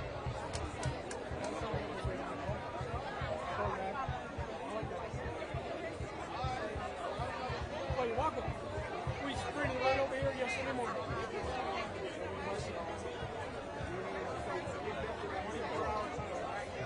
Okay, now we're going to do it again.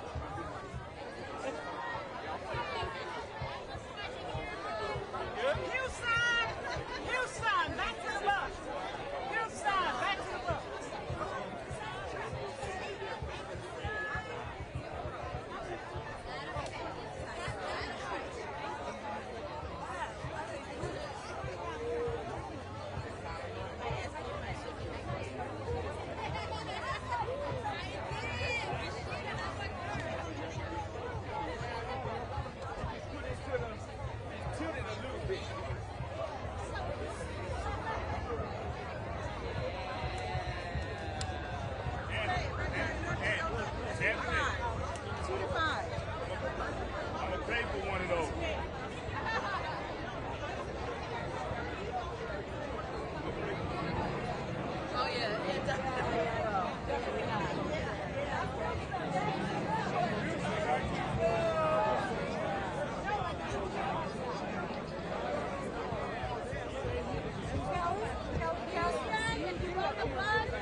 go that way around. Okay. Guys, we're going to go this way and then out, around and out.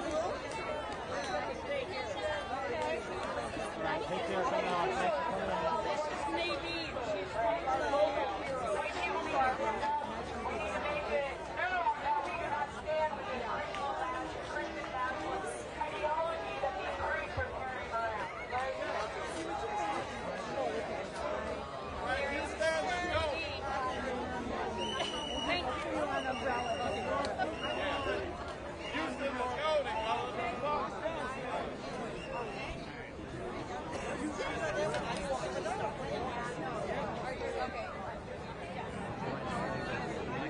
I got you. Oh, you're wound up.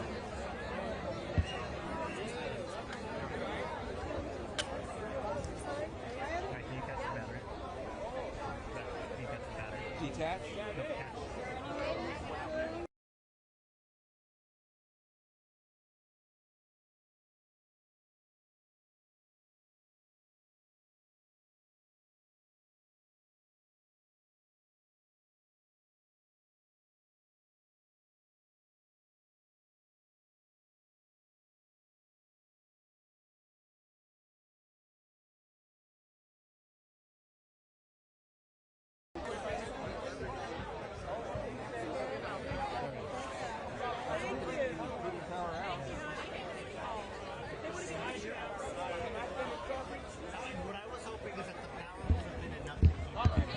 Should have. I've done it. I've done it with my family.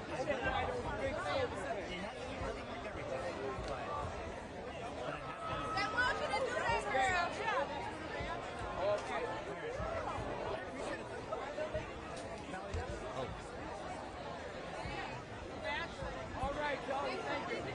All right, listen up. We're going to go to the police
522-3088. I will. I got you. From Raleigh, North Carolina. All right, Kinston, North Carolina. Oh, wow. We know something about it. Yes, thank y'all for coming.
There is no benefit for black people.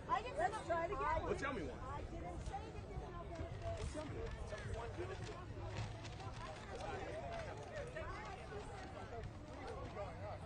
We all together, y'all don't finish the picture. You better take them with your camera. I should never guess. I never guess. She don't know.